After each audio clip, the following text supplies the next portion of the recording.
A warrior's lonely helmet lay near a huge stone. His master sat on this very stone and watched his comrades, who looked tired.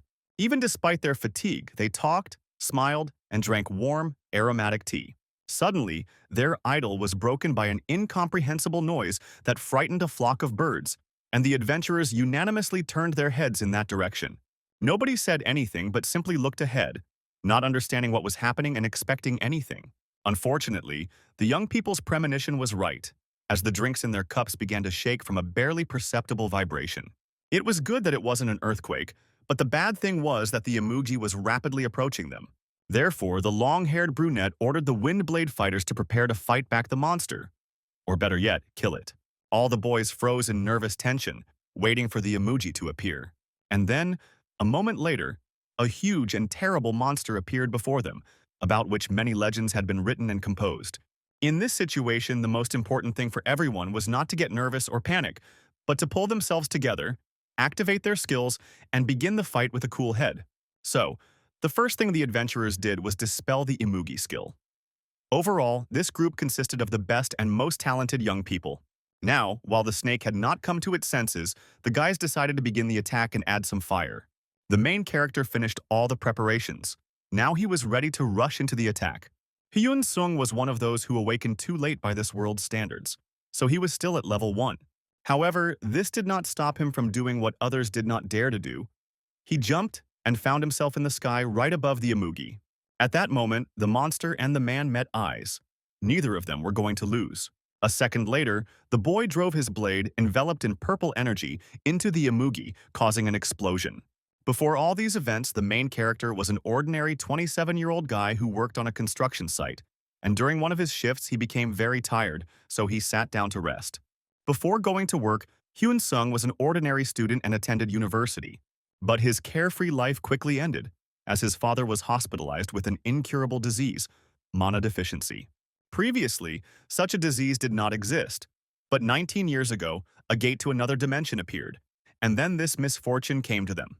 This event turned the human world upside down as many began to awaken and gain various magical powers. On the one hand, the gate to another dimension was a blessing for people, but on the other hand, it was a curse, as monsters began to come to our world. The monsters brought harm to people and cities, destroying them, but awakened people who possessed magic appeared and destroyed the uninvited guests.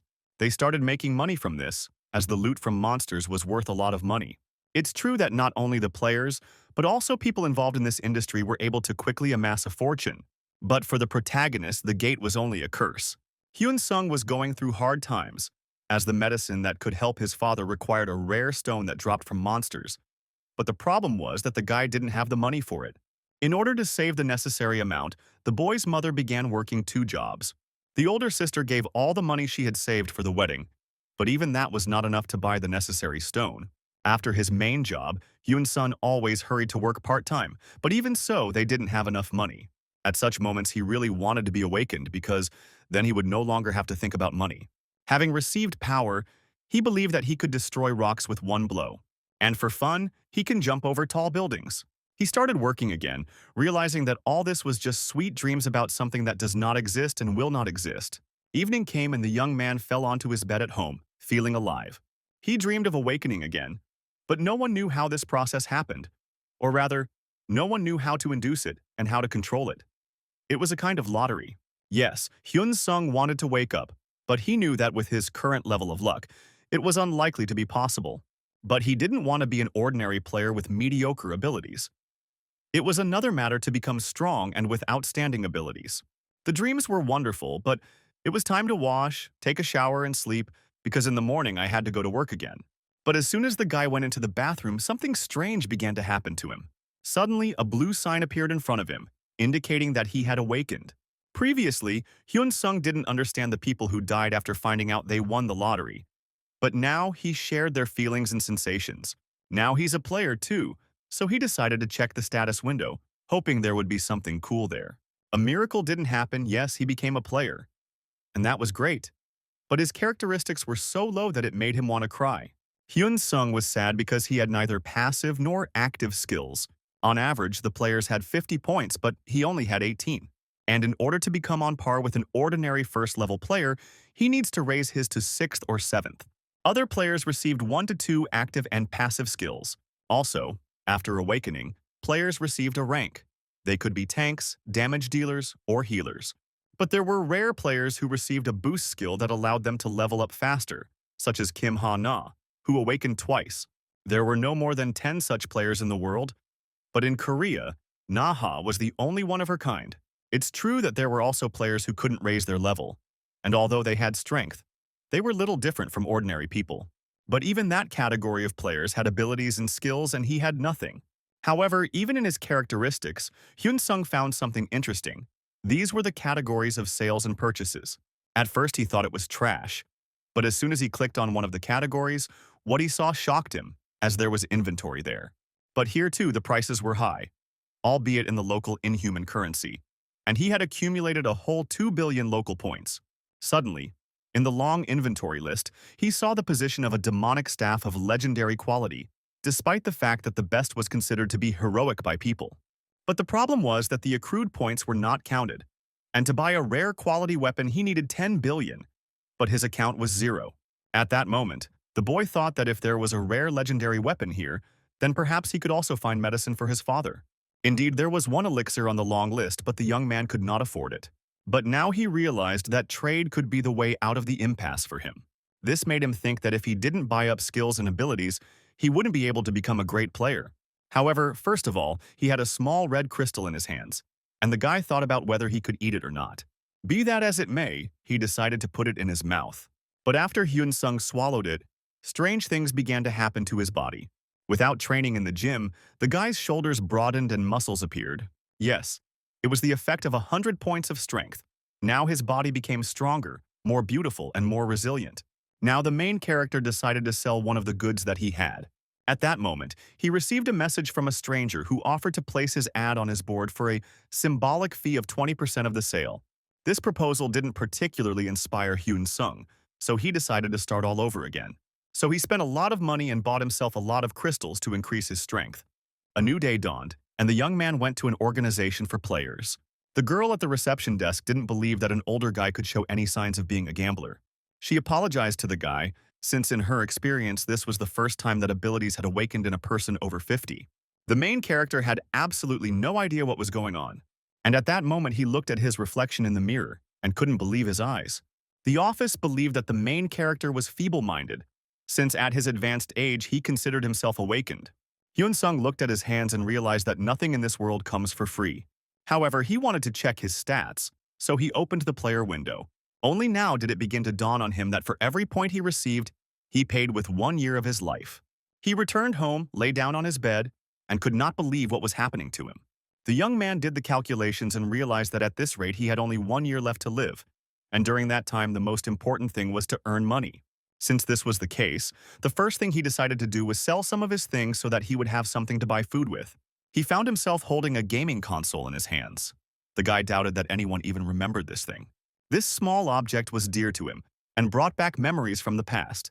And besides, it still worked well. After a little experimentation, the protagonist managed to scan the console and place it on the bulletin board. Here, Hyun-sun had a question about how much he could get for the item, because in reality it was 50 to 60,000 won, no more. However, he exaggerated the force as much as possible, believing that nothing ventured, nothing gained.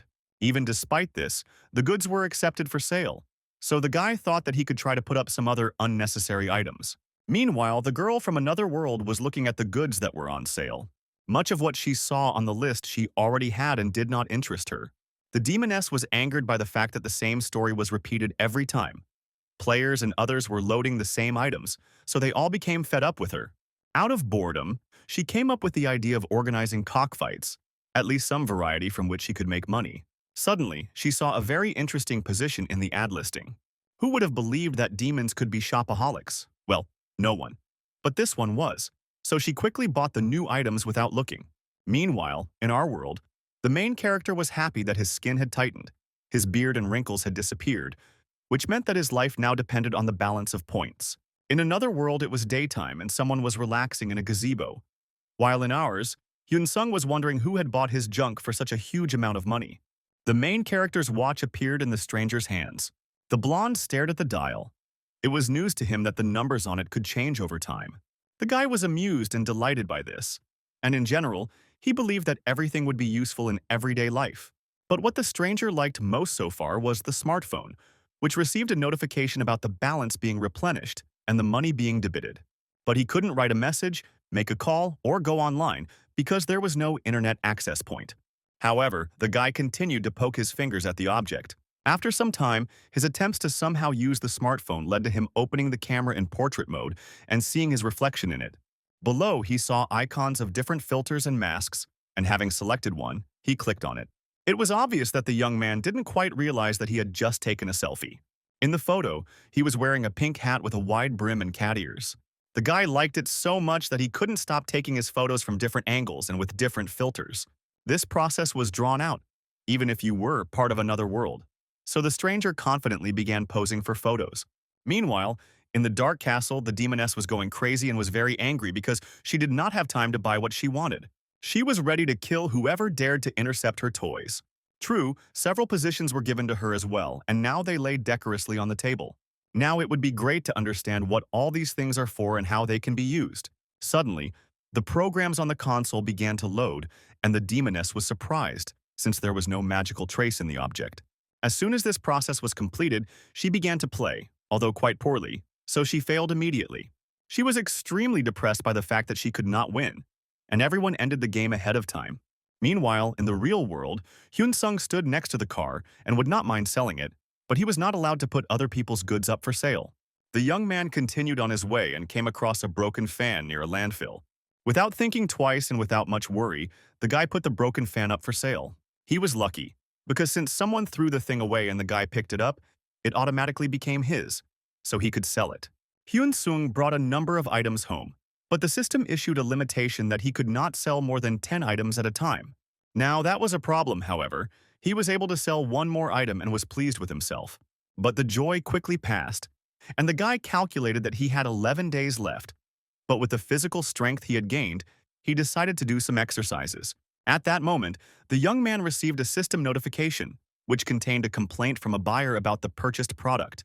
Hyun-sung didn't expect that there was something like this here. However, the problem needed to be solved, so he decided to lower the price, and he believed that this would help solve the problem. So the guy lowered the price and soon everyone bought everything he had put up for sale. This was quite unexpected because these objects did not have much meaning for him. However, the complaint letter was still in front of his eyes, so the guy was deciding whether to read it or not. But then he received up to 8 complaints, so his activities were temporarily suspended and he needed to solve the problem. There were complaints about the watch and smartphone, but it wasn't a malfunction. It was simply that they ran out of battery. The young man sat and did not understand what was happening, as he received complaints about cigarettes, a lighter, and all the alcohol. Complaints came so quickly that the main character did not have time to read them. It only just now dawned on the guy that he was in trouble, as the system had suspended him from work for 3 days. But if he didn't resolve the complaints within a week, he would be banned for 3 months. So the phone could be booted again, but this time with charging. Suddenly, the guy realized that most likely the buyers of his goods were not gamers, but perhaps aliens who were not very versed in technology. And since that was the case, he decided to visit the website of a local flea market and buy goods at low prices for clients from another world. But the main character had a problem. His finances were going down the drain. Sadly, he had practically no money, and he couldn't register as a player due to his age. However, Hyun-sung figured out how to solve this problem, got dressed, and went to work. So, a new day had arrived and many people had gone to their workplaces. But a strange atmosphere reigned at the construction site. The workers were looking at one of the employees. This man was in more than good physical shape, so he could carry several bags of cement at once without experiencing much discomfort. That man was Hyun-sung. His colleagues were amazed by the main character's strength and endurance, and they were also curious about where he had worked before. To tell the truth, the young man worked in different places for a little while. 3 days passed at this pace. Hyun-sung sat at home in the evening and waited for the moment to be unblocked in the system. Now the young man could once again put his goods up for sale. The only problem was that he again received a complaint about his product, which threatened him with big problems. There were complaints about 20 out of 20 products, and he had to solve the problem within 4 days. Otherwise, he would be suspended from work for 3 months.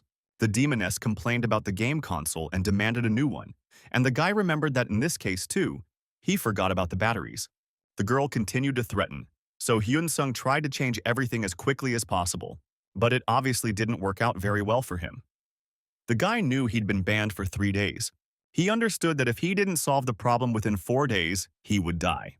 In the morning, Hyun-sung got ready and went to work at the construction site. 3 days passed, evening came, and the main character sat and waited for the ban time to end. He thought he had come up with a great solution to the problem, and that the person who bought the console would buy this too. In theory, these batteries should have been suitable for the game console, although they were already old. So the guy posted all the updates and waited to see what would happen next. One could be happy for the main character, since he resolved all his complaints. Plus, he earned a tidy sum of points, which restored him to his former glory. The guy knew before that day that money is power, but now he was even more convinced of it. Now Hyun-sung sat and thought about what he should sell next. Although the trade could wait, because while he was returning to his former appearance, he needed to go and register as an awakened player. But to obtain a player's ID, it was necessary to undergo 3 weeks of training at the training center. You could return to training several times until you pass the exam, but if after several attempts a person fails the exam, then he does not receive a certificate and therefore is not considered a player. So, awakening is just the beginning of becoming a player. So far, Hyun-sung's training has been going quite well. There were those who rejoiced at the success of the protagonist, but there were also those who envied him and insulted those who supported him. A major fight was brewing between the players. The girl couldn't understand why one of the guys was behaving this way, since his unique skill didn't give him the right to bully others. The main character also didn't like his classmates' manners. Exactly 3 weeks have passed since the start of training. The boys may not have become friends, but they did become comrades. So one of the girls invited Hyun-sung to go with them and have a good time. But the main character politely declined the offer, as he still had things to do at home. A new day had arrived. Hyun-sung decided to complete the registration process, so he went to the company where he received his ID. The protagonist was pleased because he had overcome many difficulties to obtain this certificate. The boy really hoped that he would be able to pay his father's hospital bills with only the income from hunting, after which he came to the rental store and took the necessary equipment for hunting. Unfortunately, the protagonist's entire savings were only enough for the cheapest armor and a sword. The guy understood that if the equipment was bad, then he wouldn't even be able to enter the dungeon, and he'd have to pay for the time spent there. Meanwhile, in the dungeon, players were looking for missing members for their teams. One young man promised to pay the rent for the dungeon and also guaranteed safety. Hyun-sung passed by. It was his first visit to the dungeon, but he had already drawn his first conclusions. Besides, with the level of skills he had now, the guy could have gone to any team, but he didn't want to do it. But today he set himself a goal: to kill the boss alone. However, the entrance to the dungeon was controlled by employees in black suits, and the man was not particularly pleased that Hyun-sung did not have a partner. Although, despite this, he was allowed to enter the dungeon. The protagonist was aware that the other players considered him abnormally brave, as going into the dungeon alone was too dangerous. In most cases, players went on raids in pairs, since going alone was life-threatening. You could die or become disabled. And so Hyun-sung found himself in his dungeon. It was quite dark and scary there. However, a group of players were trying to kill a huge hair monster, who, after a successful provocation, attacked the guy with the shield. Watching this scene, Hyun-sung was speechless. Meanwhile, a group of players decided to attack the monster together. It is clear that before awakening and training, they all had a normal life, but now everything was different. But now there was a very good opportunity for another attack. Only now did the protagonist realize that he had been too overconfident when he thought he could kill the boss alone. The protagonist watched as several players attacked the hair monster, which already had several swords in its body. But when one of the players got very close to the monster, it raised its clawed paw to attack. However, the man turned out to be quite agile and slipped under the monster's paw and thrust his sword into it. The defeated dungeon boss has fallen. It took the players approximately 8 minutes to kill this monster, which was longer than the protagonist thought, as killing similar monsters should take no more than 5 minutes. Hyun-seong believed that with such allies it would be impossible to achieve success, so it was not worth even trying for their sake. Therefore, now he became even more convinced that he needed to act alone, and for this purpose the invisibility skill was activated. After this, the main character was going to move forward. Meanwhile, 2 girls appeared in the dungeon. One of them was the leader of the guild, Lee Soo-hee. The second was the healer of this guild, Kim Ji-soo. The girls clearly came here for big fish, Suhi hoped that she wouldn't have to wait long for the monster to appear. But the guild members didn't want to kill the monster. They needed it alive. Suhi wished herself and the guys good luck. Her comrades tried to calm her down, saying that they had enough strength to carry out their plans. The girl had no doubt about it. But the problem was that the monster did not come out. The younger members of the group immediately began to apologize to their leader for ruining her mood. Everything would be fine. But 15 days have already passed. Basically, the whole point of the fourth mission was to get the head of the monster rabbit. By and large, the task wasn't very difficult, as the monster wasn't particularly strong, but the problem was that he hid in this labyrinth and didn't want to come out. Suhi was already in the mood to kill the monster as soon as it poked its head out of its hiding place. So the girls went forward, with the rabbit monster sleeping around them. Suddenly they heard a strange sound and noticed that there was someone ahead. Meanwhile, the main character was approaching them. Suhi didn't want to pay attention to the strange guy who came here alone. Jisoo assumed that this young man had lost his partner in battle. However, this was unlikely in Suhi's opinion, since Hyun-sung didn't have a single scratch. And besides, he used the stealth skill. This made it even more interesting because it was unclear why the guy was alone. Suddenly, one of the girls had an incredible idea. In front of them was a psychotic newbie dressed in rented gear. On the other hand, it was hard to believe that a newcomer would dare to go into such a dungeon alone. While the girls were wondering about his identity, Hyun-sung drew his sword and was about to attack the rabbit monster from behind. And then something happened that the girls did not expect at all. The young man killed the monster with one blow. They didn't know how to comment on something like this, so they stood there with their mouths open. This was Hyun-sung's first kill, so he was now shaking slightly. He mentally asked for forgiveness for what he had done, because it had not been easy for him either, and he had to feed and take care of his father and sister. He was so absorbed in his own experiences that he didn't immediately notice how the other rabbit monsters had become animated. Suddenly, the young man noticed that nothing had fallen out of the rabbit, which meant that he had failed, after which Hyun-sung activated the invisibility mode again. So he quietly touched up another monster and stabbed it with his sword. And this time, nothing happened. Suhi watched what was happening in silence.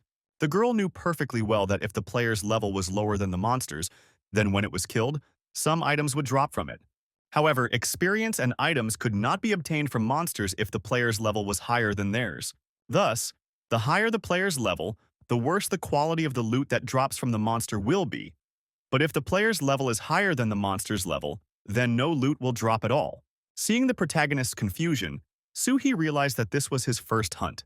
But Jisoo was curious about the class of their unexpected acquaintance. But this time, Suhi found it difficult to answer the question posed. So the girls decided to watch Hyun-sung's actions a little longer. Watching the guy was much more interesting than sitting at home and doing nothing. Meanwhile, the main character killed another monster with a lightning strike. This time the monster dropped a blue crystal. The main character was as happy as a child when he received a new reward. Getting the crystal was nice, but the question arose as to why it was so difficult to level up.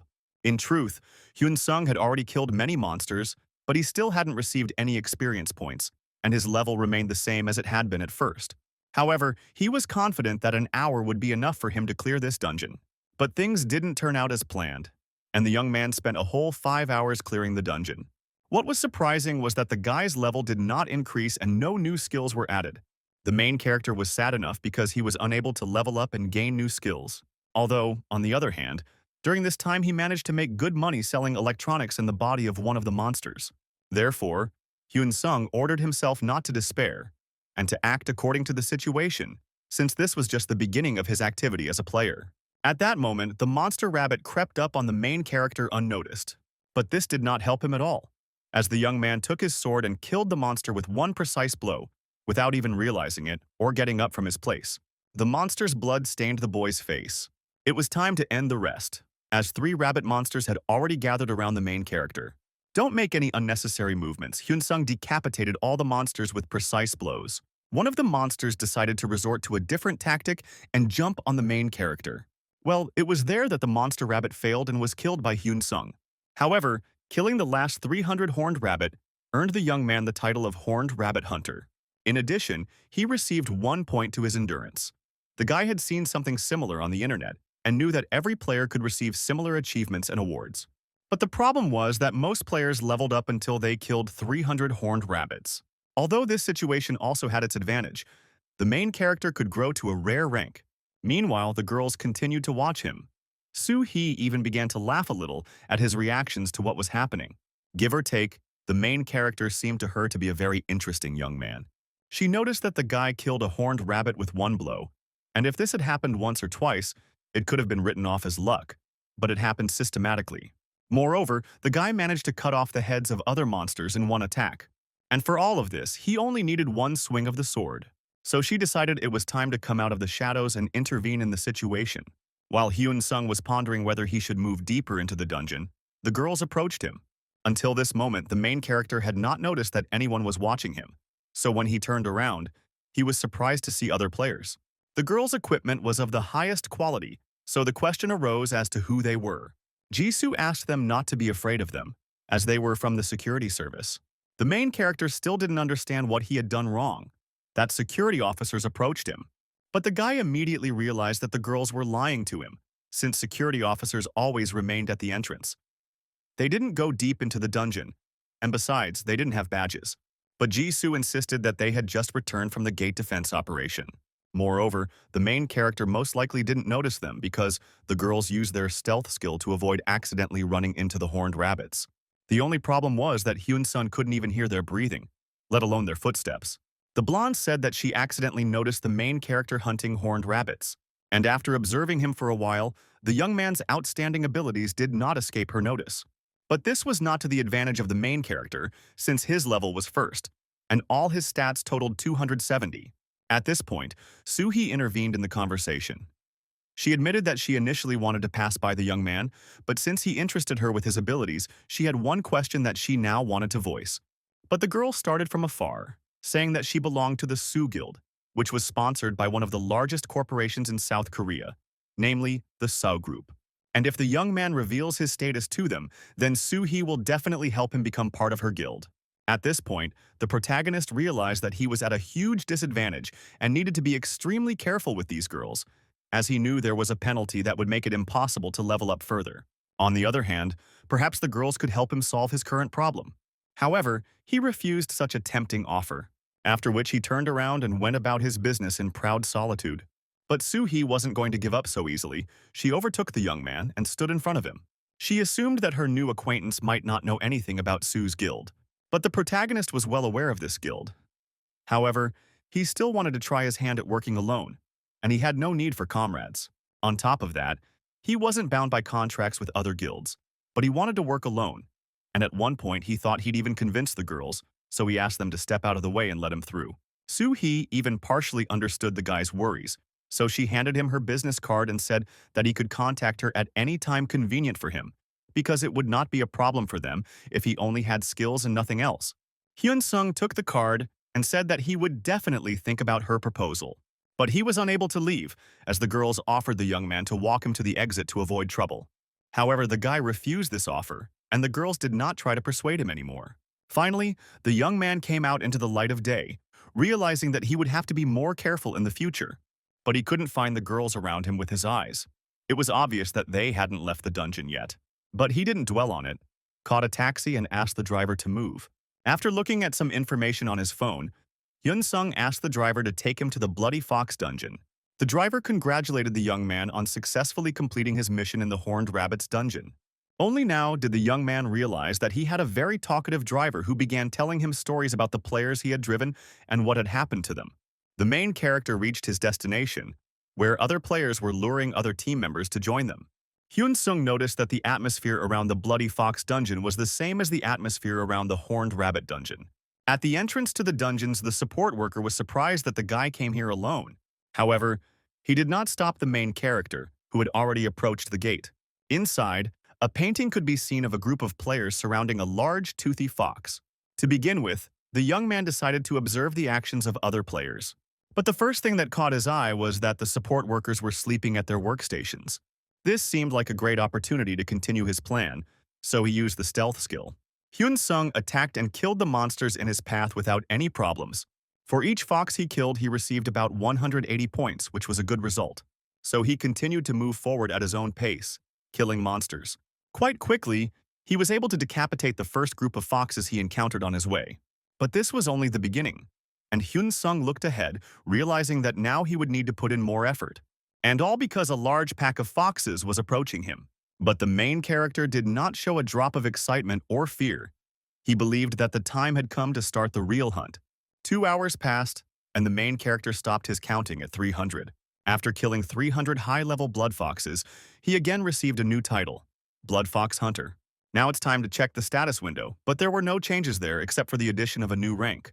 Although no, if you look closely, this time he gained more power points. Obviously, the increase in points depended on what rank he received, but there was no more time to think about it, as another huge pack of bloody foxes arrived.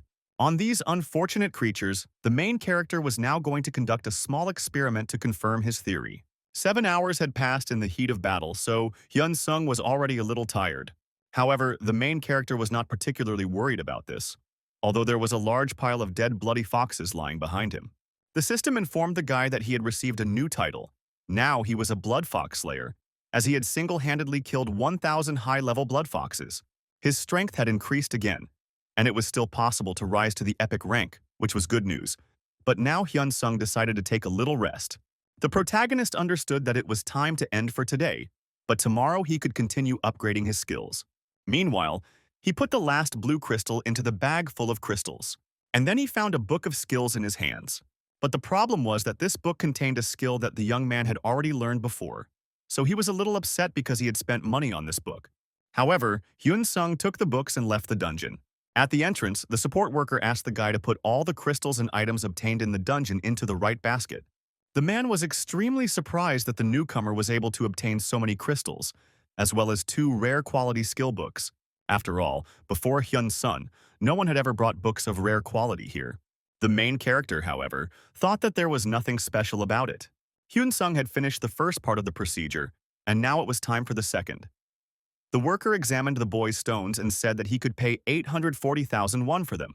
The skill book was a bit more complicated, but the worker promised to contact the protagonist immediately as soon as someone purchased the item.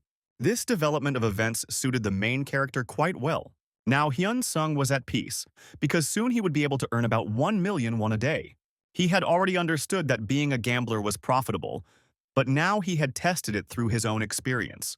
Having finished his business, the young man decided to have a little snack, as hunger was making itself felt. The guy didn't want to be disturbed, so he chose a quiet and secluded place. At this point, the protagonist realized that he should look for a hotel room, since traveling there from home every day would be very inconvenient. After finishing his meal, Hyun-sung was ready to continue working, and he also wanted to raise his rank to the maximum level. Today the foxes were unlucky again. The main character killed enough of them to receive a new title, Blood Fox Slayer. What was also interesting was that the guy was the first to reach the heroic rank and receive the title. First person to reach the heroic rank. This meant that there were other people besides him who had reached rare ranks, but he was the first to reach the heroic rank. In fact, Hyun-sung achieved this by accident, but this small victory did not make it any less pleasant. The status window also changed. All stats increased by 100%, although the level still remained first.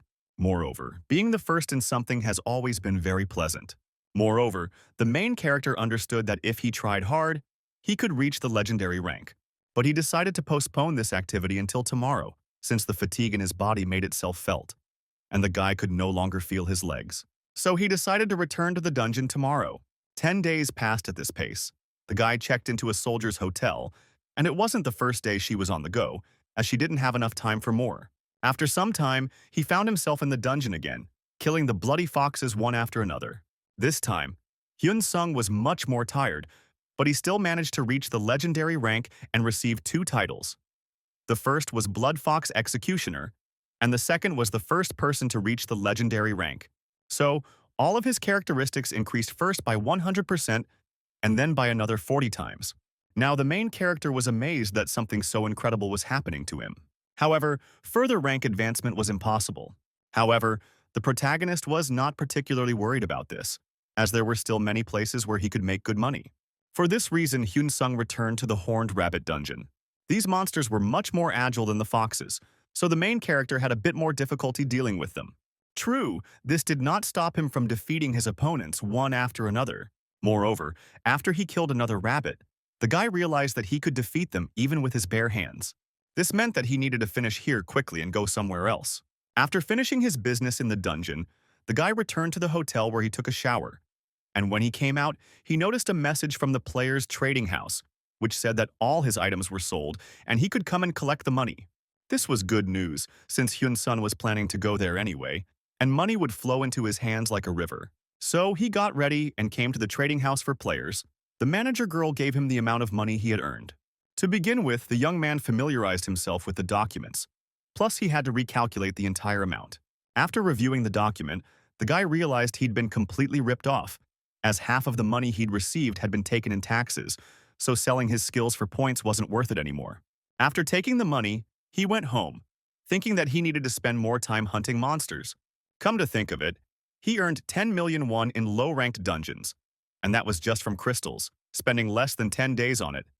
In a month, you can earn about 100 million won this way.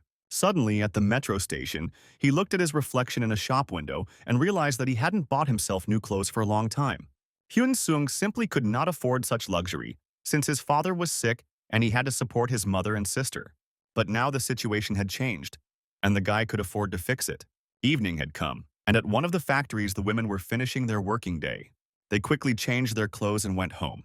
Suddenly, one of the women felt that someone was standing behind her.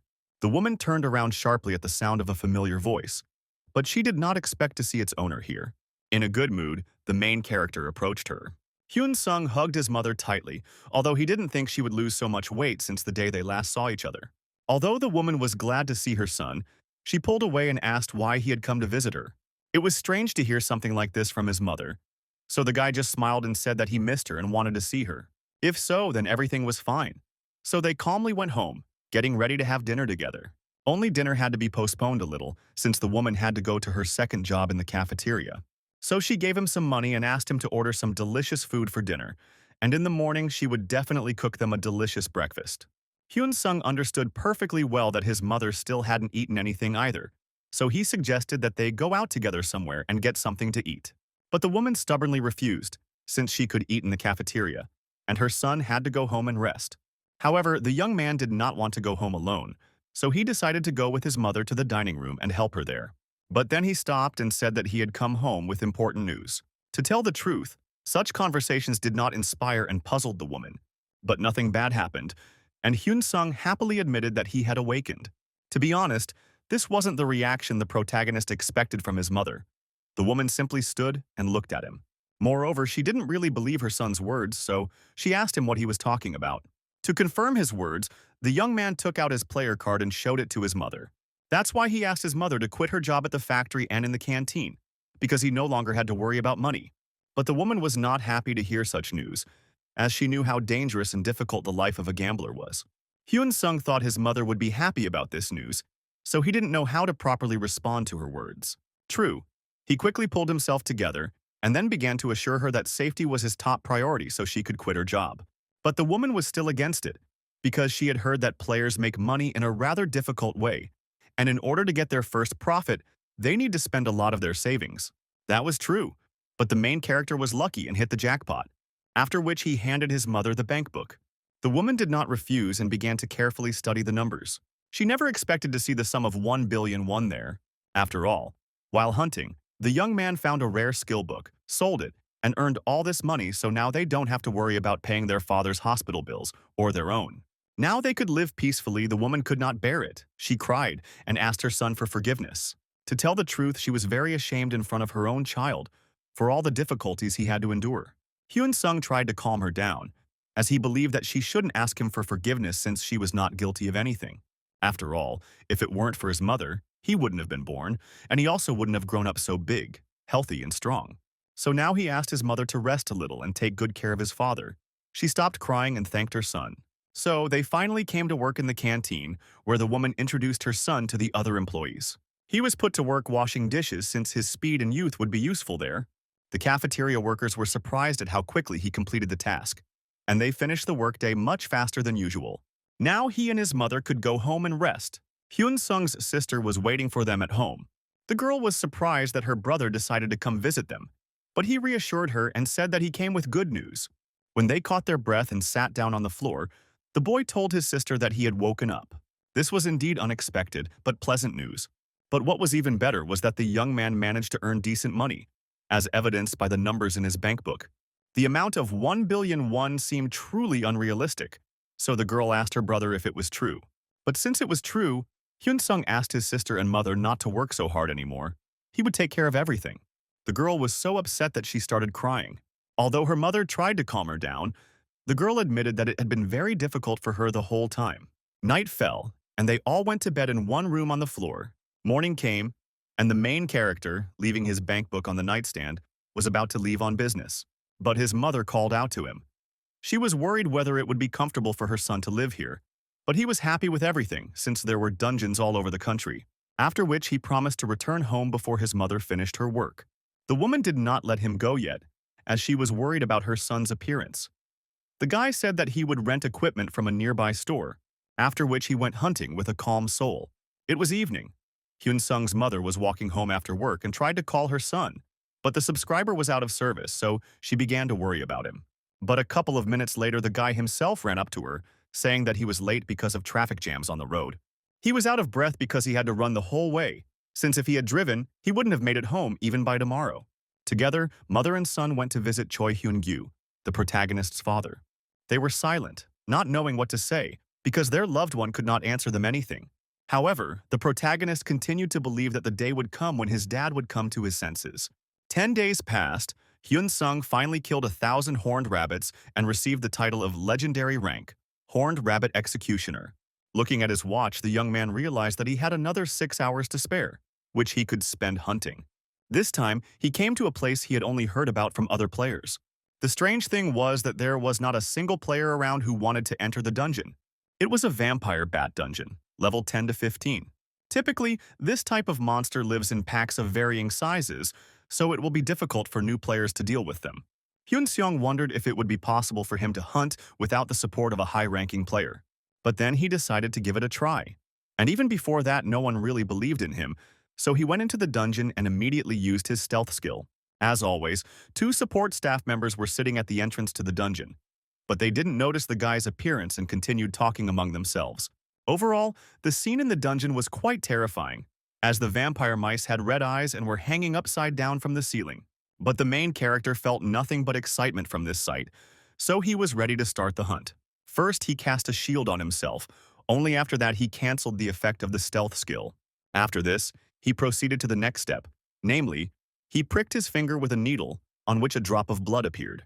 The vampire mice immediately smelled the man's blood and flew in his direction. There were too many of them. It felt like an ocean of monsters was washing over the main character.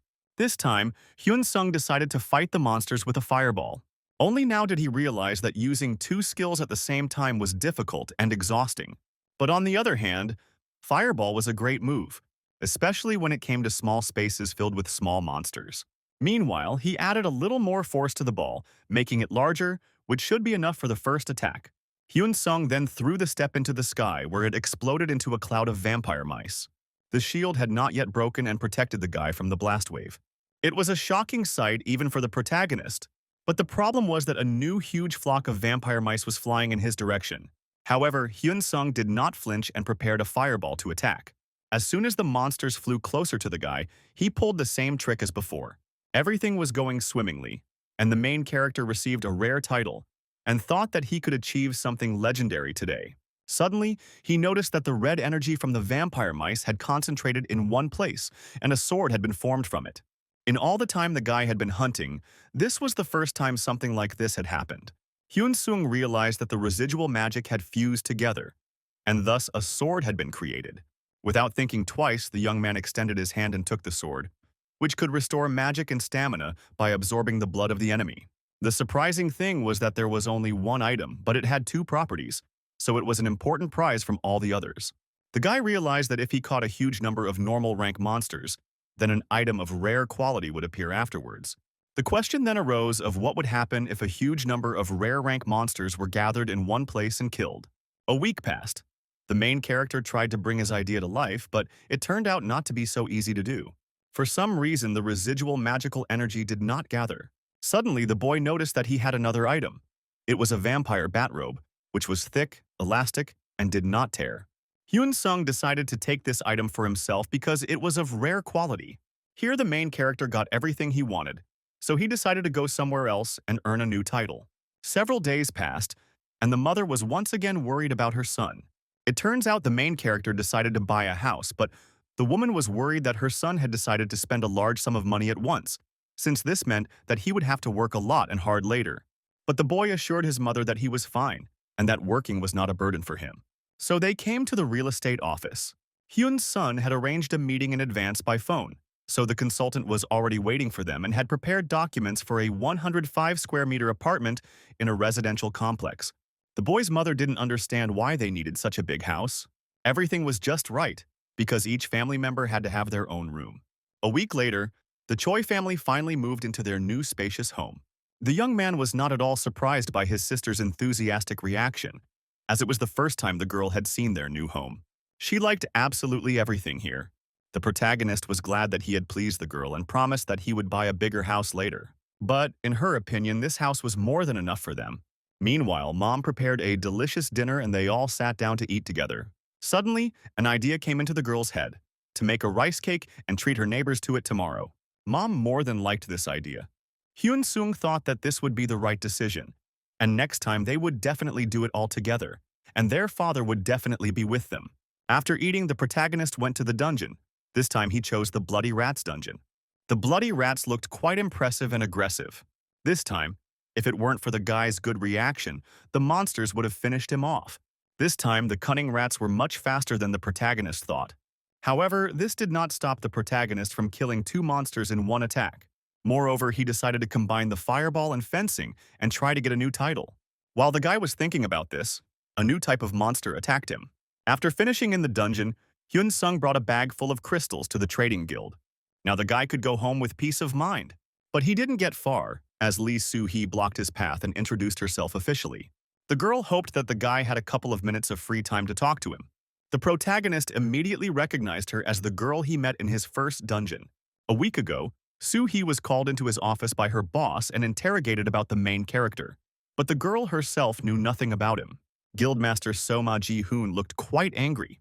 The man asked Soo-hee to pay attention to the number of crystals that the protagonist sold, because to obtain them, he had to kill at least 1,000 monsters alone. The girl guessed that Hyun Sung had a special hidden skill. The man couldn't deny it, because somehow the guy managed to overcome the 20-level rule. Therefore, they must use any means necessary to lure the young man into their guild. Soo-hee understood that this mission fell on her fragile shoulders. However, Ji-hoon was going to send a negotiator with the girl. But first, she would have to try to persuade the guy herself, since they were at least a little familiar. Moreover, it was important for him to know that this information had not leaked anywhere else. Apart from the guild leader and Ji-soo, no one knew about Hyun Sung, and Soo-hee promised to keep an eye on the girl. Now she stood in front of the main character and thought about how to persuade him to become part of their guild. Hyun Sung didn't understand how the girl was able to find him. The guy had no problems with his memory, so he immediately remembered the girl and her offer to join the guild. But now he was worried about how the girl had learned his name, and even more interestingly, how she had found him in this dungeon. Soo-hee began to feel a flush of heat as he realized that their guild had conducted a secret investigation and had also bribed the dungeon workers. At that moment, the negotiator approached them and asked the protagonist to give them a little time and talk in a quiet place. Only Hyun Sung ignored him and went about his business. But the man did not back down and asked the boy if he would mind if he visited Hyun Sung at home. But this sounded like a threat, so the guy stopped. The negotiator continued, saying that he was waiting for the guy here because he wanted to show politeness. So they moved to the cafe. The man introduced himself. His name was Ko Jin Sung. He was the head of the first recruitment team in the So Guild. Hyun Sung wasn't interested in that, so he got straight to the point and asked why they were looking for him. The answer was obvious. Sue's guild wanted to see the main character in their ranks, so they were here with a very tempting offer. The man smiled, apologized, and said that he was being gentle because other guilds used more radical methods to achieve their goals. Listening to this was a waste of time, and the protagonist could see how much the man's words and actions diverged. Jin Sung was saying a lot of unnecessary things, so the protagonist interrupted him and asked what annual salary they were offering him and what kind of deposit he was owed for his services. It was extremely difficult to name the exact amount now, since Hyun Sung had not yet joined the guild and had not revealed his level, status, and skills. The protagonist realized that he was being brazenly forced to reveal all his cards at once. However, the man was willing to offer a deposit of 10 billion won, and a salary of 1 billion won. To tell the truth, Hyun-sung didn't understand where this unprecedented generosity came from. Meanwhile, Soo-hee was silent and drank her drink. And the guy was thinking about the fact that these people wanted to make him a representative of the guild. Hyun-sung didn't believe that the guild was willing to take the risk and invest 1 billion won in a newcomer. This was only possible with top players like Ha-na, who was the only existing buffer in the country. His skills were too ordinary. Yes, he had the skill of selling and buying, but he couldn't talk about it, so he remained silent, making the man opposite him nervous. At that moment, the thought occurred to him that perhaps the fuss was caused by the crystals he had obtained. Jin-sung didn't understand what the protagonist meant, but the girl understood perfectly well what the main character was talking about. Jin-sung's puzzled expression told the protagonist that his suspicions were correct. The man had no idea about his abilities, but Soo-hee's behavior was the opposite, which suggested that she was aware. But Hyun-sung didn't think that the Soo Guild needed his crystals. This meant that the guild leader believed that he had special skills or that he possessed secret information. Meanwhile, the man in front of him was pushing the young man towards the right answer. But the main character wasn't sure that by making a positive decision, he wouldn't lose anything. The girl even stopped drinking when Hyun-sung added that it would be a great loss for any self-respecting player to show their status window to just anyone. Besides, Mr. Jin-sung didn't promise anything concrete to the main character. Moreover, if the guild is truly serious, they will pay him 100 billion won as a deposit. Only in this situation was the young man ready to show all his cards and join the guild. But since the man insisted on his position, Hyun-sung had nothing more to talk about with him. After which the main character collected his things and went home. He understood that it was best for him to stay away from these people. In addition, he had to keep track of the number of crystals he was mining, because without thinking, he had started to stand out too much from the crowd. Suddenly, the young man received a call from an unfamiliar number. It was Ko Jin-sung again, but now he decided to call the guy. When Hyun-sung got home, the first thing he did was take a shower. But when he came out, he noticed that he had received a message. The guy started to get angry because it was Jin-sung again. He apologized and wanted to meet up on the weekend. It was a nuisance, so the protagonist blocked the man's number. The next day, the young man went into the dungeon again, killing the bloody rats one after another. But on the way back, literally near his house, he met Jin-sung. To tell the truth, he didn't want to talk to him, so he walked past silently. A new day dawned, and the protagonist went into a dungeon with huge lizards. Killing these monsters was not particularly difficult for him. Opening the status window, the main character saw that he had accumulated more points.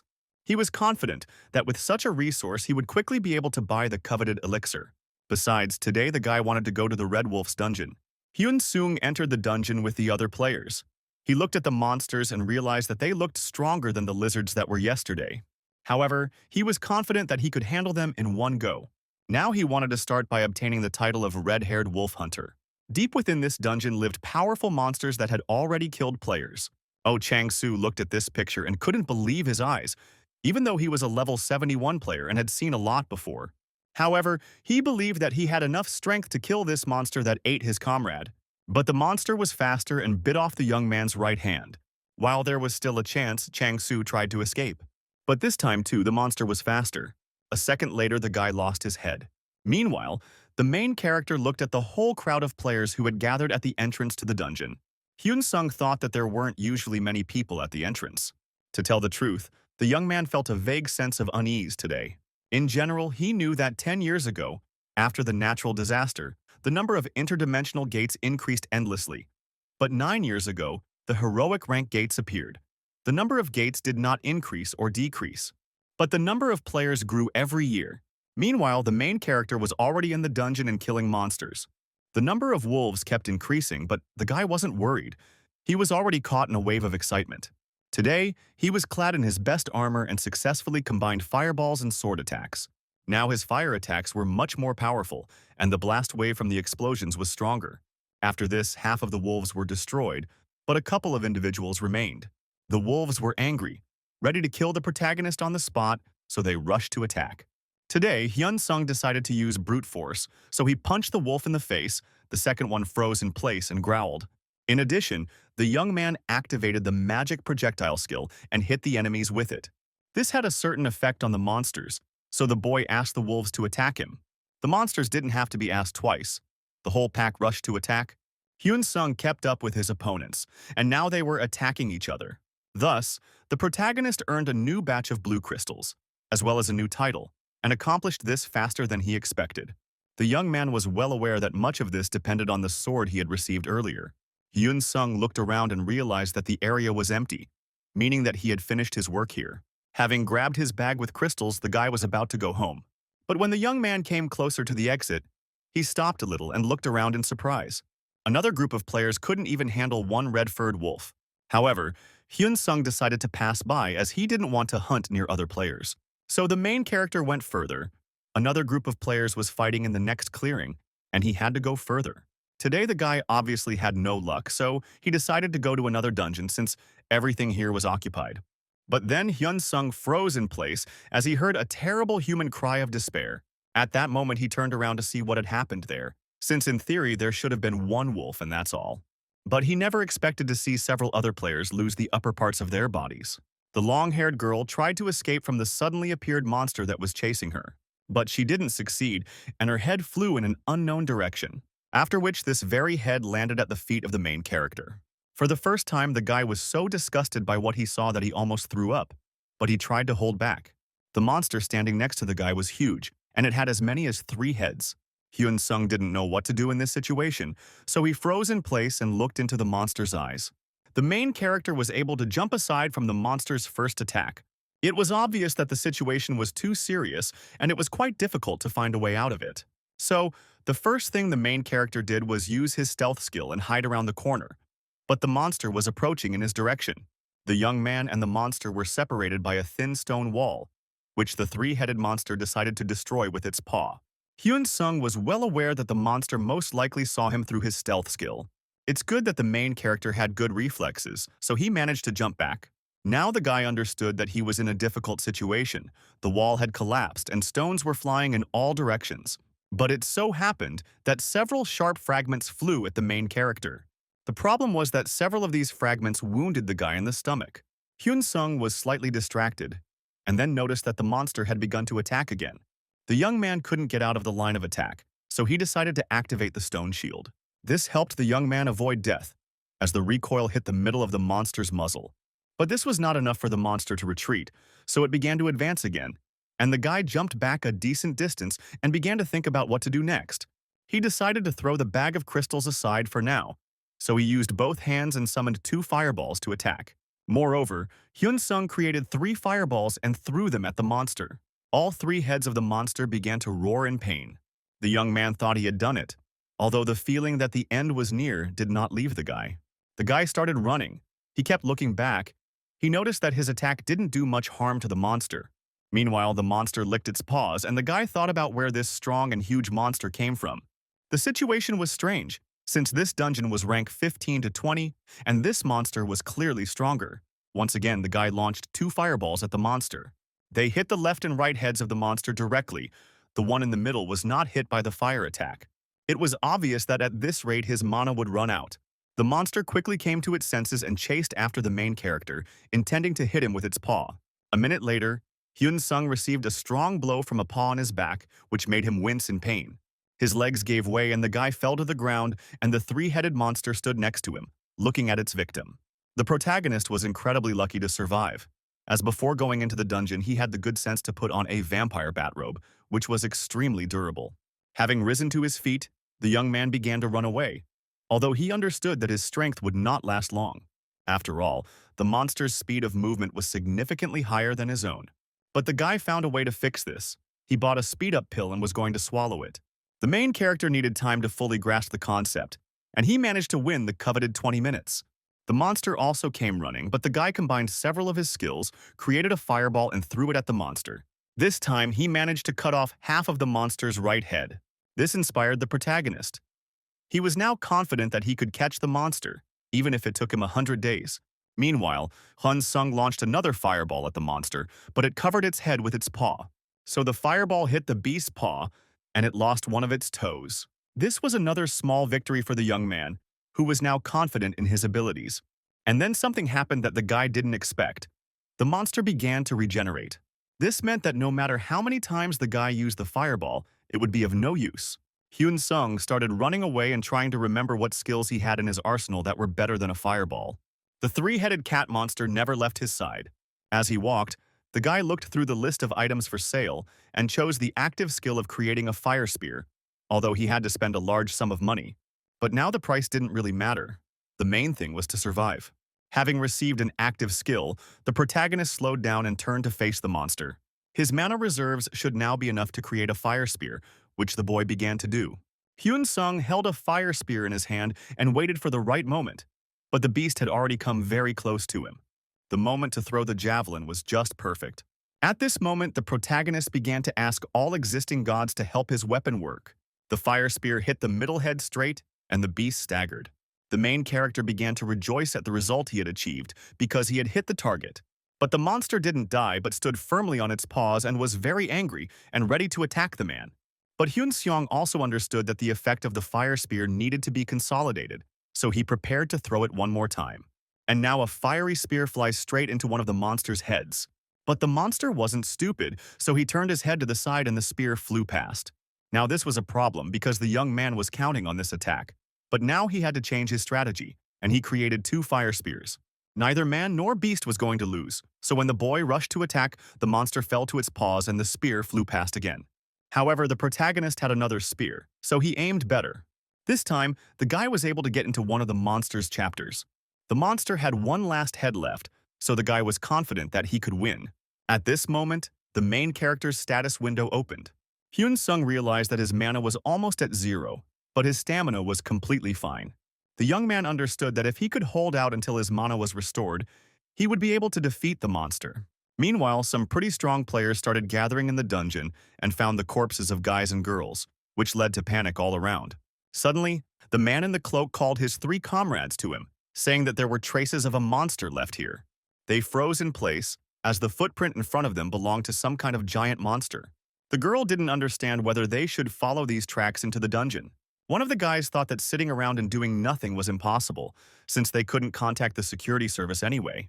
Therefore, the group of players could not stand still, so they decided to search the dungeon. But not everyone in the group supported this idea, so the guy was not going to die doing his duty, but his comrade could do whatever he wanted. But the guy in knight's armor didn't understand what would happen to the players who remained in the dungeon with the monster. The guys argued heatedly among themselves. The rest of the group did not interfere in their dialogue. Meanwhile, the main character's mana began to recover. But the monster never got tired. It growled, dug the ground with its paw, and was ready to attack the man again. In addition, the 2 severed heads began to grow back, so Hyun-sung thought that he needed to try to kill the monster before the heads fully grew. So the young man created a fire spear. He realized that he had one try. If he missed, he would die. So, the main character created another fiery spear and stood in front of the enraged monster who was just dreaming of killing him. The boy understood that a protracted battle was not the best option for him, so he threw his sword aside. Now all hope lay solely in the fiery spear that the young man held in his hands. Hyun-sung knew full well that he had one more try to finish everything. If you think about it, what the guy wanted to do seemed downright crazy, so he concentrated and caught his breath before throwing. Now he was ready to attack his opponent. But the monster was not in the mood to lose to the main character. It growled and stamped its front paw. Meanwhile, Hyun-sung shifted to the side, jumped up, and was about to attack the monster from the sides, entering its blind spot. But the monster had no intention of dying, so he jumped to the side, and the protagonist's fiery spear passed within a centimeter of his head. This was not the best turn of events for the young man. Now the main character had to dodge the monster's clawed paw. The monster missed. The main character was still alive, but the paw landed on the ground with such force that stones flew in all directions. This was even a little to the protagonist's advantage, as these stones became his fulcrum for jumping in the right direction. Hyun-sung was able to reach the monster's face with his fire spear and cause it some minor injury. It was still too early to relax, but the guy had already landed on the ground and was standing firmly on his feet. Now there was a deep cut on the face of one of the monster's heads. This angered the monster, and he prepared to attack the guy with his clawed paw. These obvious manipulations did not escape the attention of the protagonist. So, without thinking twice, he approached the monster and cut off one of its claws with his fiery spear. The monster growled wildly and menacingly in pain, but did not lose its warlike spirit. True, now it became much more difficult for him to maintain balance, so it began to fall to the side.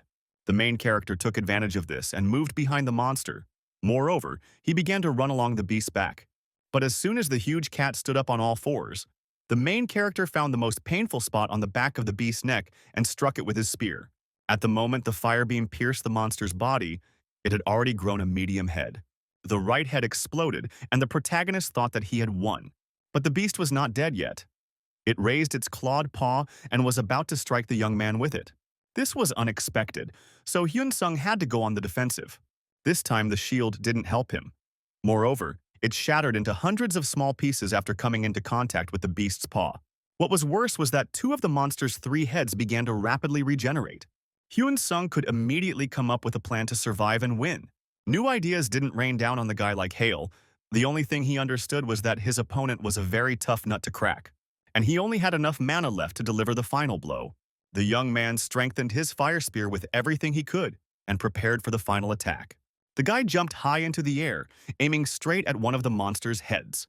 The huge cat tried to protect its head with its paw, so the main character first cut off its paw, after which he took aim and delivered the final blow straight to the monster's head. It was now clear that the young man had emerged victorious from this fierce battle. Hyun-sung was finally able to breathe a sigh of relief. He stood and looked at the proud, defeated three-headed monster in front of him. The young man opened his status window and received a notification that after killing a named monster, he had received a new title of rare rank. To tell the truth, the young man didn't expect that this monster could have a name. Suddenly, the guy noticed that he had been awarded another title, First Level Destroyer, for the fact that he had single-handedly killed a high-level named monster, the difference with which was more than 100 levels.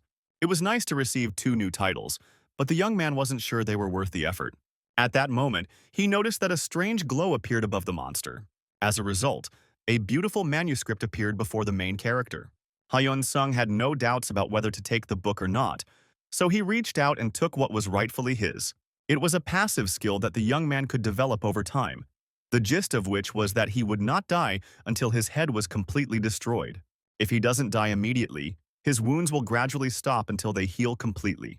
After reading this explanation, Hyun-sung came to the conclusion that if he protected his head well, he would become invulnerable to enemies.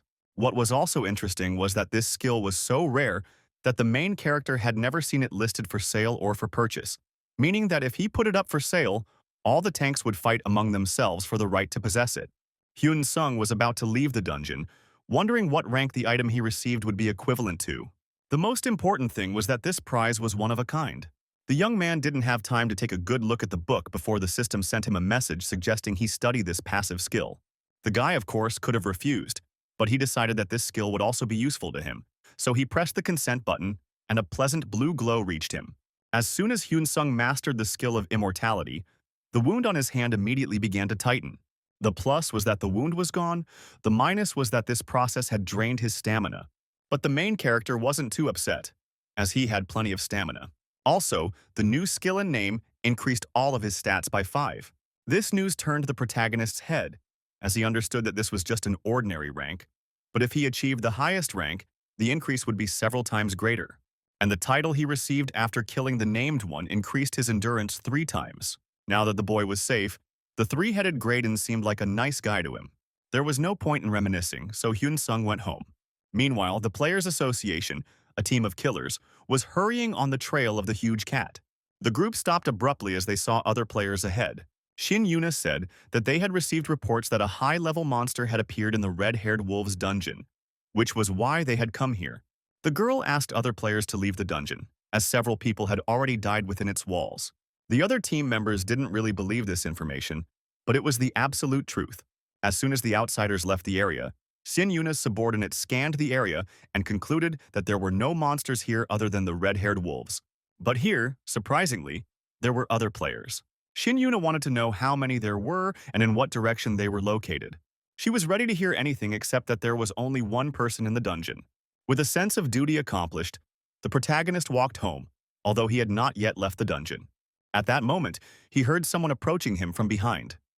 From the sound, it was possible to determine that several people were running after him. Suddenly, Shin Yuna stopped. She couldn't believe her eyes. The girl, like her comrades, was tormented by one question. Had they really arrived at the right address? All because ahead, they saw only the lonely figure of the main character. A deathly silence fell between the players. However, Hyun-seong was well aware that high-ranking players had arrived in the dungeon. The entire appearance of the arriving players screamed about their high rank and was overly pretentious. But despite this, Shin Yuna was sincerely worried about the young man, so she asked if everything was okay with him. But she had nothing to worry about, since there was no longer a single scratch on the main character. It was wonderful, but the girl noticed that the main character's clothes were a little shabby, so she plucked up her courage and asked him if he had ever met a huge, evil monster here. Hyun-sung decided to pretend that he didn't understand what she was talking about. Shin Yuna accepted the rules of the game and said that a high-ranking monster had appeared in this dungeon, which in theory shouldn't have been here. The catch was that the main character had already killed this monster, but he couldn't say it. The young man also didn't know whether the Players' Association knew about Graydon's existence. So the guy began to hide the fact that he had met a monster, which surprised the girl immensely. Shin Yuna pounced on him with questions about where the young man saw the monster, and whether it was really wandering around somewhere nearby. Hyun-sung didn't expect such pressure and zeal, so he even took a step back. The girl didn't want to scare the guy, so she immediately changed and gave him a small pill that was supposed to help him with the wounds he received after meeting the monster. A shadow of surprise flashed across the protagonist's face as he held a very expensive item in his hand. But the girl didn't care at all about the price of the healing potion. She asked the young man to apply it to her wounded hand as quickly as possible. Hyun-sung thought deeply, but then decided to tell some information about the monster he met. For Shin Yuna, this was a good sign, and she was ready to happily listen to the young man. So the main character said that he met a huge black three-headed panther. The spring girls were blown away by the wind, and in her life she had never met such a kind of monster. She was surprised early on. The main character added that this monster was the size of a multi-story building. But then Hyun-sung pointed his hand in the other direction, saying that the monster went that way. Shin Yuna thanked the young man from the bottom of her heart and then ran with her comrades in the direction indicated. The speed of their movement amazed the young man's imagination. Left alone, the protagonist headed for the exit. He was glad for the one who killed the monster before reinforcements arrived, since the monster could have destroyed everything here if he hadn't managed to do it, and the reward for killing it was significant. Hyun-seong felt a little awkward in front of the girl and her comrades, but nevertheless, they would have to try hard to find the non-existent monster. Indeed, the hunt for the group of killers did not take place. Instead, they reached a dead end. The girl didn't deny the possibility that the monster could return through the portal, but that would have complicated the situation too much. After all, the monsters that had tasted blood were the most dangerous. No one could predict when they would return again and attack civilians. However, it was time for them to return to the ordinary world and report everything that had happened to the association. Suddenly, the girl stopped. She was worried about whether the main character was able to safely get out of the dungeon. Meanwhile, Hyun-sung walked calmly and hummed a song under his breath. Shin Yuna made up a lot of scary stories about how the young man had lost all his friends and miraculously survived. So she couldn't leave him alone and decided to hurry and save him. The girl asked her friends to wait near the exit. She herself wanted to find the main character, as she was very worried about him. One of her friends was sure that everything would be fine with the guy, but they had their own affairs and concerns. But the girl had a different opinion and believed that it was dangerous to be alone in the dungeon. The guys had to accept her decision as a given, so they promised to wait for her here. Shin Yuna ran back, but no matter how far she walked, she still couldn't find the main character. And this was strange. At this pace, she reached the blue portal, realizing that the stranger had most likely already left the dungeon. The girl wanted to believe that everything was fine with the guy and that he was now safe. Meanwhile, Hyun-sung was already at home. He looked at his hands and realized that the effect of the new skill that he combined with the treatment was much better than he thought. True, this time the guy was very tired, so he lay down to rest on the sofa in his room. But the universe had a different plan. Mom came home and was surprised that her son had returned home before her. The boy sat up in surprise, and the woman immediately noticed the strange expression on her child's face. And then he remembered that during the fight with Kat, he had spent too many points on purchasing skills. And this could have led to aging again, but he told his mother that he was just tired. To distract his mother from his person, the guy asked for something to eat. Since there was nothing ready, the woman went to cook dinner. Hyun-sung exhaled, but his head began to split in pain, and he realized that he had to be careful with his spending if he didn't want to end up badly. At that moment, my sister called my mother. She was worried about whether her brother had thought about it. It was strange why the girl needed the main character. Mom turned suddenly pale as her daughter told her that a tragic incident had occurred in one of the dungeons that day. Now it was Hyun-sung's turn to turn green with worry. The guy was negligent here too.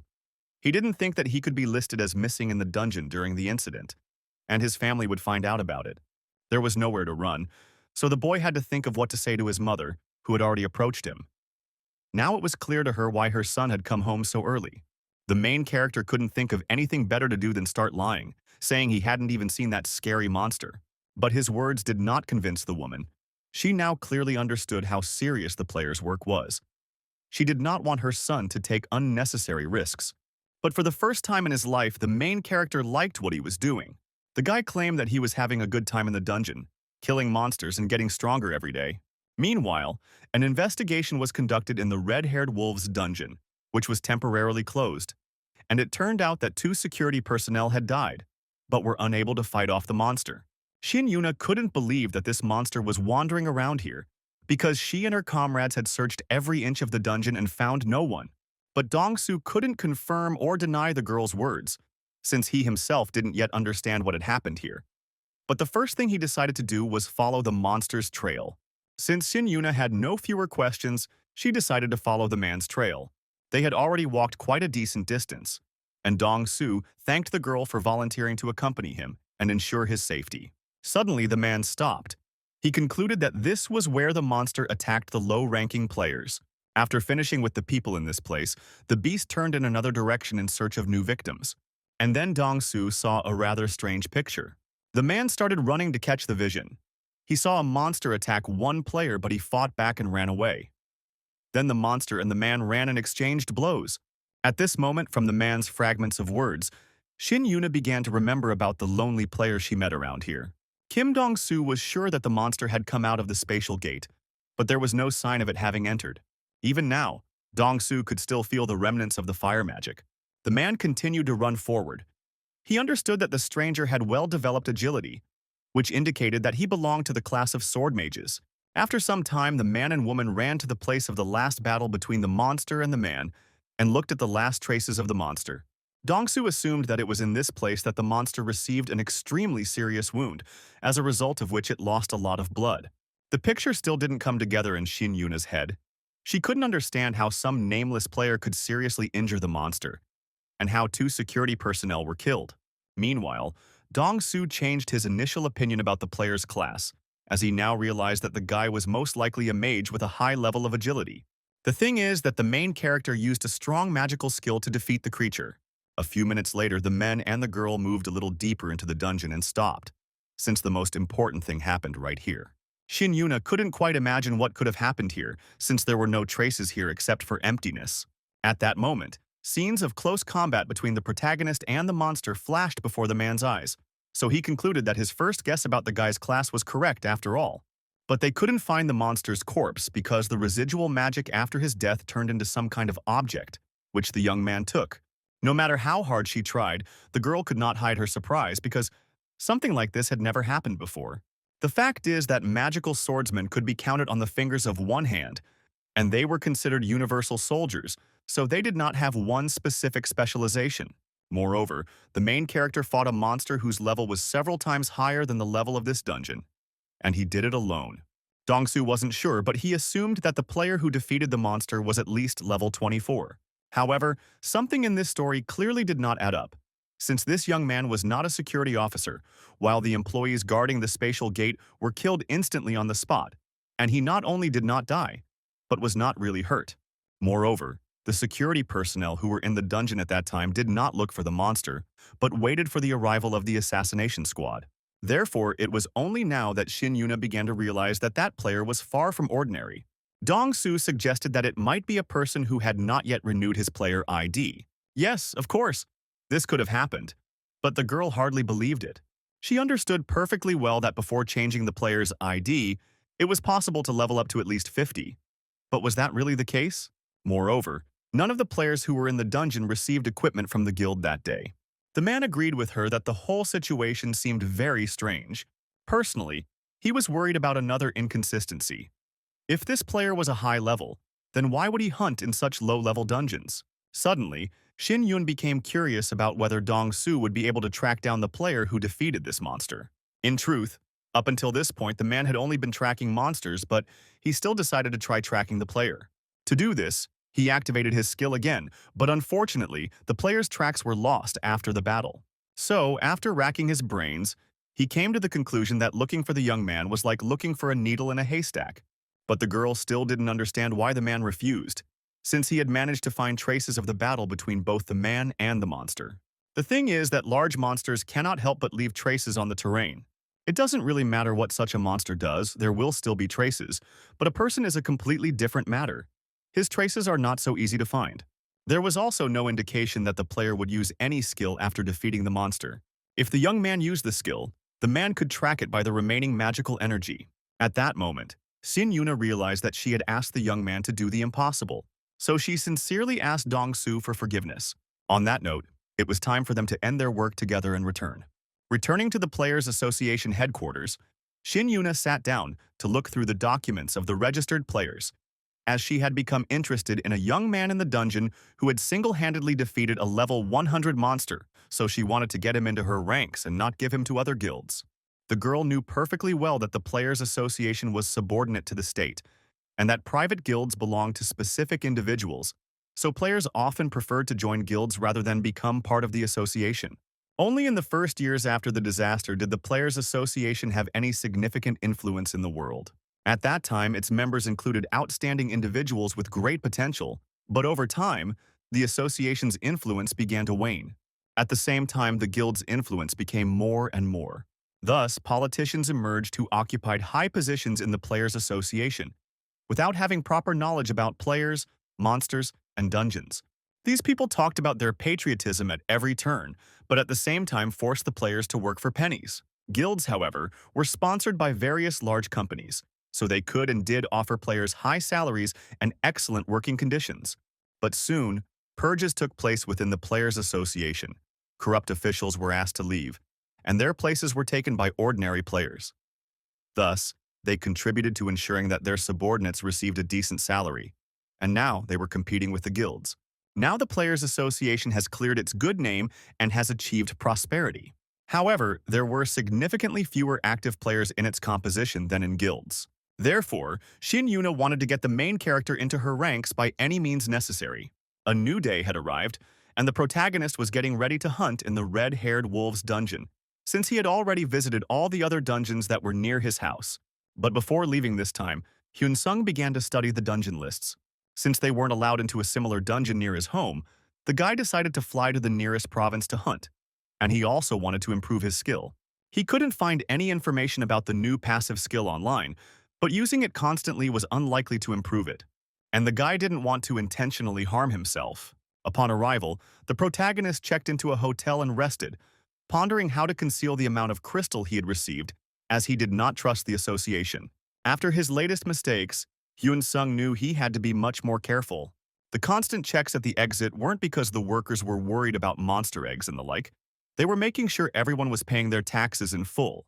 Moreover, the Sioux Guild decided to recruit him, which the protagonist also didn't like, so he began to look for a way to avoid unnecessary attention. Hyun Sung was actively searching for a clue in his status window. As a result, he found an active skill that consisted of creating his own subspace, although he could not put a living being there. But it still had to be bought, but the price was too high. However, Hyun Sung bought the Subspace Active Skill Book, after which I began to learn the skill.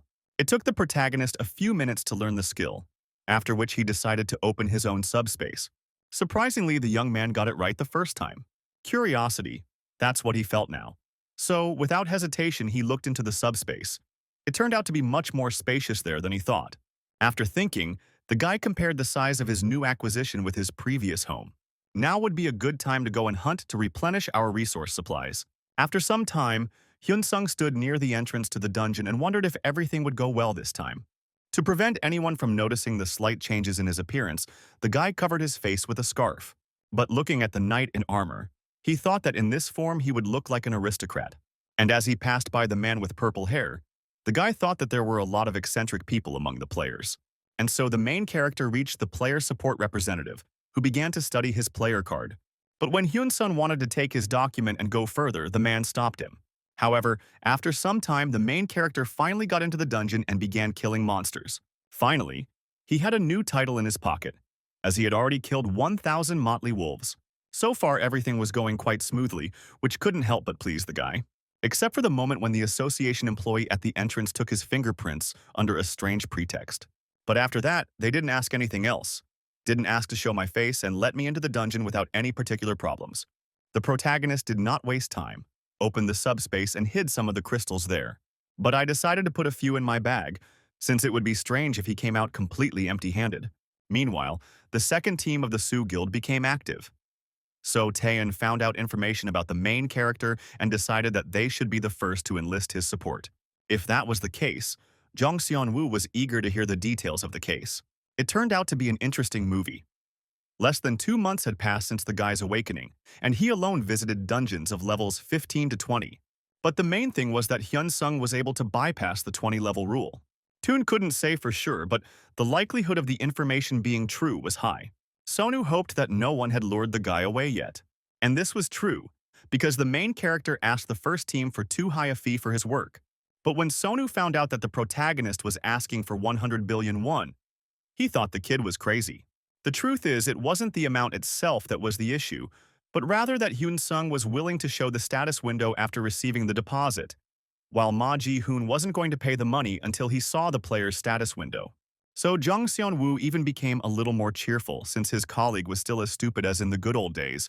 Besides, they had already lost Kim Ha-nu because of Ma Jin-hoon, so something like this shouldn't happen again. So, Sonu signed the documents. He was going to pay the deposit to the main character, look at his status window, and if there were any problems, reduce the payment amount. Jung Seon-woo was confident that if he succeeded in this matter, he would definitely become the head of the Sioux Guild. Meanwhile, the main character finished his hunt for the day and waited to hear what the association worker would tell him. Since there were only 2 crystals in the guy's bag, the man didn't pay much attention to them. This time, the inspection went faster than usual, and Hyun-sung and the association worker parted peacefully. The young man worked according to a similar scheme for several days in a row.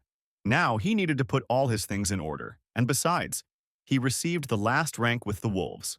In addition to crystals, the guy sent skill books into subspace. At that moment, the young man noticed one passive skill, Wind of Rebirth, which accelerates the healing of wounds. Hyun-sung began studying the book because this skill was very popular not only among players but also among ordinary people. To be honest, today he received some quite useful but ordinary items. At that moment, the boy received a notification from the system, which said that he was unable to read the book of the normal rank Wind of Rebirth passive skill. This was the first time something like this had happened to the main character. It's strange. The young man had never heard of anything like this. And then, something even more interesting happened.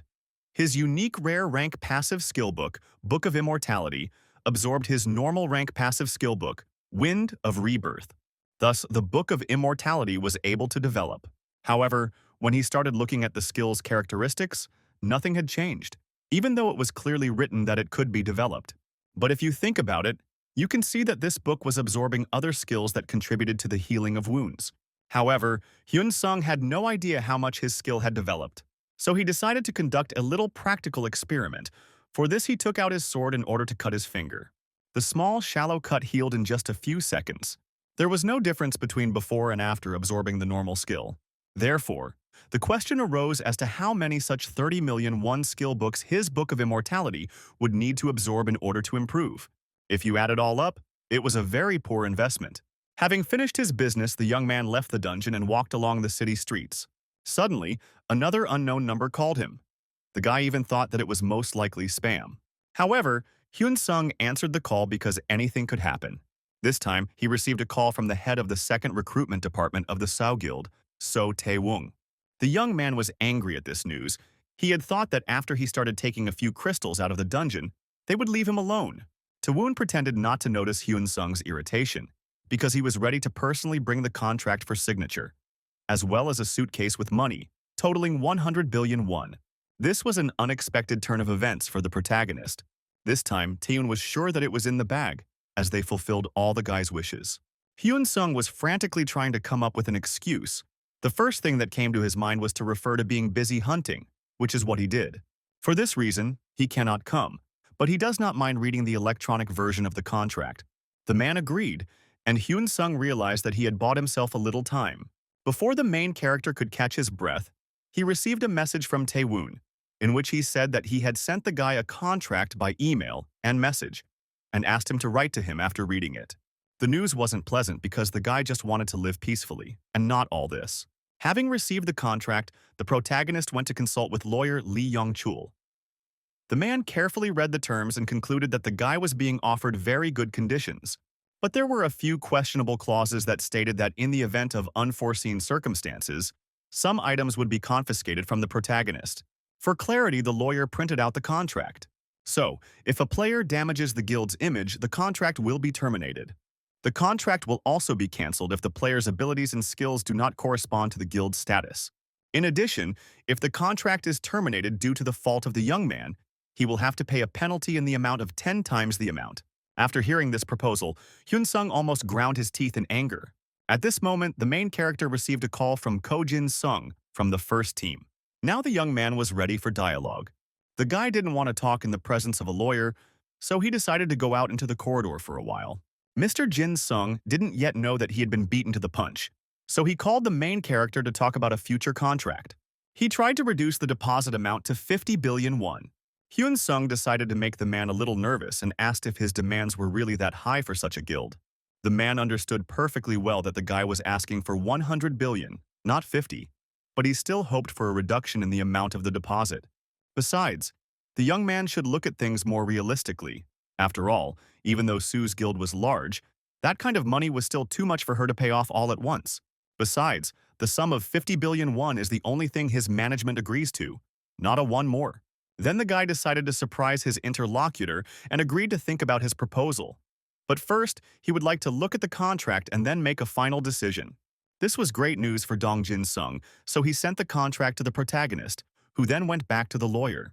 Meanwhile, Hyun-sun had already entered the office. The lawyer looked up from his papers and looked at him intently. The protagonist's mood improved, and he asked the man to read and advise him on another contract. The lawyer did not hesitate and asked to review the document. Moreover, he realized that he was dealing with a player of outstanding ability. The man started working, and after a couple of minutes he had a logical question. Could it really be that these two contracts were drawn up by the same guild? The main character didn't expect that his prank would be discovered so quickly. Overall, the content of both documents was similar, but there were parts that differed. The second document contained significantly fewer strange clauses, and the fine amount in case of breach of contract was half as much. The protagonist did not understand why the same guild would send different contracts. The conclusion was obvious. A serious internal conflict was brewing in the guild since something like this had taken place. But in the lawyer's opinion, this was very beneficial for the client, since he would be able to choose a contract with the most favorable terms.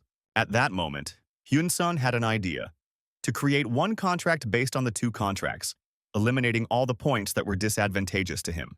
Having received the ideal contract, the guy returned to the hotel and began to study information on the internet about Ma Jin-hoon and Jung Sun-woo, after which he decided to ruin life for both parties. The first to be hit was the leader of the second team, So Tai-woong. The man hoped that the protagonist agreed to his terms, but it was not to be. Hyun-sung decided that the deposit of 100 billion won was too small, so 200 billion would be just right. As much as he didn't want to, Taehyun couldn't give an answer to this question right now, but he assumed that increasing the deposit was entirely possible. But this was not enough for the main character. He raised the stakes to 300 billion won. Moreover, the guy was contacted by Ko Jin-sung, the head of the first team, with whom Tai-woon, to put it mildly, does not get along. The man gritted his teeth but promised to provide the protagonist with the most favorable contract terms. On this note, the young man ended the conversation. He realized that the first and second teams were real enemies. Now it was Ko Jin-sung's turn to receive a portion of happiness after the guy called him. The man was delighted when he heard the boy's voice. Hyun-sun said that he had read the document. Initially, the protagonist planned to sign a contract with him. But now there was no need for this. The man had absolutely no idea what was going on. But the guy had already added that he had sent him a new version of his contract. To continue the conversation further, Hyun-sung asked his interlocutor to read a new document. The head of the first team read everything. Now he was not happy. Besides, the main character asked him to solve internal problems without him, and the deposit of 100 billion won was small. Now the protagonist wanted 200, or better yet, 300 billion won. The man began to express his indignation, but the guy didn't care and hung up. After all, During both the first and second conversations, the guy made notes and was now editing the audio files, after which he sent the finished result to Taewoon and Jin Sung. And so that they wouldn't bother him anymore, the guy threw away his old phone. Meanwhile, the leaders of the first and second teams listened to the received file. A whole month passed, and Jung Seong-woo was asking his subordinate where Hyun Seong had gone. But Taeyeon had no answer to this question, since the guy didn't even show up at the hunting grounds. The boss wasn't just angry at the employee, he didn't expect him to be so useless. Taeyeon stood with his head down, thinking about how after that audio file, the guild leader and deputy had started an open confrontation. And now the guild is divided into two camps. Moreover, sharing information became very difficult, and viewing records of the main character's entry and exit from the dungeon was also difficult. But the worst thing was that the guy seemed to disappear into thin air. Meanwhile, Mr. Jong poured himself a drink and asked his subordinate if Hyun Seong could have joined another guild. Taeyeon doubted that such a thing was possible. Such a vague answer angered Sona, after which he chased away his subordinate and smashed a glass against the closed door. After a nice conversation with his boss, Taeyeon returned to his office. His mood dropped sharply, so he didn't even greet his subordinates and walked past them. The work atmosphere became unbearable, and he had more problems after that ill-fated swabbed audio file and contract. And most of the players and guild staff now took Ma Ding-hong's side. That's why now, more than anything in the world, he wanted to find Hyun Sung. Meanwhile, the main character continued to hunt. He needed to accumulate a decent amount of points. Now he received about 600,000 per day. On the one hand, it was a drop in the ocean, but if you collect many such drops, you get an ocean. Besides, he made good money selling batteries. The young man could even be proud of himself. True, now the guy began to notice that his sales window was too small. Whenever a product was sold, it had to be re-registered and put up for sale. It would be great if he could display goods in huge quantities like you could in computer games. Therefore, a logical question arose. If he raised his personal skill level, would the situation change or not? Moreover, other sellers could register hundreds, if not thousands, of products. For example, one such seller was a user of Rickamores, who sold thousands of medicinal products. But to level up, the main character needed to accumulate 10 billion points, and now he had just over half. At that moment, another monster snuck up on him from behind. Only the young man's sudden attack failed, as the boy dodged the spear flying at him. But the toad was much less lucky as the guy kicked her in the jaw, after which the enemy lost consciousness and fell to the ground. But that wasn't enough. So Hyun Sung activated a skill called Magic Charge. With the help of this skill, the main character decapitated the monster. But there were many two-legged toads in the dungeon, and the guy admitted that this was no simple opponent. The monsters were strong, agile, mobile, and not stupid, so people rarely hunted here. But the protagonist did not feel fear. Instead, he summoned a fireball, and he threw them at all the toads at once, after which there was a huge explosion. But the opponents turned out to be resilient, so they rushed into the attack. The situation was difficult. One toad attacked from above, while the second ran in for a frontal attack. But Hyun Sung only became more excited and waited for the attack, drawing his blade. The two-legged toads attacked the guy from different sides, but he ran straight towards them, not afraid of dying. As soon as the main character reached the first toad, he cut off its head on the fly.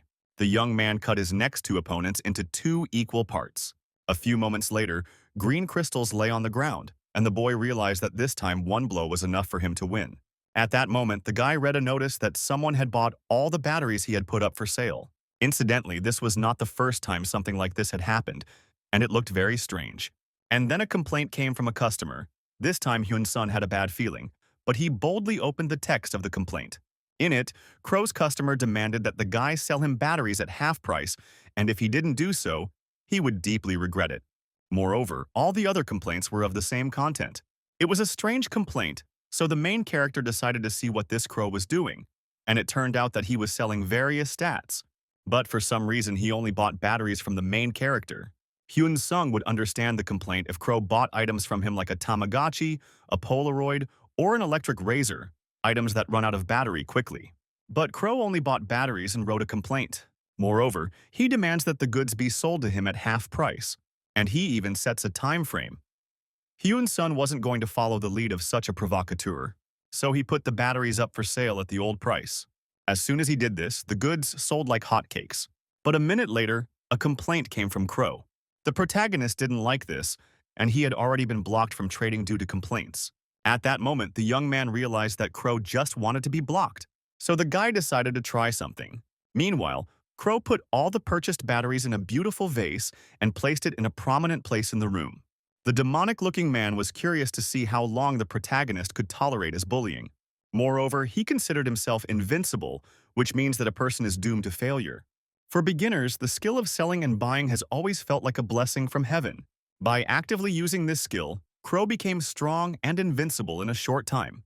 Moreover, after some time he became the only ruler on the planet on which he lived. He also learned early on the truth that not all people who possess special skills can reach the same heights as he did. Basically, you could spend forever trying to collect enough points. But the problem was that there would never be enough of them. And all because points have always been easier to spend than to earn. From personal experience, Crow also knew that newbies often spent all the points they had accumulated during the hunt on medicines and skills in order to become stronger. But among the gray mass, there were also some interesting specimens who sell goods that are found only on their planet, and thus make a good living. But no matter how much of a monopolist a person is, he cannot stand up to the overwhelming power of capital. Moreover, for the man, this was an ordinary race for points, in which he never lost. Crow always worked according to the same scheme. He bought up good products from newcomers, then wrote complaints about them and got their operations suspended for 3 months. When the blocking action ended, the man repeated his actions from the beginning. Therefore, Crow believed that no matter how persistent Hyun Sung was, he would not be able to withstand it and would sell the goods at half price, and only at the suggested time. Thus, the man was going to become a monopolist in this industry. And if the main character decides to rebel, the man will file a complaint against him again. While plotting the perfect plan to seize the monopoly, Crow didn't immediately notice that the main character had run out of batteries to sell. Hyun Sung was happy that the sale was successful, so when he returned home, he would buy more batteries to sell. After finishing the hunt, the guy immediately went to the store and bought a lot of different goods. In the hotel room, Hyun Sung began unpacking boxes. He understood that Crow wanted to get his business suspended, but during this time the guy had managed to sell a lot of different things. Therefore, the young man was not going to sit idly by. He wanted to declare a buying war on his opponent. So, the main character loaded batteries one after another for sale. As soon as Crow saw a new batch of goods, he immediately bought it. At this point, Hyun Sung noticed that other customers had also started buying batteries, and there had been no new complaints so far. Moreover, the young man understood that Crow would still buy his product, even if the price was twice as high. But then the guy noticed how complaints were flying from Crow, so he realized that at this rate he would have problems. However, by loading new batteries, the guy tripled their price because he would make a profit anyway. So, closer to the evening, Hyun Sun achieved the desired result. His account was 10 billion points. His active skill had leveled up. He could now buy heroic rank items and sell 100 items at a time. Initially, he didn't like the battle with Crow, but now he was even grateful to the stranger for his help. And it was dangerous to continue raising the price of batteries. And all because now the number of complaints has almost equaled the number of sales. Now the young man was thinking about whether he should start adjusting the quantity of the product by changing its name. Hyun Sun had one powerful item, and he even became curious whether the enemy would be able to buy it. Meanwhile, on another planet, Crow was no longer happy about the war that had started. He hoped that the guy would stop, and he would be able to rest and regain his strength. The man was furious because the original price of the batteries had increased by as much as 4 times. But if everything continues in the same spirit, it will become difficult for him to live on. However, the man was sure that the main character was now at the limit of his capabilities. At that moment, Crow saw that Hyun Sung had put up for sale a battery that could charge 120 smartphones and 24 tablets. Now it's Crow's turn to grab his head and go crazy, because all the batteries in the battery will cost him 2.1 billion points in total. The man didn't know what to do, whether he should spend so much money because the guy could load more similar goods. In truth, a man could have invested a lot more money. But that was only if the deal was in the bag. But in this situation, he had no idea how far the main character could go, so he was sad. Therefore, he decided to end the trade war with Hyun Sun for today. So, all the goods that the protagonist put up for sale were purchased, and he received a notification about it. There were also no new complaints filed against the young man, suggesting that Crow had decided to surrender. Apparently, the high-capacity battery was bought from him by those people who had bought something from him before. However, the interesting fact was that all the batteries that the guy loaded were bought by none other than Crow. Overall, Hyun Sung felt a bit sorry that due to the trade war with Crow, he had to put the battery up for sale earlier than he had planned. Evening came, and the young man went out into the city. He needed to stock up on new goods, as they had become especially popular in the market. The guy decided to make all the necessary purchases at a used electronics store. At the same time, a beautiful demoness was studying the list of goods on sale, one of which was a home slot machine. Before purchasing, she looked at the product's specifications and found that the cartridge needed to be purchased separately. A cartridge is a device that contained more than 800 different games. The girl had no idea how good this item was, but she decided to try to buy it and use it anyway. Meanwhile, having arrived at the hotel, the guy decided to check how much the new skill level differed from what he had before. Hyun Sung was also not pleased with the information that he needed 1 trillion won to take his buying and selling skills to the next level, after which he checked the window of the legendary rank elixir, which was supposed to heal any physical and mental wounds. But he could not buy this product now, since he had not yet reached the heroic rank required for this. That was all clear. But what the guy was interested in was whether he received any perks other than the ability to list up to 100 products at a time or not. So now he could read reviews of his product. The first thing he read was reviews of the game console. Only Bartok liked it.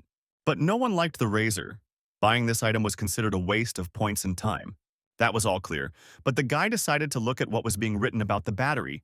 And there was a whole canvas of harsh words directed at the main character, saying that he was fooling customers and swindling them out of points, even though he put a good thing up for sale. The other reviews were no less harsh and spoiled Hyun Sung's mood. After that, the guy decided to take a little rest and just look at the goods that other guys were selling. What surprised the guy most was the prices of domestic animal eggs and the pets themselves. Eventually, Hyun Sung got tired, closed the status window, and lay back on the bed, closing his eyes. Suddenly, he opened his eyes sharply. To tell the truth, he was afraid to even think how much a legendary rank elixir could cost. At that moment, he noticed the phone vibrating and was surprised that his mother was calling at such a time. The woman asked if her son knew So Taewoon, a worker at the So Guild. The first problem was that Hyun Sung had forgotten about this guy, but Mom clarified that this man was the head of the second recruiting team. The woman mentioned this man because he had come to them and was now standing at the door. Besides, the mother didn't know whether she should let the man into the house or not, so she called her son. That's why she was very surprised when Hyun Sung categorically forbade letting Taewoon into the house and said that he would call him back himself and resolve the issue. The woman naively believed that this man came to them with good intentions. There was no time to explain everything now, so the guy promised to tell everything a little later. The mother was very worried about her son, so she asked him not to do anything to harm himself. Hyun Sung understood his mother's feelings, so he said that there was no reason to panic, he would solve everything himself, so she shouldn't worry so much. After hanging up, the guy immediately dialed Taeyeon, who had been impatiently waiting for this call for a long time. The main character was angry, but he didn't understand what the man was doing at his house and why he was making his mother nervous. Taeyeon asked the young man to calm down, as he had come to his house with only good intentions. Somehow the man learned about the illness of the young man's father, and that everyone believed he was paying for it. So the man wanted to tell his mother about the main character's difficult fate. Hyun Sung didn't understand why they had to go that far, since Sue's guild wanted to sign the contract with him, not his mother. But this time, Taeyeon decided to put pressure on the protagonist through his family, saying that important decisions need to be made together. Moreover, the man did not understand why the boy was stubborn, because the guild was ready to pay him as much as he wanted. It was strange to hear such things from the people who sent him the disgusting contract. The protagonist wasn't stupid, so he consulted a lawyer, and it wasn't just some minor inconsistencies in the contract. Hyun Sung wasn't even particularly surprised when he heard Taewoon start talking about how it was just insurance, that the guy was exactly the player they needed, and therefore there shouldn't be any problems. But these were just empty words, meaning that opening the status window would be in vain if Hyun Sung was not the player they were looking for. Taeyeon suggested that the protagonists think carefully about their offer, because they were not guys from the street, but the Soo Guild. In truth, the protagonist could have signed a contract with the guild if he didn't have to show his status window, but it was obvious that the Soo Guild was not prepared to make concessions on this issue. Therefore, there was no particular point in continuing such a conversation, and the protagonist wanted to hang up. He also warned his interlocutor that he would change his number immediately after the conversation. For this reason, Taeyeon will no longer be able to contact him.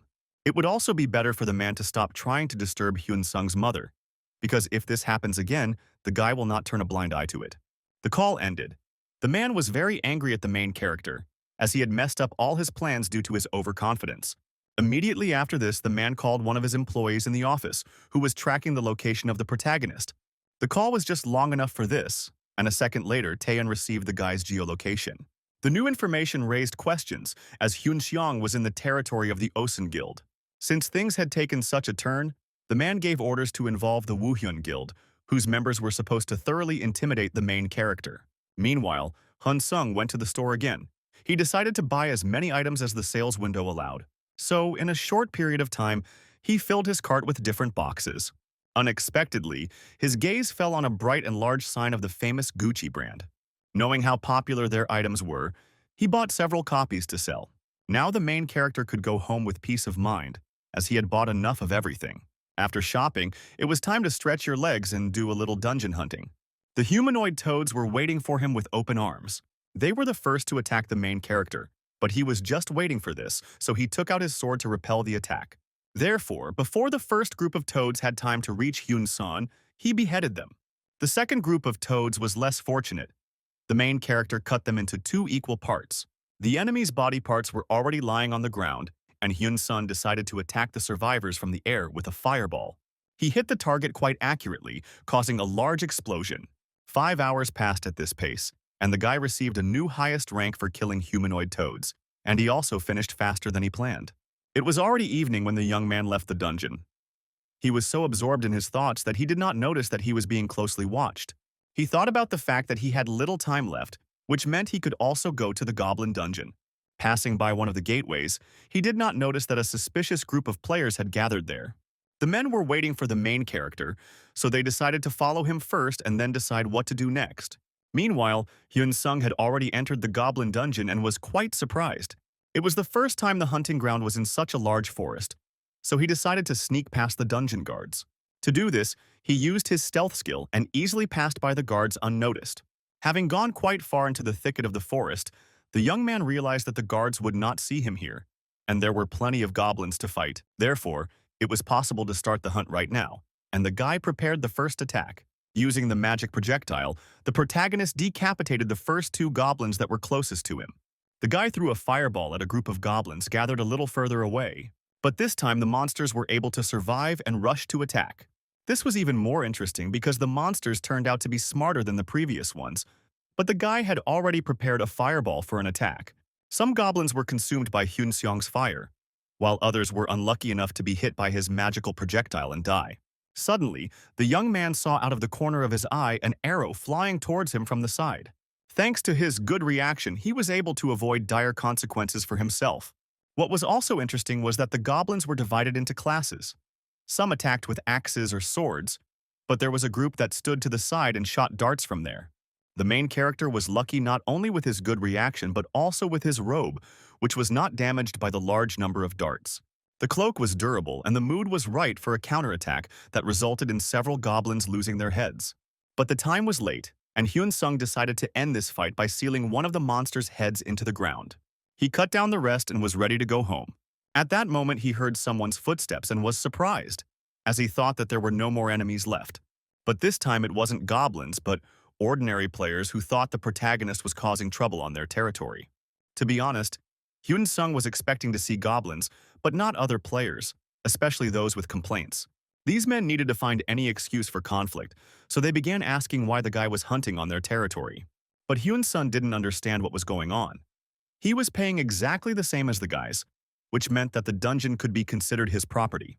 The men insisted that since they hunted here every day, it was true that he was on their side.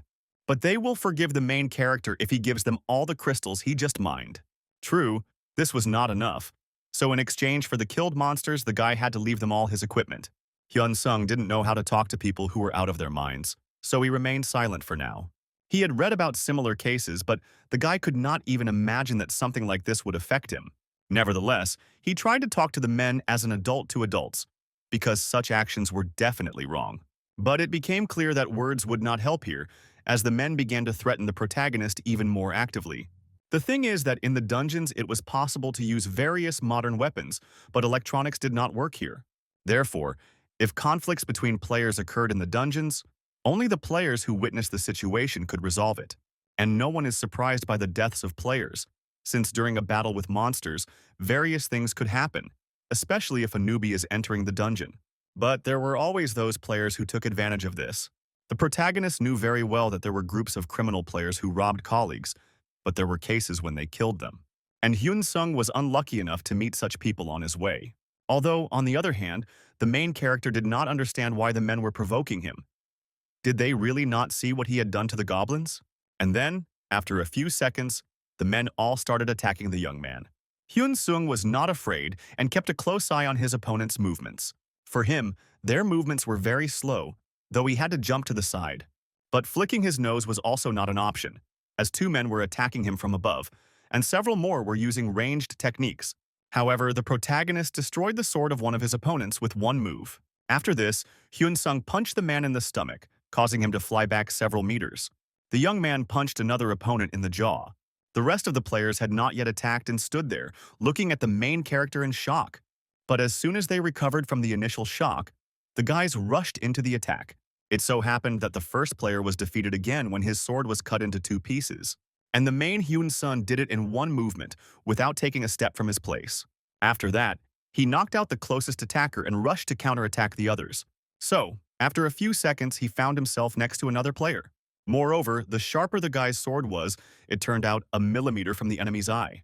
But the main character managed to change the trajectory of his sword. True, the enemy did not appreciate Hyun Sun's mercy, who wounded his hand instead of gouging out his eye. The man's behavior offended the protagonist, so he caught up with him and slammed his head into the ground. The young man didn't have time to catch his breath, as three players were already running to help their comrade. Hyun Seong didn't want to attack his opponents, so he decided to go on the defensive, and for this, he took a shield from the storage. Meanwhile, another man was watching the progress of the battle, who believed that his guys held up well and were doing their job well. He thought it would be a lot easier if they could kill this guy, so now he was planning to cut off one of the main character's legs. A minute later, the man came down to the clearing. Hyun Sun looked at him and took him for a security officer.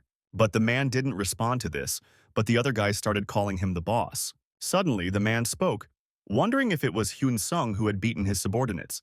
The main character didn't really understand what questions could be asked of him, since these guys were the ones who started provoking him first. He shouldn't have said that, because the man didn't say anything else and attacked the young man, who was able to block the blow with his shield. After the first attack, the stranger immediately increased the distance between himself and the main character. It's amazing how a regular newbie, who hasn't even received a profession, managed to block the attack of an experienced player. By all accounts, this guy was not suitable for this dungeon. Overall, the man was very fed up with the situation, so he decided to end it quickly. The player was preparing to strike the guy again, although he had originally planned to do everything neatly and beautifully. But now his plans have changed dramatically. He decided that cutting off one of the main character's legs is not enough for him. That's why this time the man decided to attack Hyun Sun from the air. Surprisingly, even though the blow was very strong, the main character was able to block it. A second later, the man jumped back a few meters, breaking contact. The man stopped and smiled predatorily, as this was a very interesting situation. Hyun Sun also did not try to attack first. He understood perfectly well that this time he had a strong opponent. It was hard not to notice that this man was much stronger than the hooligans he had dealt with before. The enemy's strength and speed and all other characteristics were much higher than those of the main character. Moreover, the man's fencing skills were better than Hyun Sung's, despite the fact that his bloodsucker sword was amazing in combat. The protagonist also realized that he would have already died if he had not had a shield. But if you think about it and look at the man in front, the question arose as to how all this could have happened to the main character. There was a lot to think about, but first I needed to get out of here alive. If the sword didn't help the guy in the fight, he decided to use his fire spear this time. It was unexpected for the man, and quickly he would not have been able to dodge since the fiery spear was already flying straight at his head. A second later, the man and the fire spear collided, causing an explosion. While there was heavy smoke all around, the main character decided to try to escape from the battlefield. But unexpectedly, even after such a powerful explosion, the enemy survived, his hair was burnt, and the man became very angry. Hyun Sung was surprised because he thought that this blow should have been fatal, so he realized that he shouldn't have held back. But there was no point in thinking about it, since the enemy attacked him again. However, this time too, Hyun Sung managed to turn around and block the man's attack. The protagonist fell on his butt, and his opponent struck the ground with his sword. But then he quickly stood up and activated the fire spear. Now he began to aim at the enemy, who was already ready to attack him from above. The man noticed the protagonist's manipulations and was ready to repel his attack.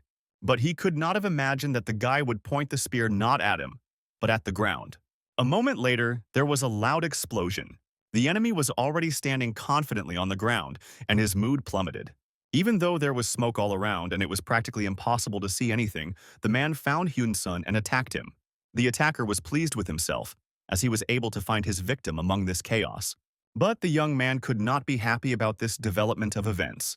Moreover, the man tried to hit the guy, but he was able to dodge. Suddenly, the protagonist realized that the situation was beyond the pale, because this man, although he tried to injure him, did not intend to kill him. However, this had to be ended, so Hyun-sung launched another fire spear at the enemy. The man was already quite fed up with such attacks, and besides, he could only defend himself with his blade. The explosion again singed the enemy's hair. But before the man came to his senses, Hyun-sun began to run away from him, while simultaneously looking for something useful he could buy now to avoid dying in this dungeon. So, he found a passive skill that, in moments of danger, increases all player stats by 50%, but only for 60 seconds.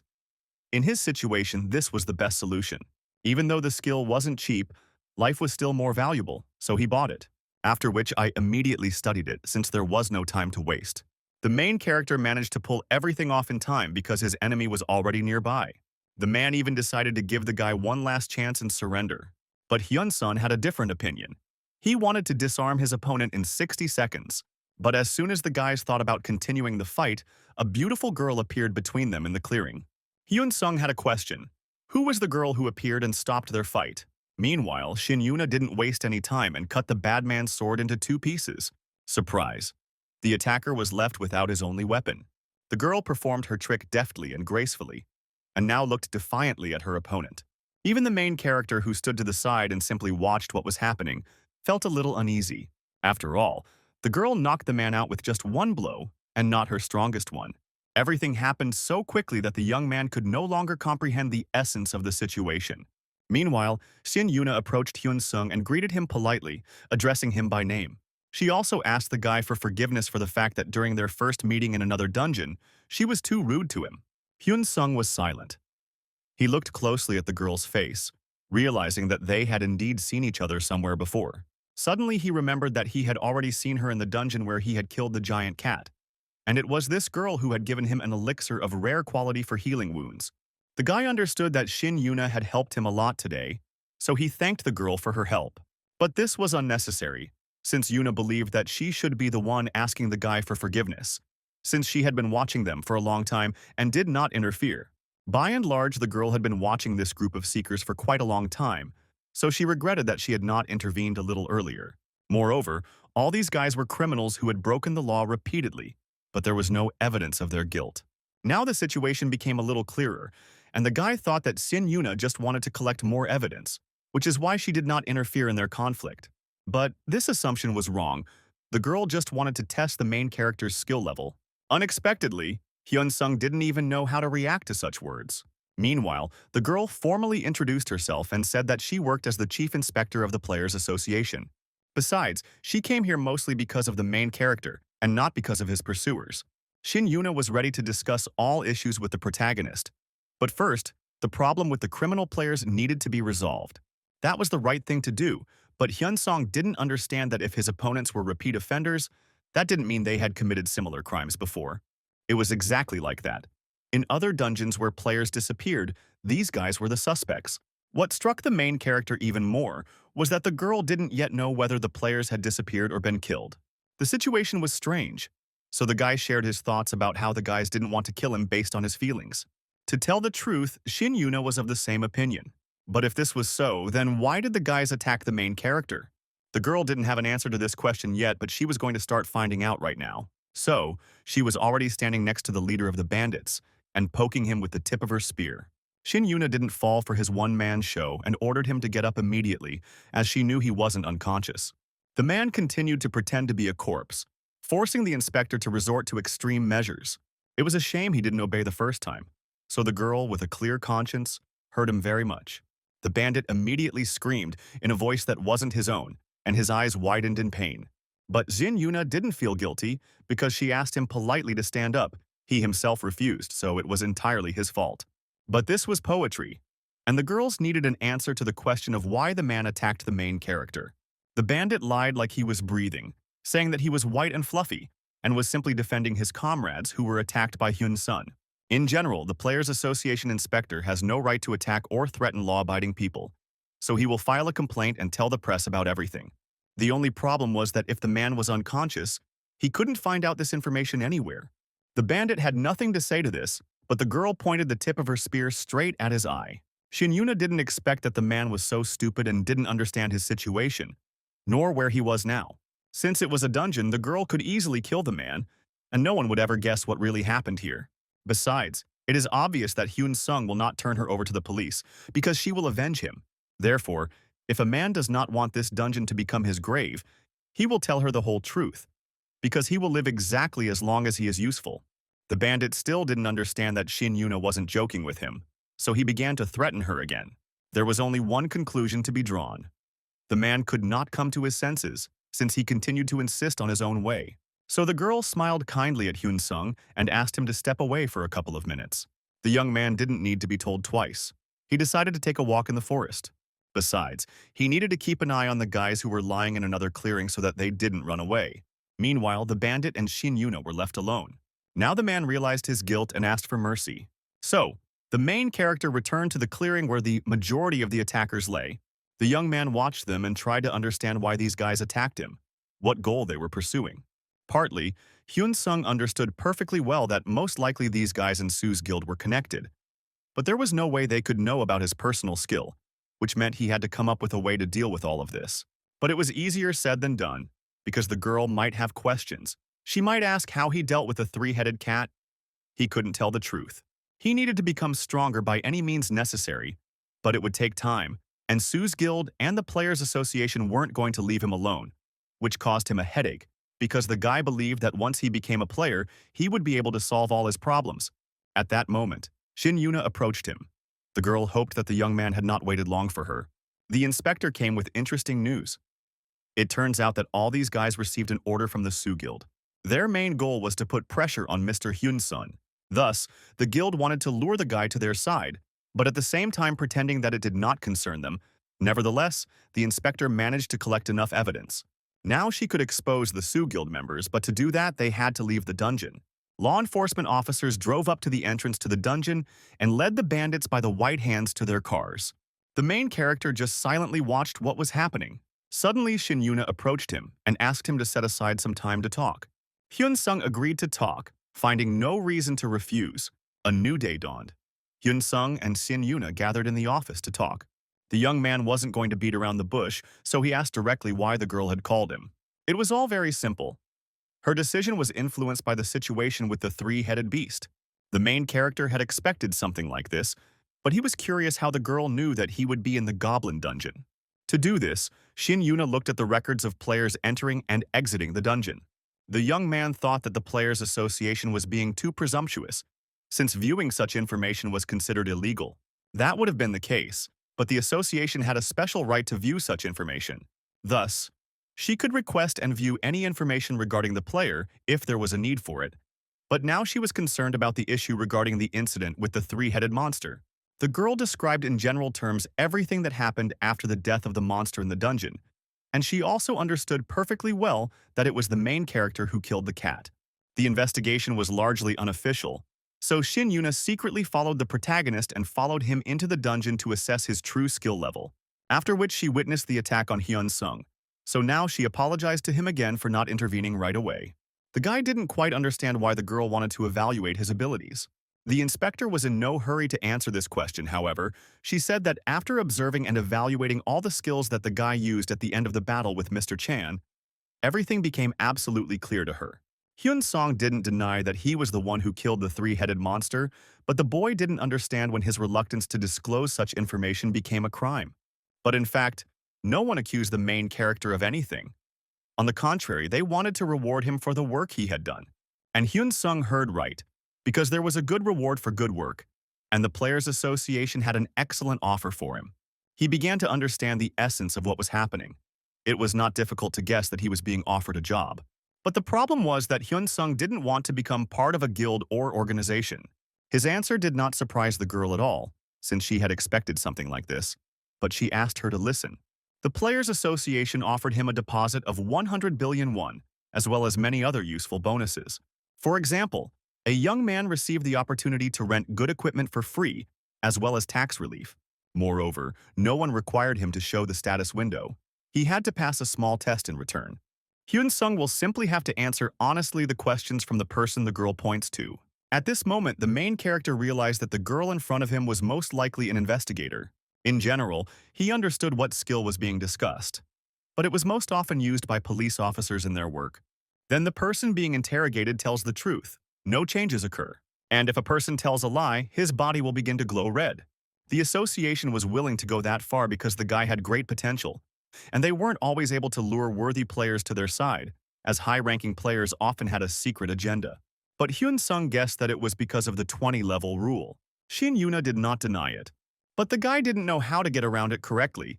Yet the association was willing to invest 100 billion won in him, since in just a few months, he showed outstanding results. After thinking about it, Hyun-sung decided to accept the offer, as he realized that he was still too weak now and needed to become stronger. If so, it was time for a little test, and another girl entered the room. She immediately prepared to activate her truth contact skill. The protagonist gave his full consent to this. So, after activating the skill, a confirmation window should have appeared in front of the main character's eyes. In this window, the guy will have to confirm his consent to further conversation. After this, the girl activated the contact of truth skill. To tell the truth, this whole situation was quite stressful for the young man. However, he gave his full consent to further conversation under the influence of the truth contact skill. Immediately after activating the skill, the girl left the room, leaving the protagonist and the inspector alone. For some time, a lingering, unpleasant silence hung in the room. Shin Yuna broke the silence first and asked Hyun-sung to sit comfortably and answer her questions honestly.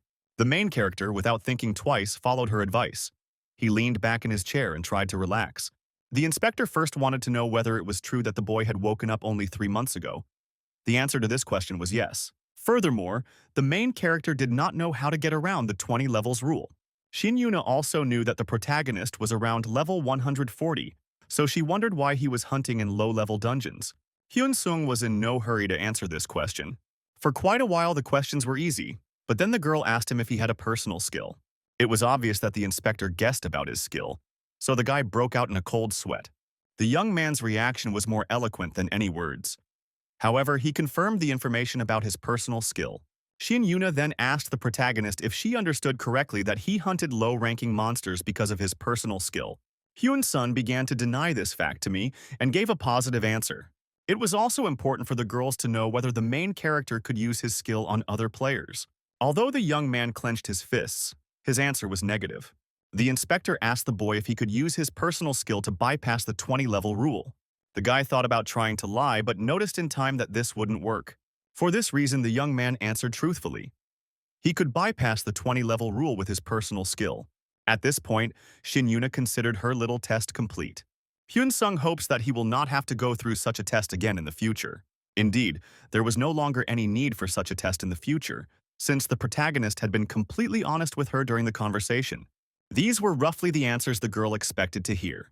Suddenly, Hyun-sung guessed that Shin Yuna also had a personal skill. Such a question from a young man surprised the inspector. She even stopped drinking her coffee.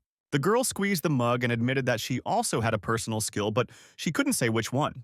Realizing that he wasn't the only one with this personal skill, Hyun-sung felt a little sad. But Shin Yuna believed that this was not worth doing, because each player's personal skill was unique and unrepeatable.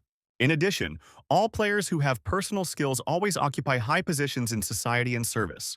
If this is true, then the girl in front of him is exactly such a player, and holds a high position in the management of the association.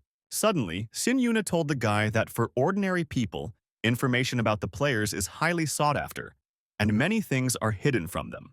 Thus, all information about players with personal skill was classified and protected by national security laws.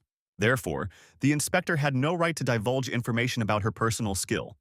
But it was too late to drink Borhomi. She had already done that. But this shouldn't have been a problem, since they would be part of the same organization. But the main character didn't say that he would sign a contract with the Players Association. But the problem was, from the moment Shin Yuna told Hyun Sung about her personal skill, he had no choice. However, there was no point in making a sad face, since everything was not that bad. After which the girl placed the previously drawn-up contract in front of the main character. The young man began to study it. In fact, the salary was high, there weren't that many mandatory points to fulfill, and even benefits were paid during military operations. Realizing how good the conditions were that they offered the guy, Shin Yuna asked him to sign the document quickly. Everything was really good except that it was a lifetime contract. Moreover, Hyun Sung doubted that the other players had signed similar contracts. Shin Yuna did not deny that this was an exceptional case. Otherwise, the association would have gone bankrupt long ago. Such good conditions are written only because the main character has a personal skill. Moreover, even when the guy hunts low-level monsters, they still drop stones no matter how many he kills. Moreover, he could increase his level without limitation. It also meant that they could hire someone whose level would eventually become the highest in the world. The young man took a sip of coffee, realizing that there was some truth in the inspector's words, although he wasn't quite sure who they took him for. But despite all the perks, the guy wanted to at least shorten the contract term a little. Shin Yuna didn't answer, but asked the guy if he knew how many players with personal skill there were in the world. There was no answer, so the girl answered for him, saying that there were 80 such players all over the world. And until Hyun Sung came along, she was the only one in all of Korea. Now the protagonist understood that there were few people with special skills in the world, which is why they were so valued. Shin Yuna saw that Hyun Sung was not inspired by the contract period, but the Players Association couldn't allow a person with personal skill to be lured away by another guild or even a country. Therefore, the working conditions were improved as much as possible, although the term of the contract had to be changed to lifelong. And if the main character needs anything else, he can let them know, because they are ready to give him a lot. If only the guy would sign the contract. Hyun Sung wanted nothing more than to change the contract term. It should be 1 year, not 50 or more. He was even ready to accept a deposit of 10 billion, just so that the sentence would be reduced. But even if the deposit is smaller, the association's answer will not change. The term must be lifelong. The bidding was in full swing, and the guy decided that if the association wasn't happy with the year, he was willing to work for them for 2 years. But Shin Yuna was adamant. She was even ready to increase the amount of the deposit, if only he would sign the papers. The protagonist wasn't as simple as he seemed either. He agreed to sign a 2-year contract with the association for a deposit of 20 billion and to prioritize the association's interest in the future when renewing the contract. But if this option doesn't suit them, then he won't sign anything at all. Quite expectedly, Shin Yuna assumed that the guy wanted to leave Korea and start life from scratch in another country. This was a mistaken assumption. The protagonist simply knew little about the association, and besides, he didn't like to obey anyone. This was all clear, although the girl also knew that the contract was more beneficial to the guy than to her organization. Hyun Sung tried to think ahead.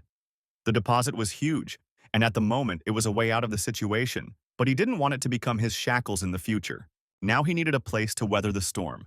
And if he liked it here and everything was good, then he could stay here in the future. Hyun Sung agreed to re-sign the contract, and the association would not lose anything from such an offer.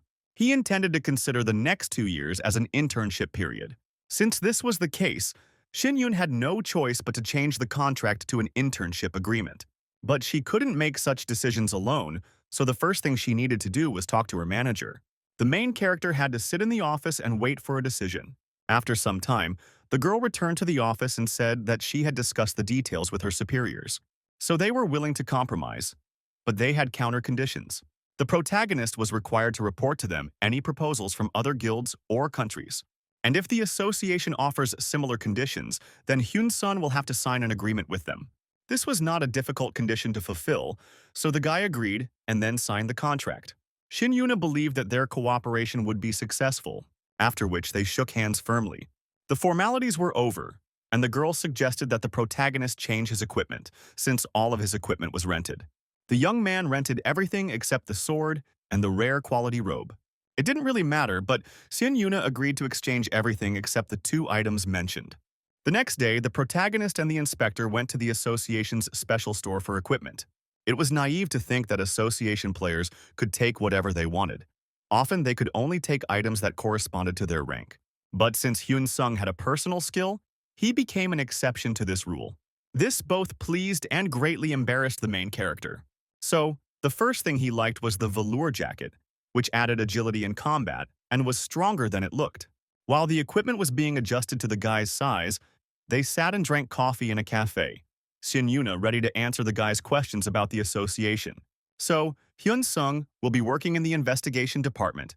His job will be to resolve dungeon incidents and conflicts between players. Basically, he will have to identify problems and look for ways to solve them. Their team also helps the support team from time to time, as they are short of people.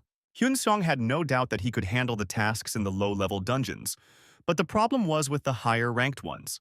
Shin Yuna understood this, so she said that she would take his level into account when distributing tasks. The guy also had to report to her about difficulties at work, since she was his boss. If so, the guy wanted to discuss one problem that arose even before signing the contract.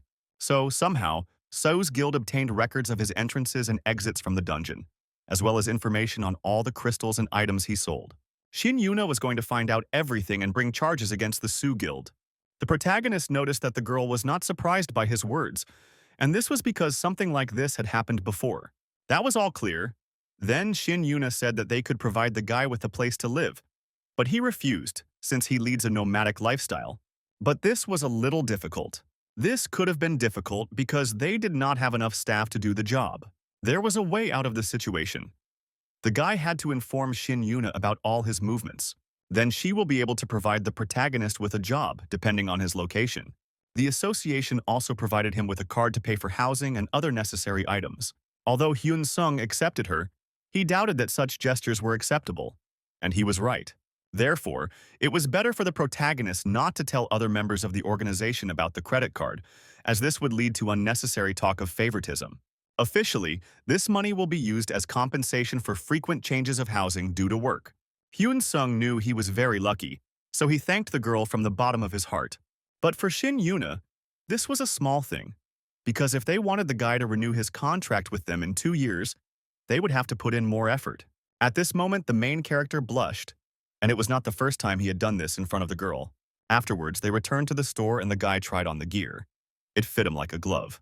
The inspector was pleased and handed the young man an ID card, stating that he was an employee of the association. Now Hyun Sung had all the powers of their team members, which meant he shouldn't have any more problems. The guy could be free, but he had to check his messages, since all employees could be urgently called to work from time to time.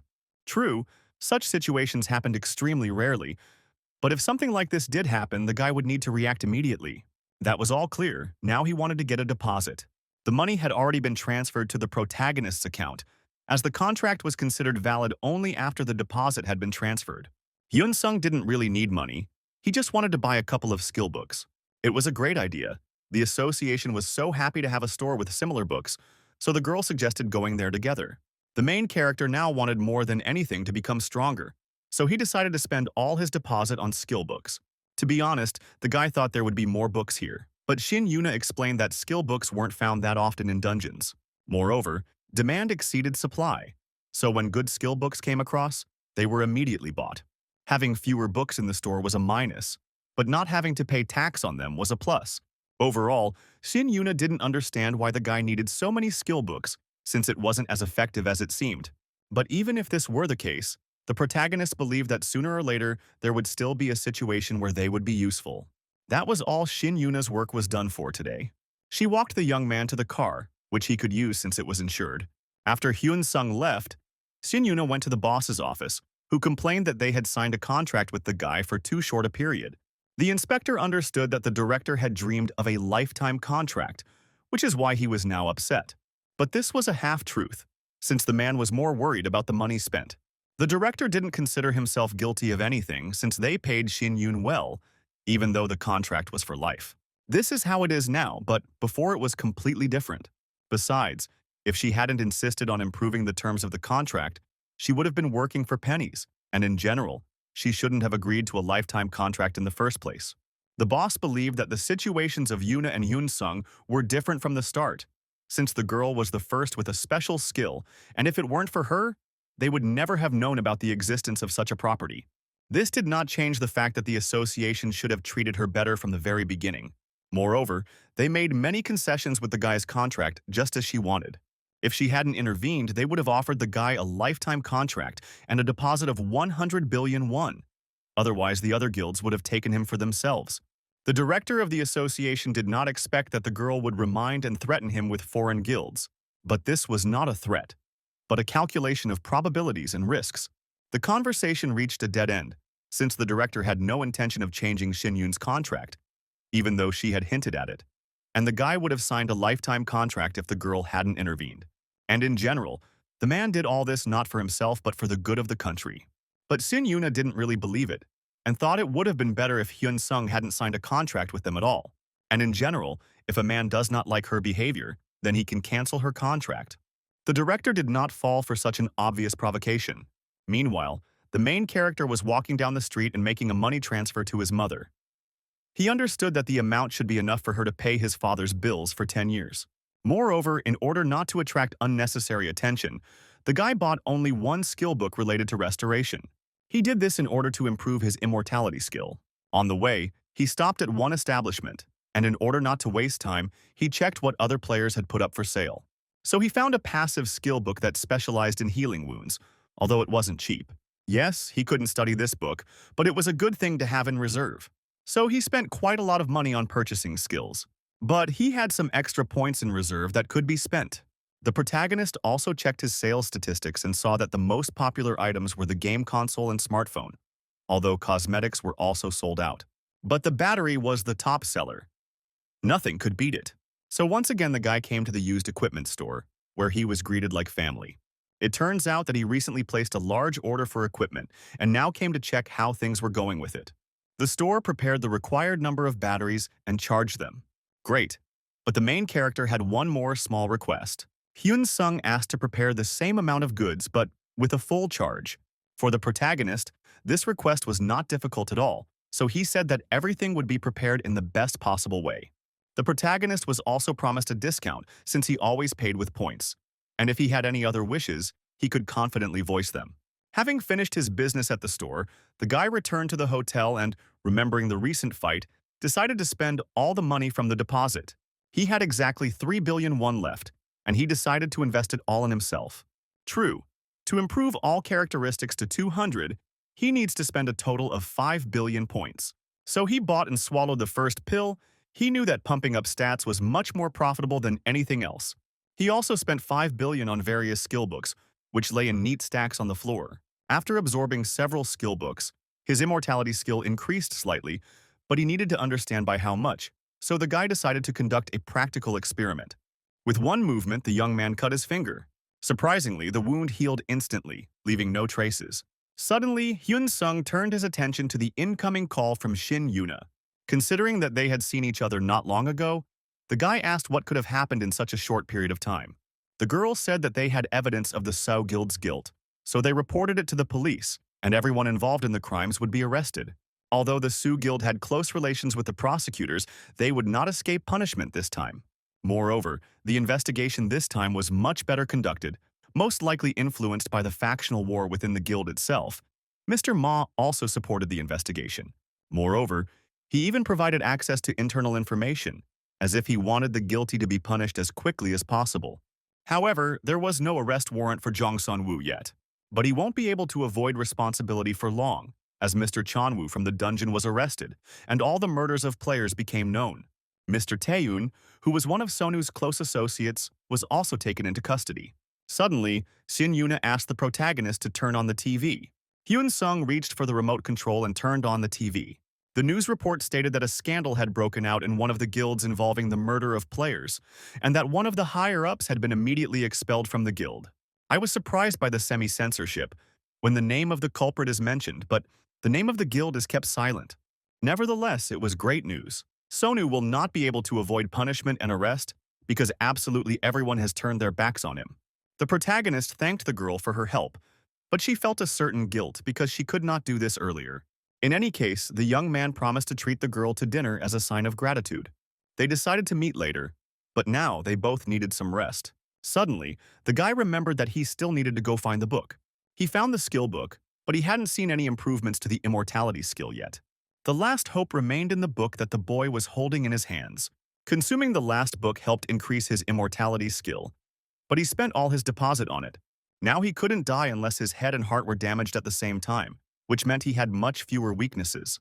The skill could be developed further, but he no longer wanted to do so, since it would take a lot of money to get to the heroic rank, so he could only dream of the legendary rank for now. Now, with peace of mind, he could go to bed. Hyun-sung was planning to get a good night's sleep since tomorrow was his first day at work. A new day had arrived, and all of Shin Yuna's team members were excited and waiting for the newcomer. Hyun-sung arrived at work on time and even filled his office on the first try. The guys from the team were in no hurry to get to know him and only glanced sideways in his direction. But there was one guy who very politely asked the main character if he was the one starting his shift today. Yes, today was the young man's first day at work. It turns out that the squad leader had asked many times for a new recruit to be sent to them. And then a miracle happened. His request was fulfilled. So the guy introduced himself and said that his name was Seo Tae-chul, after which Hyun-sung did the same, and the boys shook hands. Suddenly, the main character noticed that the only girl in the squad was throwing displeased and menacing glances at him. Tae-chul stubbornly tried to ignore this and brought the newcomer to the 7th team's restroom, where he could rest a little. The man also told the protagonist that if he was assigned to a dungeon below level 100, he would go there to see Soo-yeon.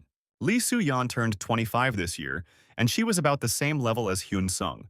The young man sincerely hoped that he and the girl would become excellent partners. However, Soo-yeon wasn't so confident and generally acted quite rudely. She received an immediate reprimand for such behavior, since she should have introduced herself correctly and not resorted to informal speech. But the problem was that Hyun-sung looked younger than her, so she thought it was appropriate to speak to him in this way. It wasn't hard for the guy to guess that the girl didn't like him. Although Taekul began to apologize, the protagonist felt that something was wrong here. The guy didn't focus on this for now, but he did warn that he wasn't suitable for the role of the younger brother either. The thing was that Hyun-sung had just recently turned 27, but because of his childish face, he was often mistaken for a younger person. Realizing the mistake she had made, Soo-yeon began to apologize. To tell the truth, the main character was not angry with her. But the girl did not listen to him and quickly left the restroom.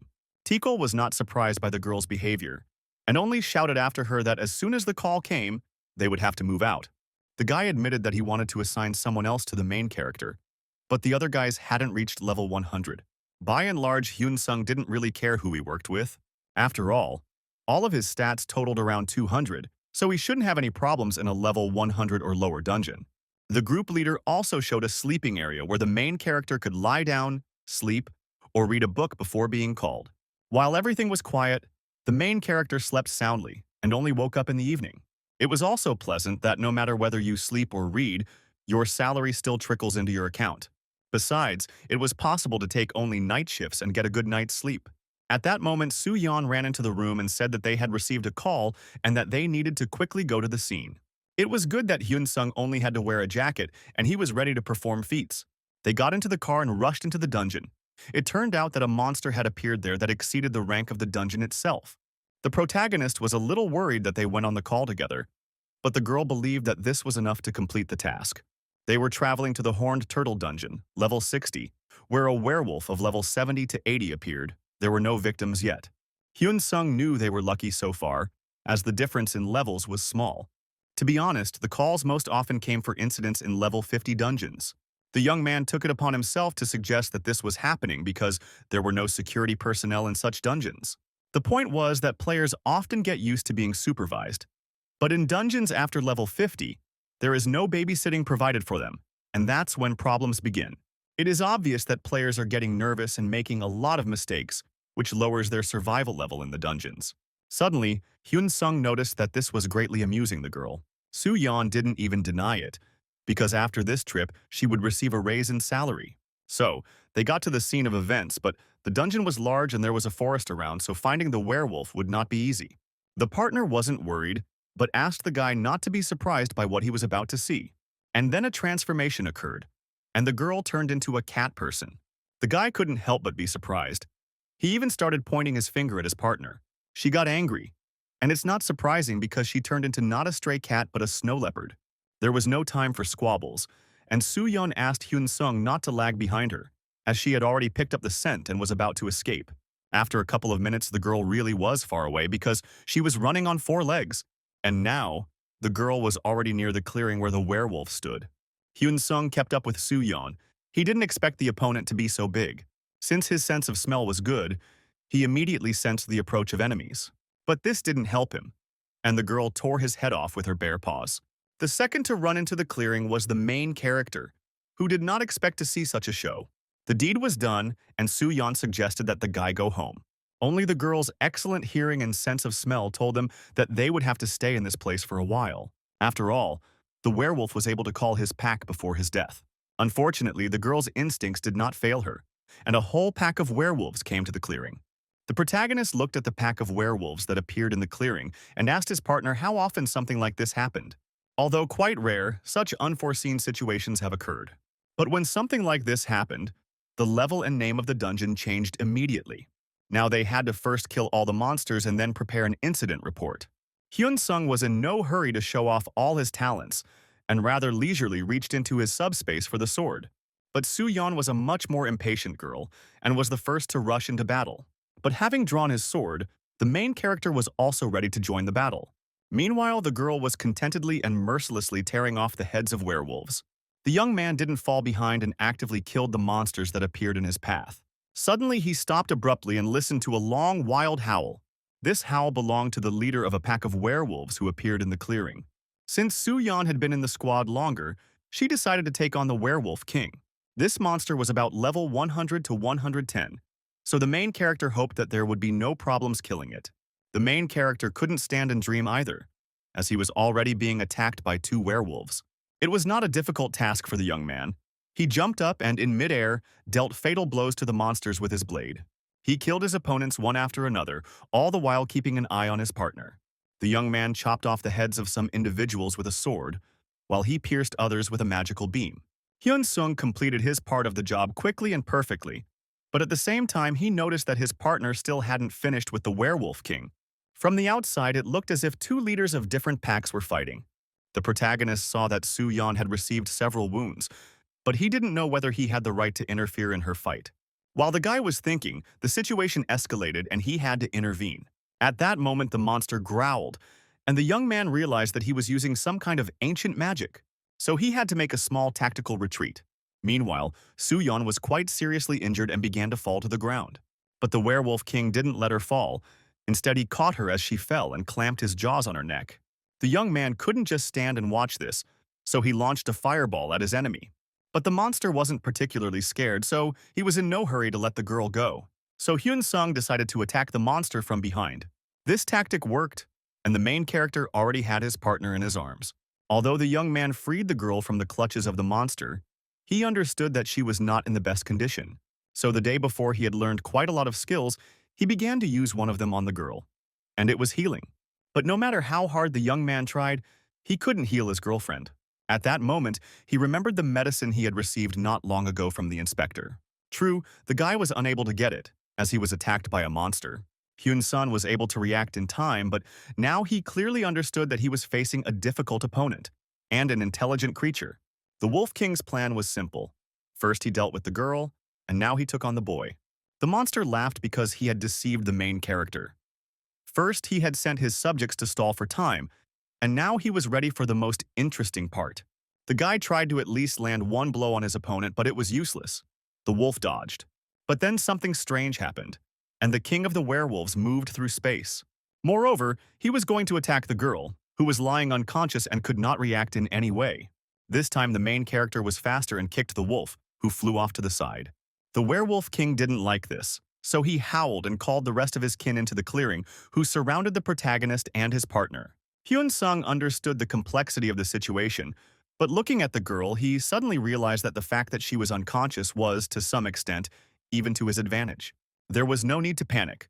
The main thing was to act methodically, step by step, so the main character was already preparing a new attack. He was going to launch 3 types of projectiles at his opponents: magic, fire, and ice. The guy also wanted to create a fire spear and a fireball. Next, he needed to release all of these techniques and direct them at his opponents. Thus, some of the younger werewolves fell into the main character's attack range and were destroyed. The pre-prepared projectiles flew and hit the werewolves right on target.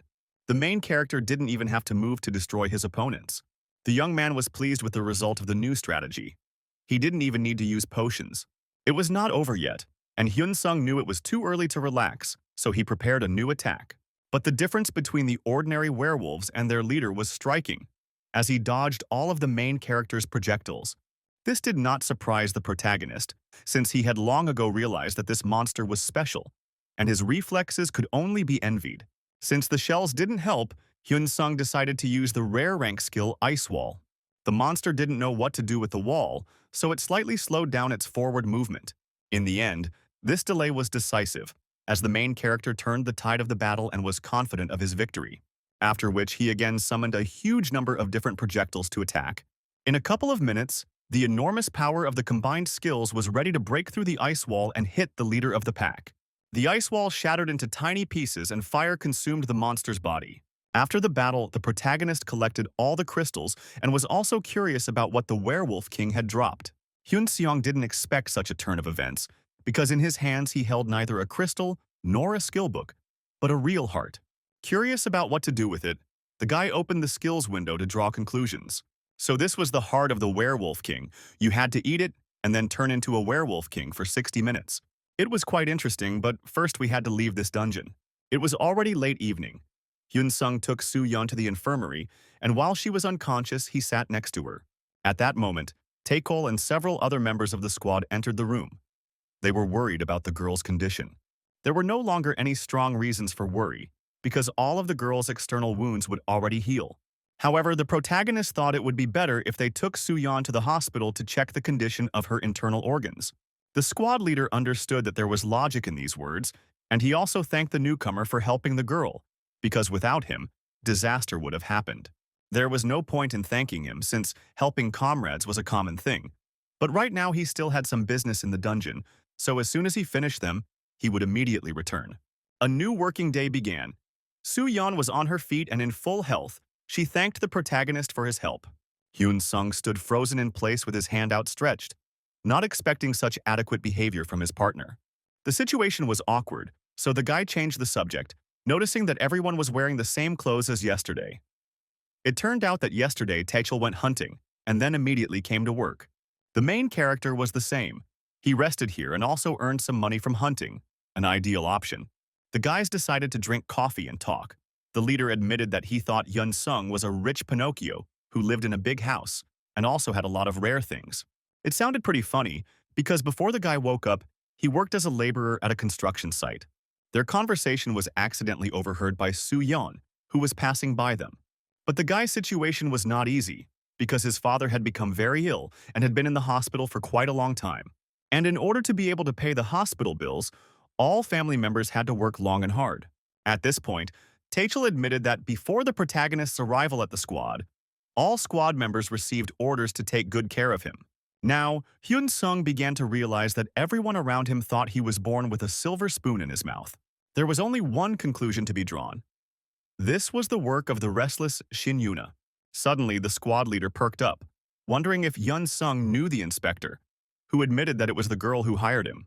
After that, everyone began to understand that the guy really had good abilities if Shin Yuna herself recruited him and sent him to them. Evening came. Hyun-sung was going about his business, thinking about how he would need to organize the items he had received at home. At that moment, Soo-yeon caught up with him. She bowed and asked the guy for forgiveness for her behavior, since she was now ashamed. Due to a misunderstanding, the girl behaved rudely and inappropriately, so she asks for forgiveness from the bottom of her heart. One day, during a call, the girl met a man, after which she developed certain prejudices. At that time, the squad included the son of a high-ranking official, and when they went to respond to a call, the boy behaved recklessly, which resulted in injuries to all members of the team. But he didn't receive any punishment for his actions, since his father immediately got him off the hook. But the rest of the team members were punished, even though it wasn't their fault what happened. And from then on, the girl tried to be the first to respond to calls. Hyun-sung asked the girl not to worry about such trifles because he does not pay attention to them. Watching his partner, the main character realized that she was very kind. But Hyun-sung had one question that was tormenting him. The girl was ready to answer, but he understood that Soo-yeon was too naive. However, Hyun-sung decided to clarify that the question would touch on the girl's skills, so she should think twice. The main character wasn't the first to ask her such a question, so the girls weren't at all surprised. The young man didn't think that people would ask others so openly about their skills, so he was a little puzzled by his partner's willingness to answer questions. The girl's active skill was therianthropy, that is, the ability to transform into a snow leopard, with all of the girl's stats increasing during this transformation. So she had high attack and defense power, but she also had some downsides, such as low magic and willpower. It was also obvious that due to her low willpower, she became too vulnerable to various kinds of magical attacks. The guy understood that the girl had absolutely no reason to tell him all this information about her skills.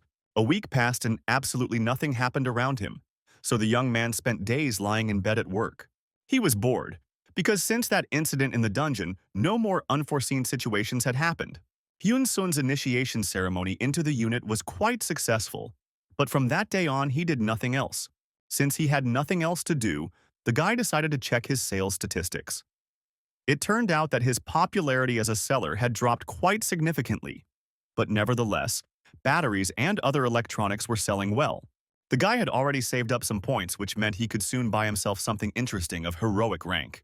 He wasn't used to doing nothing, so he decided to relieve his boredom by going hunting in the dungeon.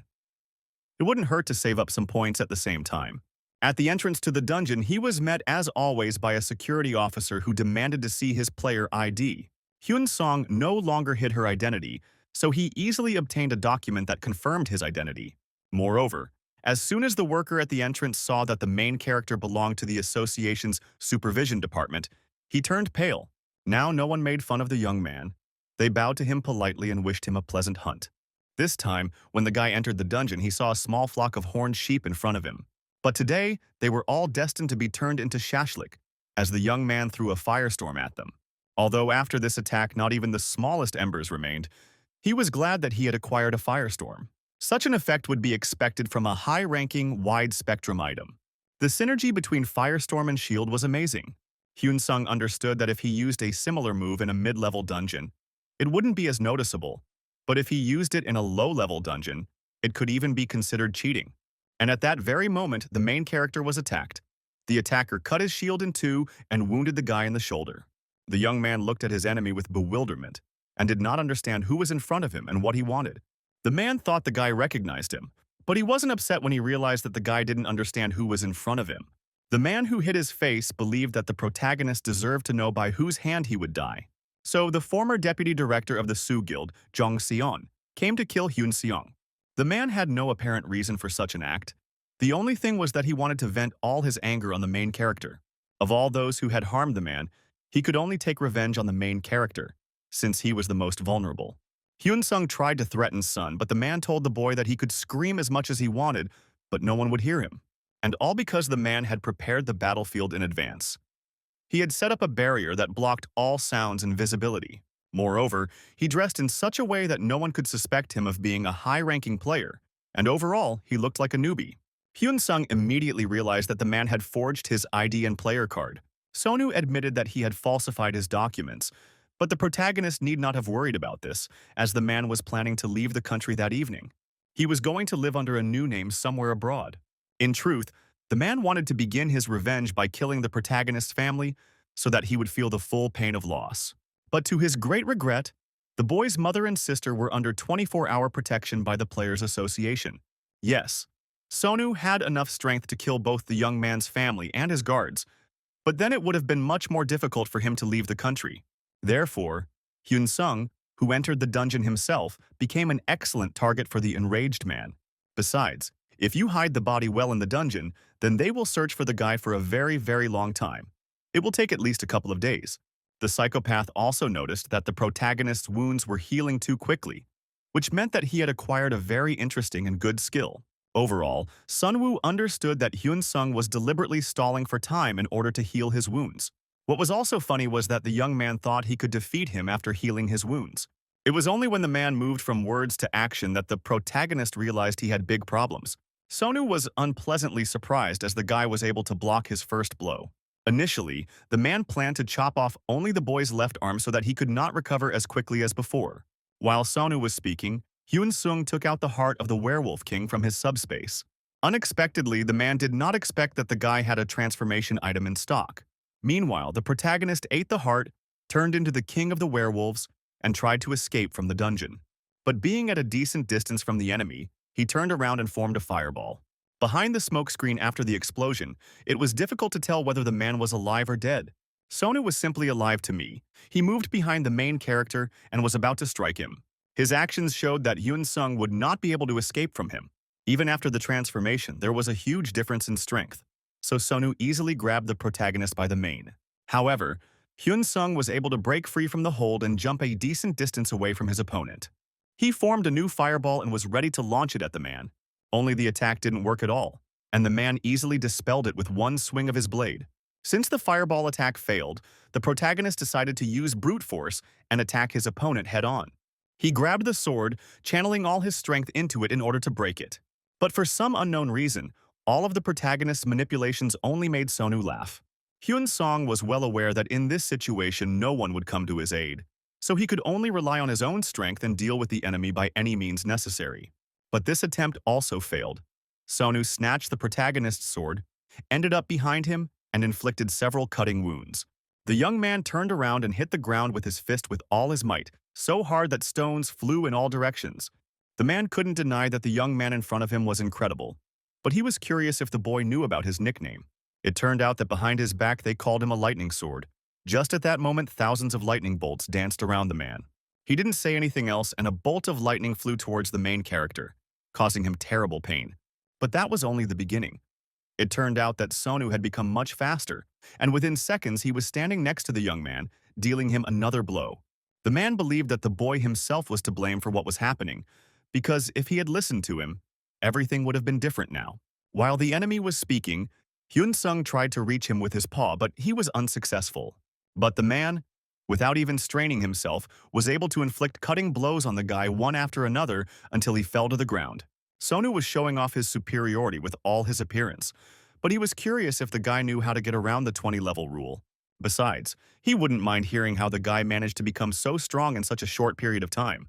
But Hyun Sung had no plans to share information with such a bad person. The enemy pretended not to hear this and said that if the protagonist told him everything he wanted to hear, he would spare him. But Hyun Sung wasn't a naive simpleton, so he didn't believe his enemy's tales. Sonu himself didn't believe what he was saying, so the only thing he could really do was give the guy an easy death for the information. But his words were at odds with his actions, and he pierced the protagonist's body with a blade. The man no longer denied the fact that this was no longer a fight, but a real torture chamber, in which regeneration was not the best skill for the test subject. The protagonist will constantly experience terrible pain, and his executioner will not need to restrain his strength, but only enjoy the process. Although the man called himself a newbie in this difficult task, the way he did it said otherwise. At some point, the thought flashed through the young man's mind that he needed to surrender and tell his opponent about his personal skill, since enduring torture was excruciatingly painful. But only willpower and the understanding that the man did not need revenge made Hyun Sung hold on. But since he was not going to say anything, he asked Sona to kill him. It was obvious that Hyun Sung would rather die than be of any use to the man. But since Sun needed time to hide the body, he decided to do everything quickly and without leaving a trace. So he simply cut off the main character's head. With a sense of accomplishment, Sonu decided to collect the young man's body parts. This was his fatal mistake, as the protagonist was not yet dead. And when the man turned his back on him, the boy pierced him with his clawed paw. Sonu fell dead to the ground, and the protagonist stood over him, albeit without a head. After which he walked over to where his head lay and lifted it up, intending to screw it back onto his neck. On the verge of death, Sonu opened his eyes and saw something incredible happen. The head had grown back onto the protagonist's body. So, the last thing Sonu saw in his life was Hyun Sung's resurrection. After some time, the young man returned to his previous appearance, gradually realizing that this time he had managed to survive. It was strange for him to realize that the body moved on its own, even with its head cut off. But he decided to leave that for later, since it was important to do something about the opponent's body now, because he had no right to tell even the Players' Association about it, since this would create additional problems for him and call into question his current level. But a way out of the current situation was immediately found, so the main character summoned a fireball. Hyun Sung was going to burn his opponent's corpse since there was no need to reveal all his secrets. Sonu's body and his armor burned very well, leaving no traces behind.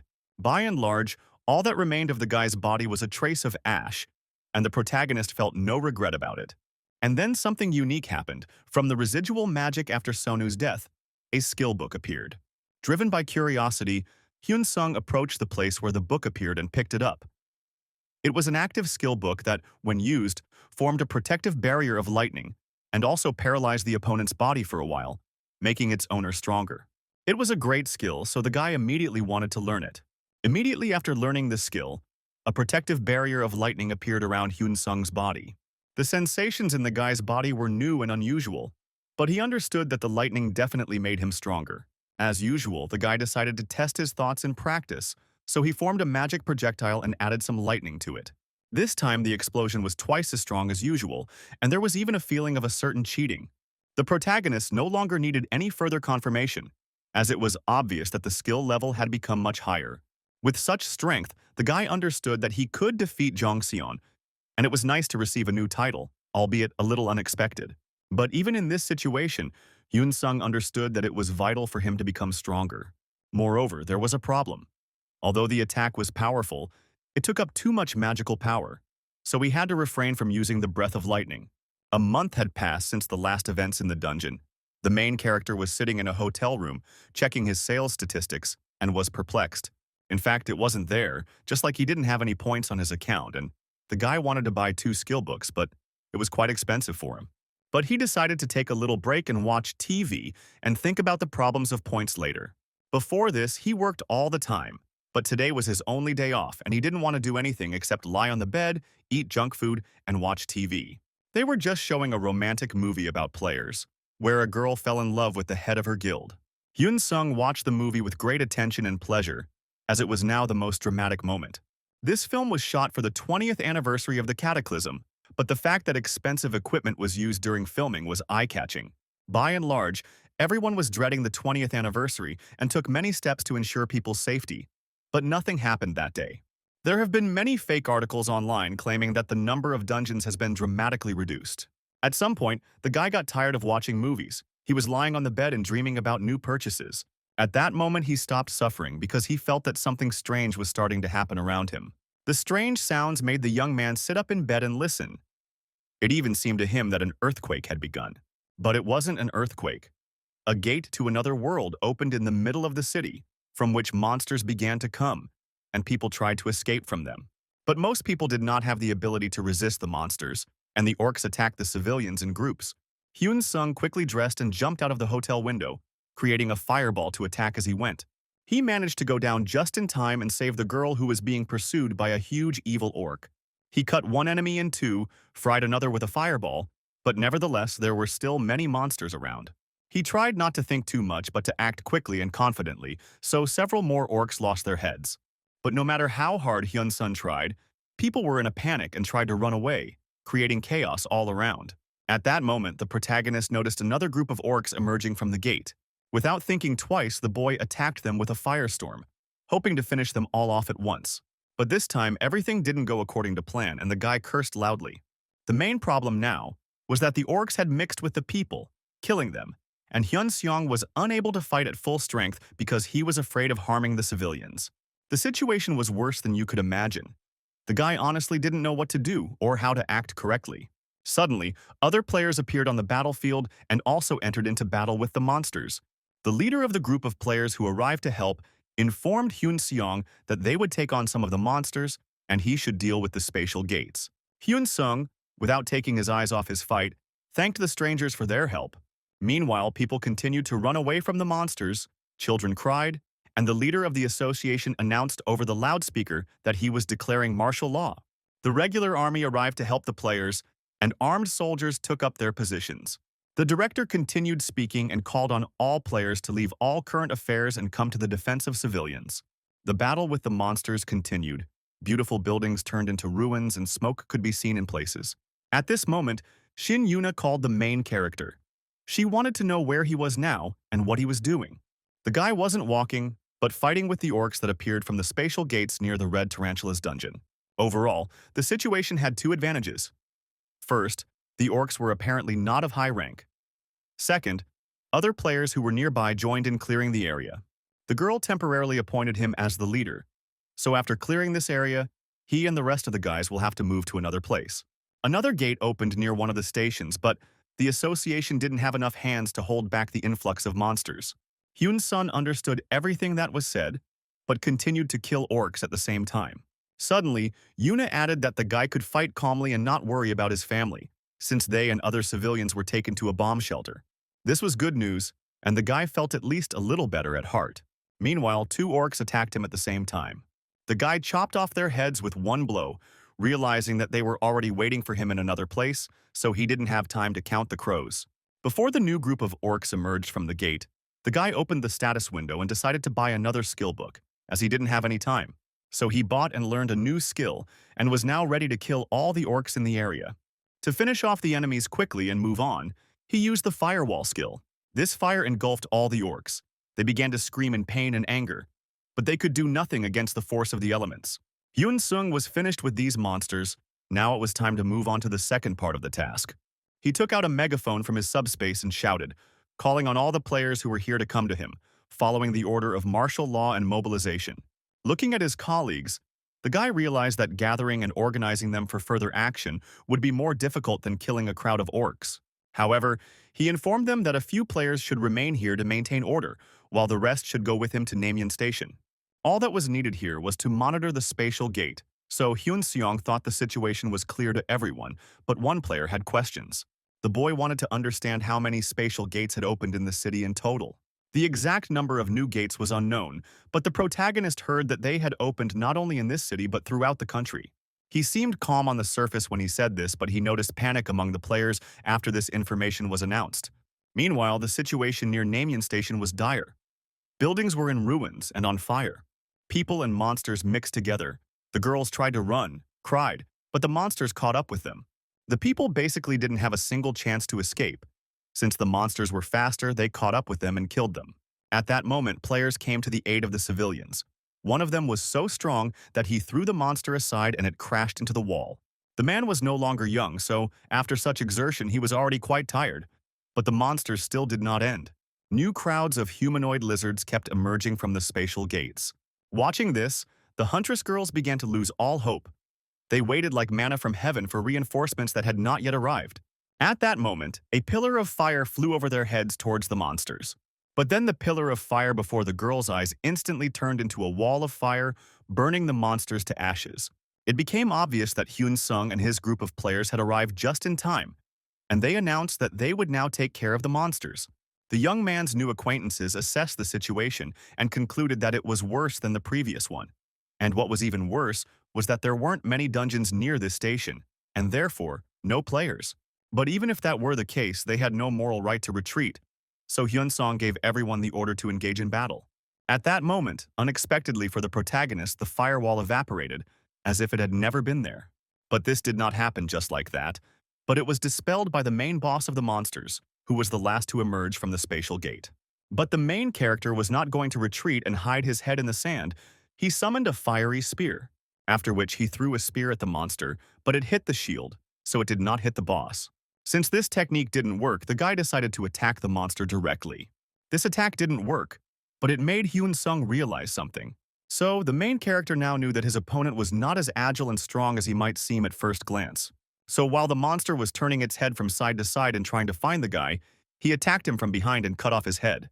At that moment, Hyun-sung heard a scream and turned his head to see an unpleasant sight. Namely, a new group of monsters came out from the spatial gates. Looking at it, the guy realized that he had killed not a boss, but an ordinary monster. He tried to attack them with fire, but the attack failed. And Hyun-sung realized that their skin was resistant to fire. Since that didn't work, the guy pulled out a shield from subspace and launched a frontal attack. First, he hit the humanoid lizard in the jaw with his shield with all his might. This was the first part of the attack. In the second part, he masterfully wielded the sword, inflicting fatal blows on his opponents. Everything would have been fine, but at that moment, Hyun-sung noticed a strangely shaped spear flying. But even a second slower resulted in the monster digging its claws into his arm. What was worse was that the strange spear was flying straight at the main character's head. And a second later, there was an explosion. Miraculously, after such a powerful explosion, the main character survived and stood firmly on his own 2 feet. He was covered in ashes from head to toe and could not comprehend what had just happened and who had done it all. But the answer to his question came straight from the spatial gate. It was a huge humanoid lizard, which was very different from its relatives. Now Hyun-seong knew for sure that he had just killed an ordinary monster, and the king of their tribe had just appeared in front of him. The main character's shield was already damaged, so he threw it away, but was ready to fight the monster hand to hand. But this boss was different from all the ones the guy had encountered before. He used magic for his attacks, and 3 strangely shaped spears appeared around him. The guy survived being hit by one of those spears once, but the question is whether he will be so lucky now. And the spears were flying at him one after another. Unfortunately, the main character couldn't block them, so he chose a tactical retreat, trying to dodge every spear. But this was a puzzle with an asterisk, since other humanoid lizards also tried to hurt the guy who ran past them.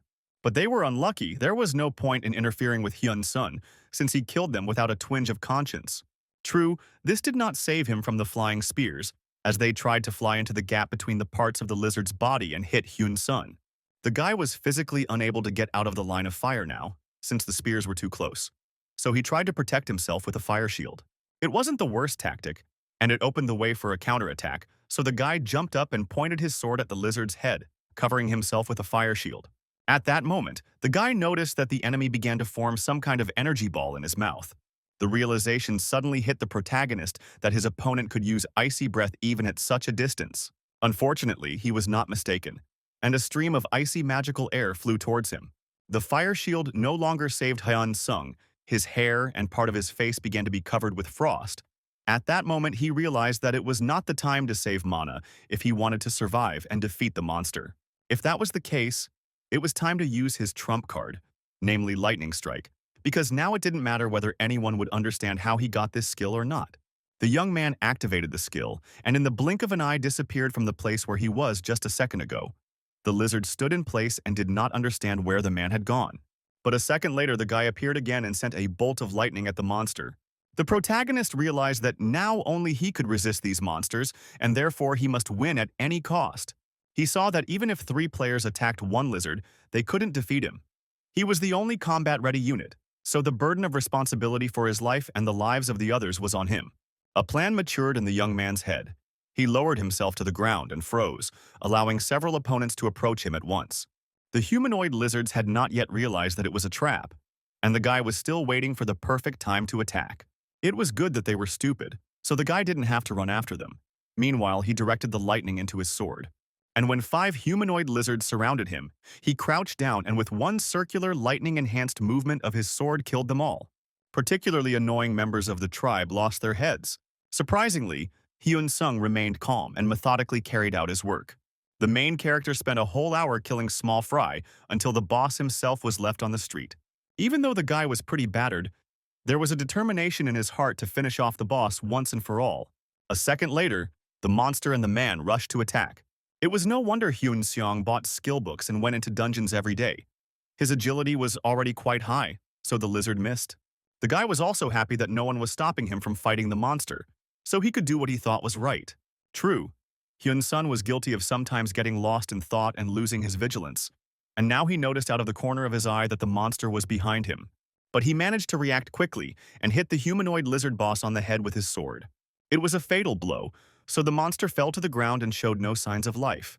Now Hyun-sung sat down on the ground and breathed a sigh of relief, as he was quite exhausted during the fight.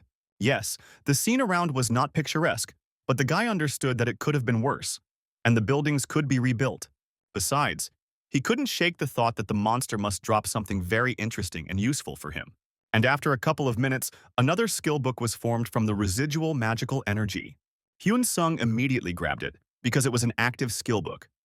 If you use the White Lizard King's Ice Breath, mana will be consumed.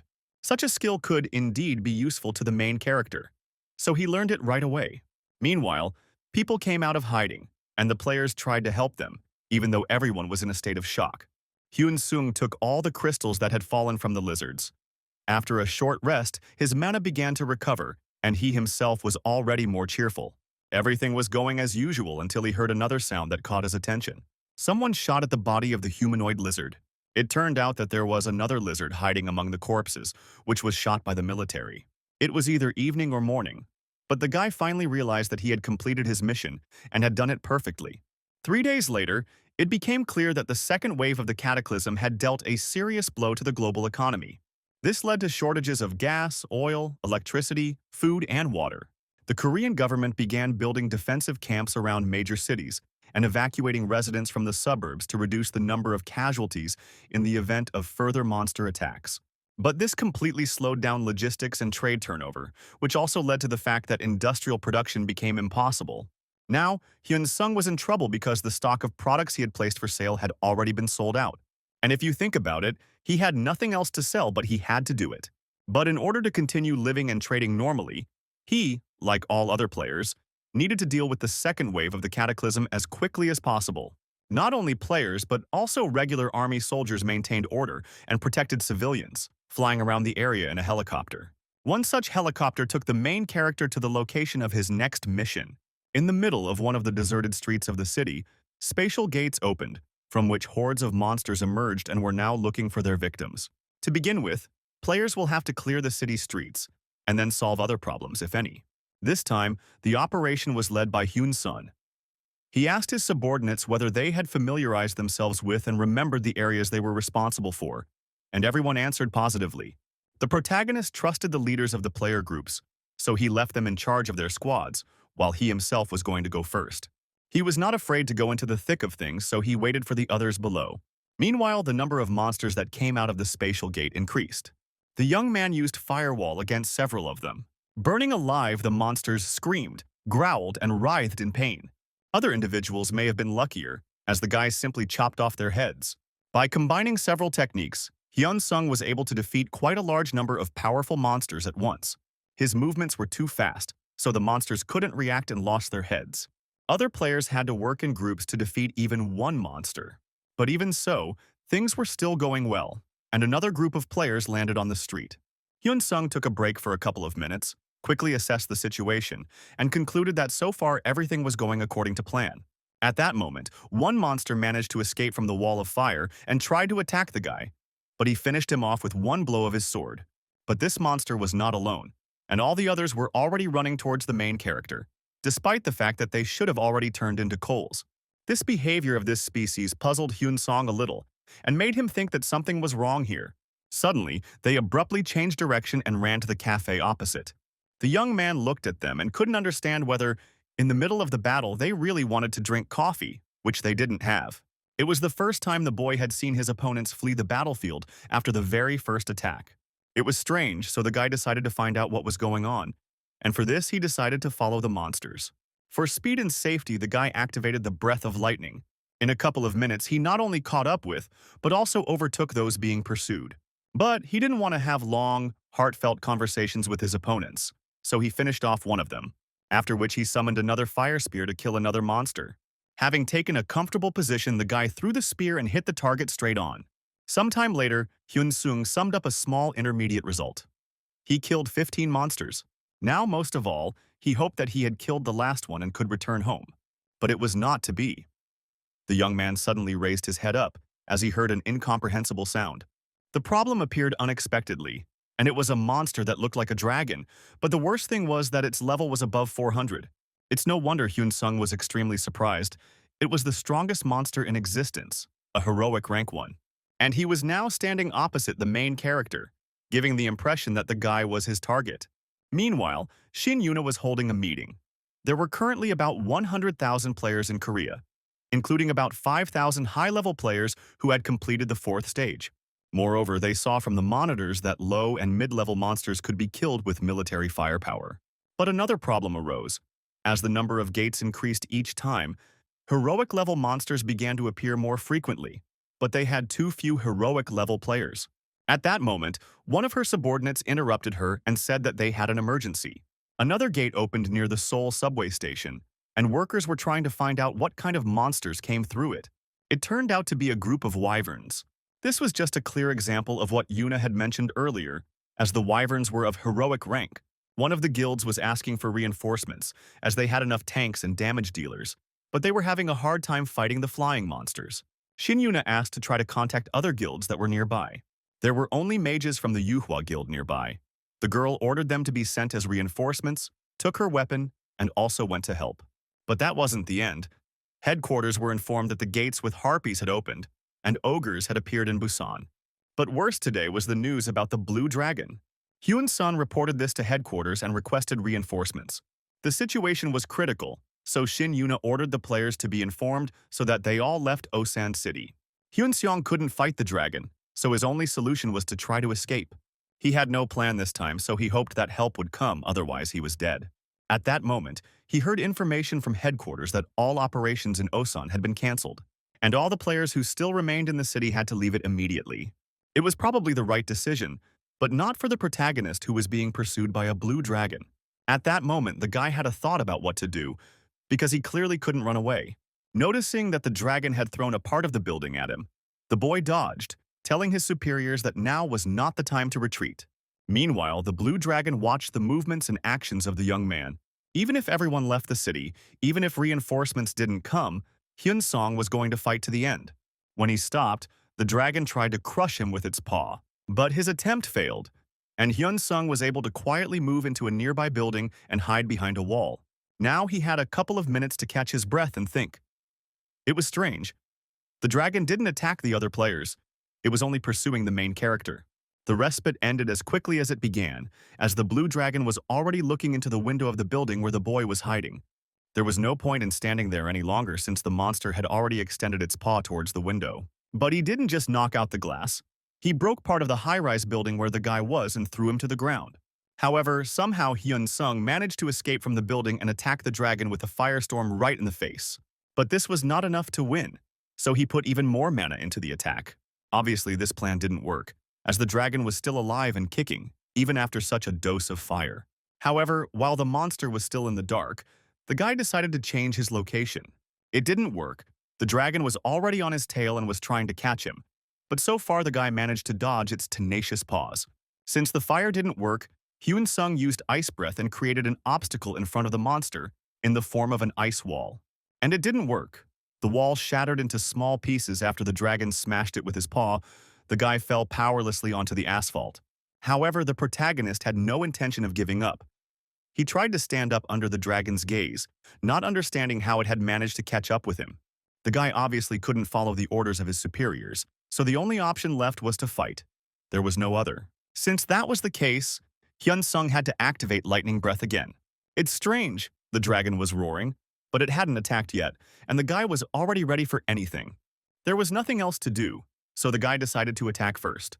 He tried to strike the monster at its main body, but the sword only grazed it, nothing more, after which the dragon almost touched him with its paw. In flight, it was clearly visible that several blows that the guy tried to inflict on his opponent did not work. It was not difficult to guess that this happened because the scales were too strong. If so, then it was necessary to hit in the stomach, since there were no scales on it. Hyun Sung picked up speed and ran towards the target. A second later, he was already near the enemy's stomach, preparing to strike him. But no matter how hard the guy tried, there wasn't a single scratch on the blue dragon. But his mood finally soured, and the monster tried to crush Hyun Sung like an annoying bug. This time, the boy managed to dodge his paw. Besides the fact that the dragon was tenacious, he was also very fast. But what a surprise it was for the guy when he saw that the dragon's ears began to produce their own lightning. Hyun Sung couldn't escape. He was trapped by two dragon lightning bolts. The discharges tore through the young man's body, and he clenched his teeth to keep from screaming in pain. The discharge stopped, and the dragon slammed the guy into the wall of one of the houses. And a second later, the upper part of the main character's body ended up in the monster's stomach. Even in this state, Hyun Sung did not want to die. He could not leave his mother, sister, and father alone in this world. This meant that you had to live, you had to fight, you had to win. He had a trusty sword in his hand, which increased his chances of escaping the dragon's belly. And a moment later, the guy thrust it into the enemy's flesh. Yes, his body was now crippled, but the guy found the strength to pull himself up with an outstretched arm. At that moment, he felt strange and thought that the regeneration process had begun, not knowing yet that the Book of Immortality had raised its rank to the only heroic one. No matter how hard the young man tried to strike the dragon from the inside with his sword, he understood that he would not last long. It was getting harder and harder for him with each passing minute, so the boy bit his opponent's flesh to stay in place. Yuna eventually returned to the base, where she was informed that the main character had died while carrying out a mission.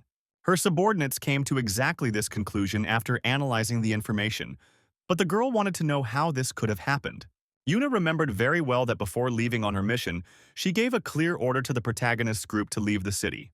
A young employee tried to answer this question, She said that Yun-sun was given the task of blocking the spatial gate. Therefore, he was closest to the dragon that suddenly appeared from the gate. Based on the collected data, it can be concluded that the protagonist did attempt to retreat from the battlefield. But summing up all the information, we can come to the conclusion that he was not destined to do this. To be honest, Yuna didn't expect this turn of events, so she was very upset by the news. If so, the girl wanted to know whether the player's death had been reported to his family. Its employees did not send any official notifications to the player's family. But at that point, the list of the dead was published online, so the boy's mother and sister could figure everything out for themselves. It was logical to assume that the main character's relatives already knew about everything, so Yuna grabbed her head. Meanwhile, Hyun-sung continued to pierce the blue dragon's flesh with his sword, but he couldn't remain suspended for long since, at the moment, he only had one working arm. It only lasted for a few seconds, after which it fell again. There was one positive thing about everything that happened. The main character no longer lost health.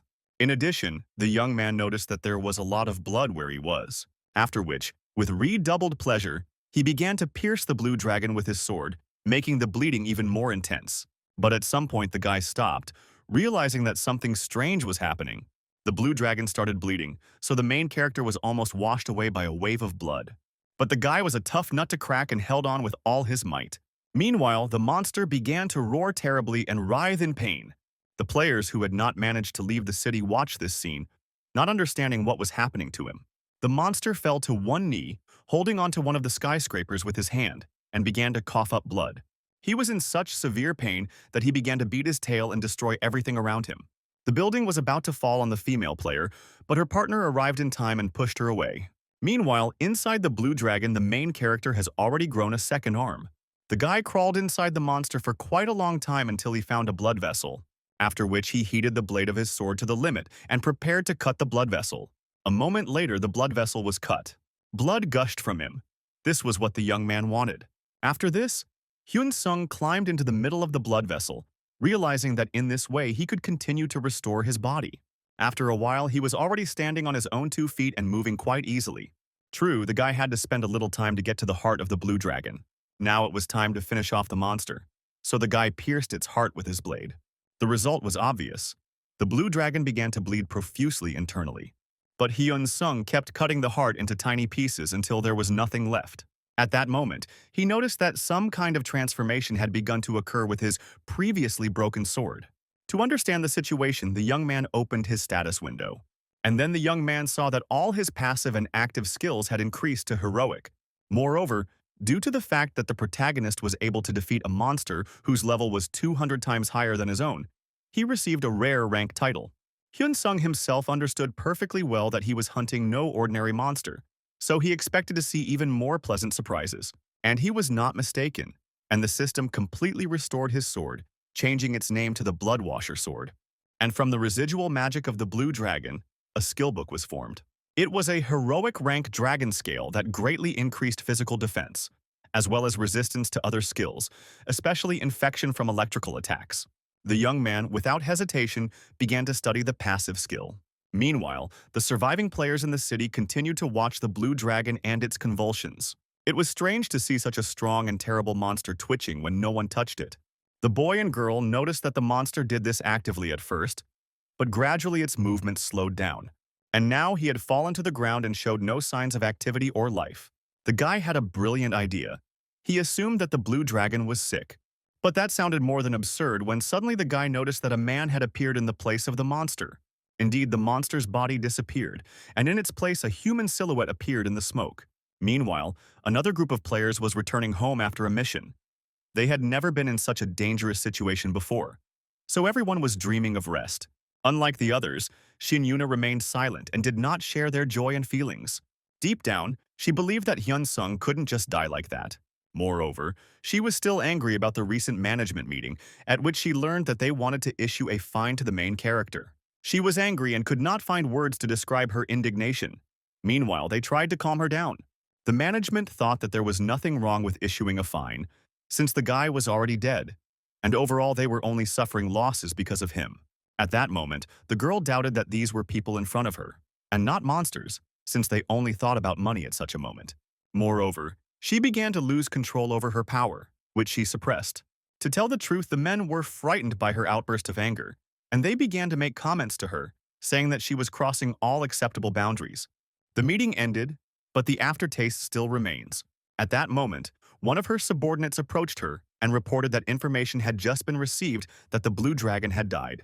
Unexpectedly, the players who were in the helicopter thought that they were the ones sent to kill the dragon, so who beat them to it? The point was that in Korea, or anywhere in the world, there was no group of hunters willing to challenge the blue dragon.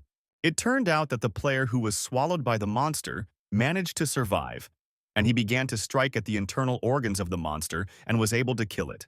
No one expected that such a method could be used to win, but Shin Yunu wasn't interested in how the monster was killed.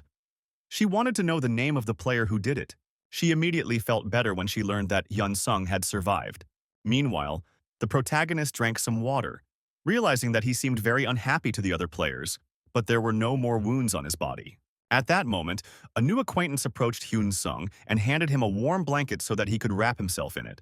Clothes were important, but right now the main character needed the phone more, so he asked the guys to lend it to him for a while, if possible. Since the young man needed to call his mother, the girl player handed him her phone.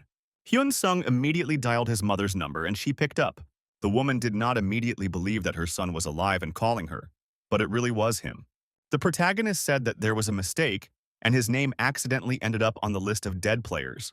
After the woman heard the voice of her child, whom she had already buried, she began to cry even though she knew she should be happy. Since his mother was very worried, the guy lied a little, saying that he had eaten well and slept well. Suddenly, the woman asked her son not to strain himself too much and then thanked him for surviving. On top of everything else, a man from the Players Association came to the main character's family yesterday.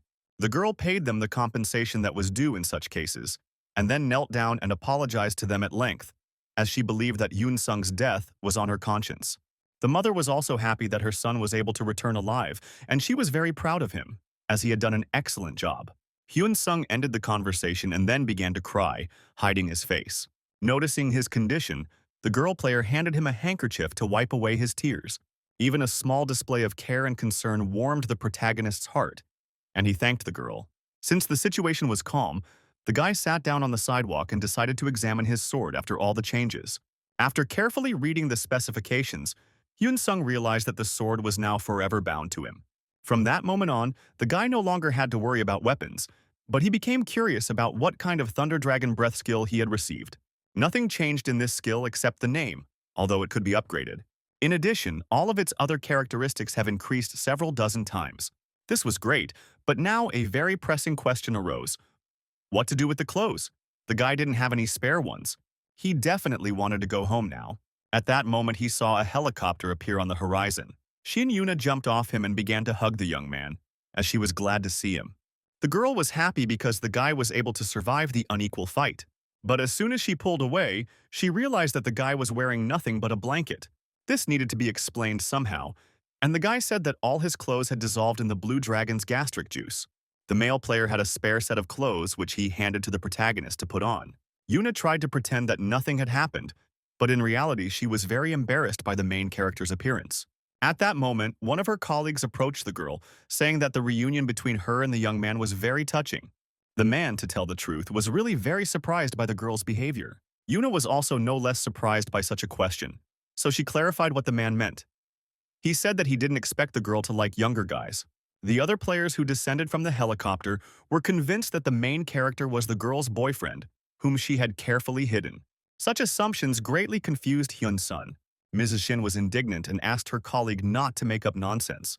Although the guy decided to follow this advice, he was still in the right mood for jokes. Overall, Yuna didn't understand why her colleagues decided to get off the helicopter, since she told them that the plan was cancelled and they could go home and rest. But one of the guys had seen a similar scene somewhere, so he decided to see it with his own eyes. After which he approached the main character and began to show him signs of attention, saying that the guy was just his type. But Yuna did not like these manipulations, and she stopped her colleague, saying that such behavior was unacceptable, and also the young man should be left alone, since he had just returned from the other world. But the man turned out to be more than persistent, assuring that he was not joking at all. Yes, I was curious to him about why the girl flared up so much, but Yuna wasn't about to fall for the provocation, insisting that the main character needed to go to the hospital for a checkup. She also couldn't help but understand that all the players were simply curious about how Hyun-seong was able to kill the blue dragon, and she believed that this information would be very useful to them in the future. After all, this time the young man showed how everyone should behave in extreme situations when the enemy is several times stronger than you. However, first the inspector wanted to take the young man to the hospital. She grabbed the boy by the hand and dragged him toward the helicopter she had commandeered to evacuate Hyun-sung. Now her colleagues were left without means of transportation, all because they were too daring. But they couldn't do otherwise since it was damn curious how a newbie could hunt a blue dragon. It wasn't hard to tell that Hyun-sung was an unusual player, as Yuna didn't care about everyone in that way. It was indeed curious, so the brunette decided to ask the girl about it a little later. Some time passed and the protagonist began to return to his normal life. But all of his customers were seriously alarmed, as there were no more new deliveries of goods, and they decided to boycott the man who had advised them to boycott the guy earlier.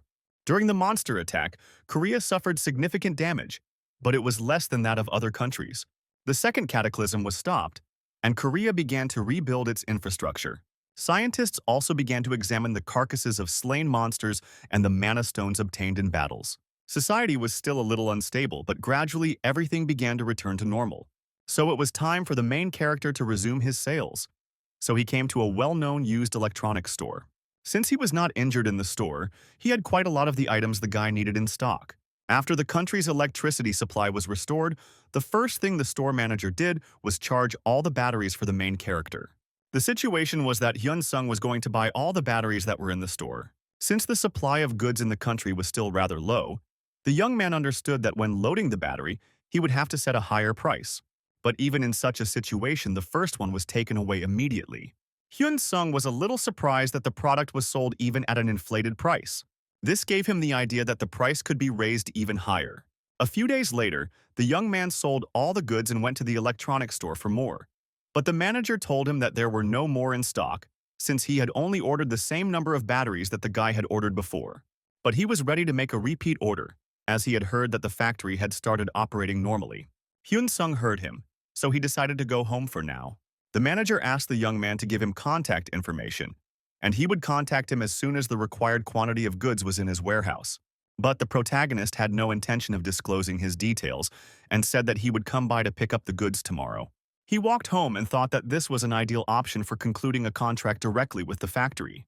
Before the second cataclysm, the young man had already called the factory, but they refused to sign a contract with an individual, since they did not do such things. Hyun-sung did not give up and called again, promising to conclude a contract for a large supply of goods.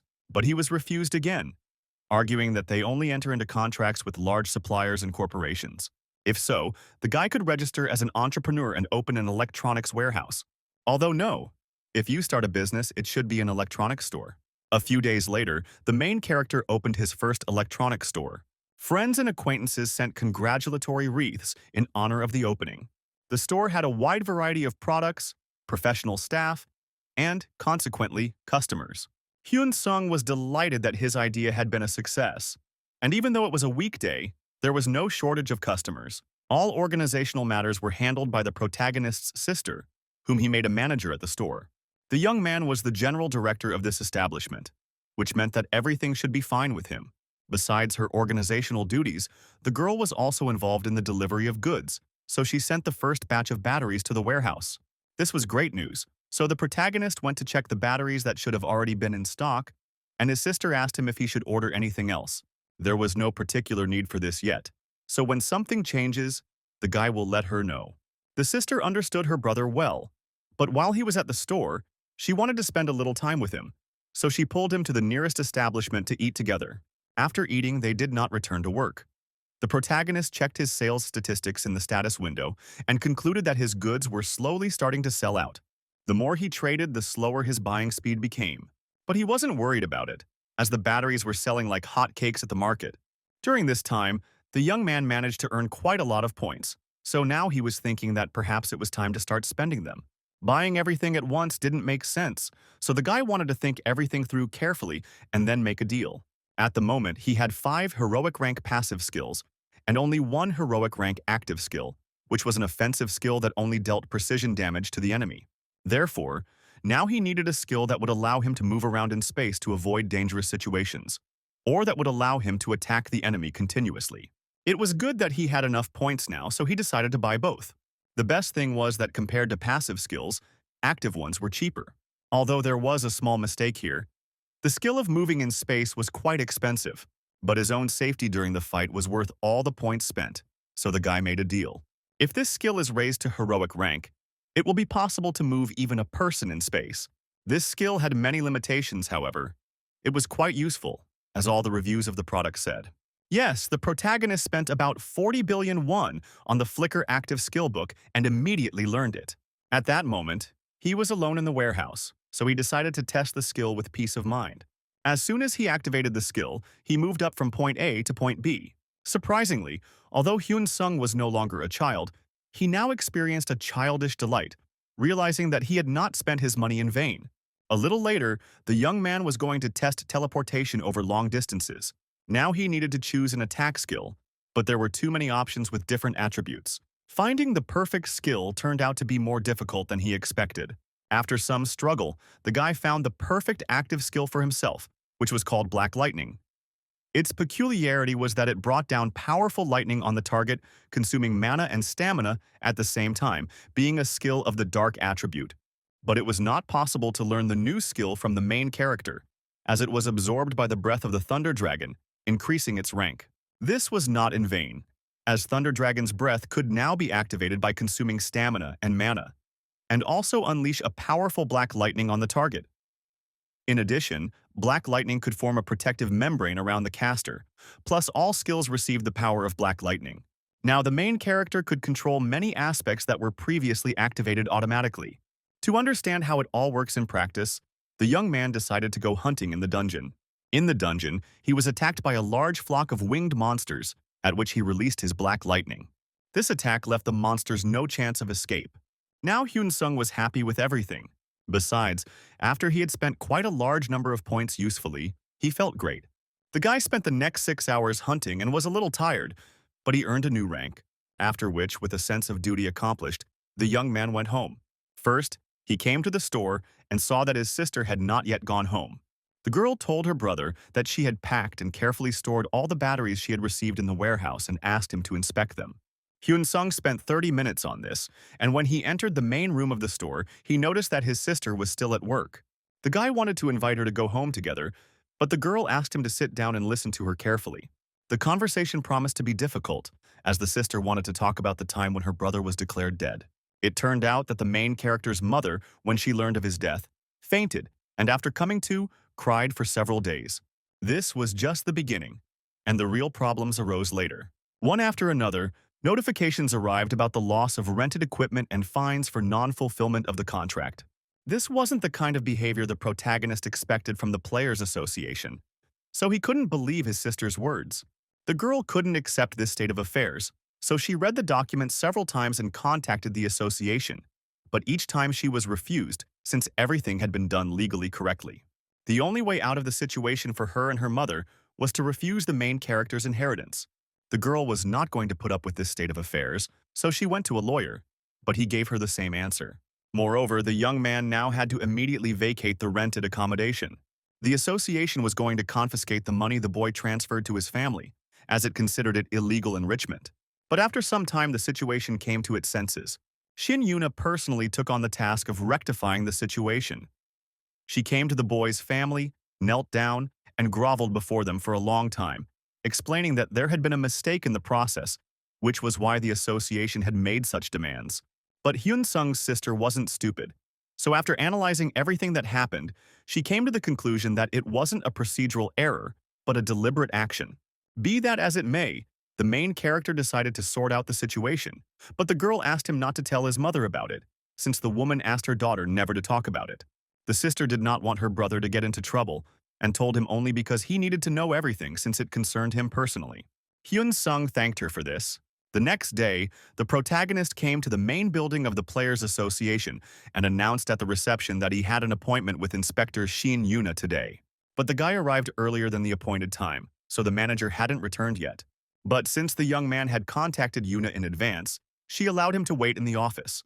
In this case, the secretary kindly offered to show the protagonist into the office. Since the manager still had to wait, the secretary offered Hyun Sung a cup of tea, which he declined. As soon as the guy was left alone in the office, he decided to get down to business.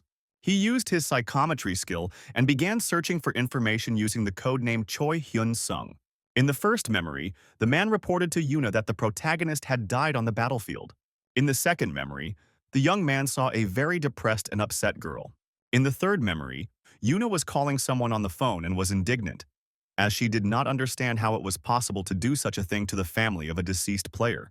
On the other end of the line, the person on the other end of the line stubbornly stated that he acted in accordance with the rules of the association. Jin Yuna insisted on canceling these orders, but the person on the other end of the line claimed that she had no right to interfere with his work. It was not her area of competence. The girl tried to put pressure on her interlocutor, threatening to leave the players' association if the blasphemous decree was not rescinded. But the man reminded the girl that this would be a violation of her contract. The interlocutor didn't think that Yuna had the strength to fight the entire Korean government for the main character. On this note, the minister ended the conversation, and this was the last memory that the main character saw. But this was enough for Hyun-sung to draw certain conclusions. For example, he realized who Yuna's mysterious interlocutor was. Namely, it was Lee Hang-woo, the Minister of Spatial Gate Management. At this moment, Shin Yuna returned to the office, apologizing for being late, but the young man was not offended because it was he who arrived before the appointed time. The girl was a little worried because the guy did not tell her about the purpose of his visit. The fact is that the young man was going to break his contract with the Players Association. The guy couldn't ignore the fact that he knew very well about Minister Lee Hang-woo's plans for his family. Understanding the complexity of the situation, Yuna apologized to the protagonist once again on behalf of the minister. But the girl had nothing to apologize for, because it was only thanks to her that the situation was corrected. Therefore, Hyun-sung thanked her for her kindness and sincerity. This was encouraging, so Yuna asked the protagonist to forgive the minister this time because she was going to offer maximum efforts to change the system. She was not mistaken. The guy was ready to make concessions, but there was one thing he wanted to do, so the girl was waiting for his verdict. It's funny, but the main character wanted to meet Minister Lee Hang-woo in person and get an apology from him. Yuna didn't expect this. It would have been better if the guy had asked for money. Meanwhile, the minister was given the protagonist's wishes, and the man began to go crazy with anger because the guy was behaving too insolently. He took it out on his subordinates because he didn't understand what he had done wrong. One of the secretaries suggested that the guy was behaving this way because he didn't understand how the world worked. The second was confident that the minister had carried out his duties properly. Lee Hang-woo was confident that he was trying to do the right thing in accordance with all the laws and regulations. That's why he didn't want to apologize to the young man. The first secretary continued to sing odes to the minister's generosity and offered to teach the protagonist a lesson. The corrupt minister really liked this idea. The only problem was that this news reached the ears of even VIPs, so the minister didn't understand how he should teach the guy a lesson. Therefore, no matter how much Lee Hang didn't want to, he would have to apologize to the guy, so he ordered his secretaries to bring Hyun-sung to him quietly, because he personally did not intend to go to his home. The protagonist was called to the minister's office later than he thought, but this had its advantages. But before entering the office, Hyun-sung activated several of his new skills.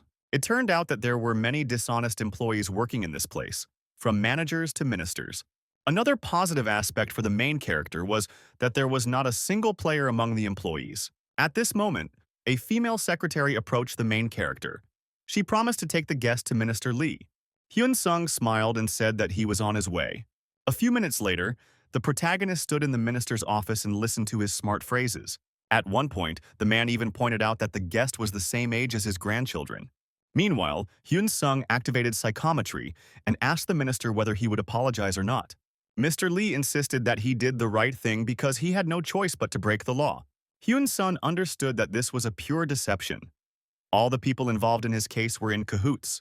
The minister believed that he had done nothing wrong. On the contrary, all his actions were legal. However, the main character had a different opinion since his family received several complaints from the minister. The claim regarding the loss of equipment sounded especially strange since the guy was on a mission sent by the government. Although no, more interesting was the fine for failure to comply with the terms of the contract with the association. After all, he essentially died on the battlefield, precisely fulfilling the terms of his contract, while others died doing what the minister ordered him to do. That's why Hyun-sung wanted to understand what the meaning of all the fines and claims against his family was. The minister lost control. He believed that the guy had no right to talk such nonsense in his office. The protagonist continued to provoke the man, calling him ignorant and stupid. The man no longer wasted time on pleasantries. He believed that since he was a minister and a former congressman, he had the right to do whatever he wanted. And in general, Hyun-sun hasn't smelled gunpowder yet, and has no right to even open his mouth in his presence without permission. The guy's ears started to ring from the shouting, insults, and other things coming from the man. But Hyun-sung got tired of hearing this and suggested simply killing Lee Hangoo. Only now did the minister realize that he was not the master of the situation. So he broke out in a sweat and his expression changed. In general, the guy hoped that the man would continue to live according to his conscience, and most importantly, that he would first think well, and only then speak if he did not want trouble. The minister's assistants watched the events unfold. They, too, felt uneasy and scared by the force emanating from the boy. Hyun-sun hadn't finished yet, and pleased the minister by writing down all the insults directed at him that the man had blurted out in one breath. The young man was going to file an official complaint against the minister. Moreover, he had read that such insults could be taken to court. Having said this, Hyun-sung slammed the door and left, and the minister continued to swear in the office. Now he tested in practice how useful the latest abilities he had purchased were. It was the Fury skill, which provoked the enemy to take action. Within a few days, all the corruption schemes were exposed. Since it concerned players, at first only small guilds went on strike. But after some time, medium and large guilds joined the game. Meanwhile, while everyone was going crazy, the protagonist was chilling in his hotel room. So he was surprised when he saw Shin Yuna calling him. The girl got straight to the point and invited the guy to meet right then and there. She also asked Hyun-sung to tell her his current location so that she could come to him. Inviting a girl to his hotel felt somehow wrong and embarrassing, so the guy asked her to wait a minute. He spent a couple of minutes looking for a suitable place to meet, and then asked Yuna to come to a coffee shop near Sangdo Station. Yuna promised to arrive within half an hour, which suited the guy, since he still had to get there himself. The guy and the girl met at the appointed time, in the appointed place. Yuna directly asked Hyun-sung if the scandal with Minister Lee Hangoo was his doing. Even if the guy was in no hurry to answer, it was clear that he was involved, since there was no one else to do it. Moreover, the main character needs to be extremely careful from this day on, since officials reacted very sensitively to this scandalous story. The girl also said that if Hyun-sun's involvement in this case is proven, he could be arrested and imprisoned for trespassing and theft. It became obvious to the guy that he would not get off easy since the law on special players applies to him. But since Hyun-sun did not consider himself a criminal and was not one, he should not have paid attention to all this. However, Yuna asked him to be careful, as the people in power did not want the players to compete with them. True, the situation with the minister should have been an excellent warning for them. But Hyun-sung also made a lot of enemies because of this matter. So the girl asked the young man to lie low for a while. Although this matter had nothing to do with him, the guy nevertheless decided to keep a low profile for now and not attract unnecessary attention to his person. Shin Yuna was pleased that the protagonist understood and heard her correctly. Meanwhile, strange things were happening in the capital of North Korea. A missile was fired and a powerful explosion occurred. The soldiers who were trying to hold their positions hoped that after such an explosion the monster would fall. But they were very wrong, and the monster was alive and kicking, and attacked the people. After an attack of unknown nature, people's skin began to melt like wax. Moreover, the once beautiful and large city turned into ruins where a monster reigned. Meanwhile, Shin Yuna received a work message, so she had to leave first, and the guy could finish his coffee. However, Hyun-seong was not destined to finish the drink, because he received the same message from the association. They left their glasses on the table and decided to go to work together. Already sitting in the car, the girl said that she would call headquarters and clarify the assignment, while the guy was reading the news on the internet. The most discussed topics were the fall of the North Korean regime and whether or not the Imugi would reach South Korea. At that moment, the guy began to understand the seriousness of the situation. After some time, a meeting of the players began, and the secretary reported that although the article had been published, the situation was much more serious than it had been described in the media. So, the capital of North Korea was destroyed, the country's leadership fell, rankers and high-ranking players were destroyed during the fight against the Imugi. Since there was no one left to protect the people, the monsters came out in droves from all the spatial gates of the country. Meanwhile, all the people and players who managed to survive headed to the border of South Korea. But the problem was that they were being pursued by monsters. After hearing the full report on the situation, the director of the Players Association was about to take the floor. At this point, one of the players asked why only rankers and high-ranking players were called to the meeting. It was all very simple. They had to protect South Korea and its people from the monsters that were heading towards them from the neighboring state. They will also have to prepare the front line to fight the Amugi. 10 days later, a group of players with Hyun Sung fought monsters in Gyeonggi-do, Paju. The swordsmen didn't understand how much longer they needed to kill such worthless monsters because it was a waste of time and talent. At this moment, the main character was attacked by a werewolf. Hyun Sung didn't even turn his head in his direction and automatically cut him into two pieces. Soo-yeon also didn't strain herself while fighting, leaving the monsters no chance. On the one hand, the easy work wasn't so bad, but on the other hand, the guy was getting pretty fed up with it all. But even in this wilderness, Hyun Sung continued to engage in sales, all thanks to his smart sister. However, he felt awkward among these players. They stuck together, but the guy was separate. While the situation in South Korea was under control, in China, in the Yalu River region, things were much worse.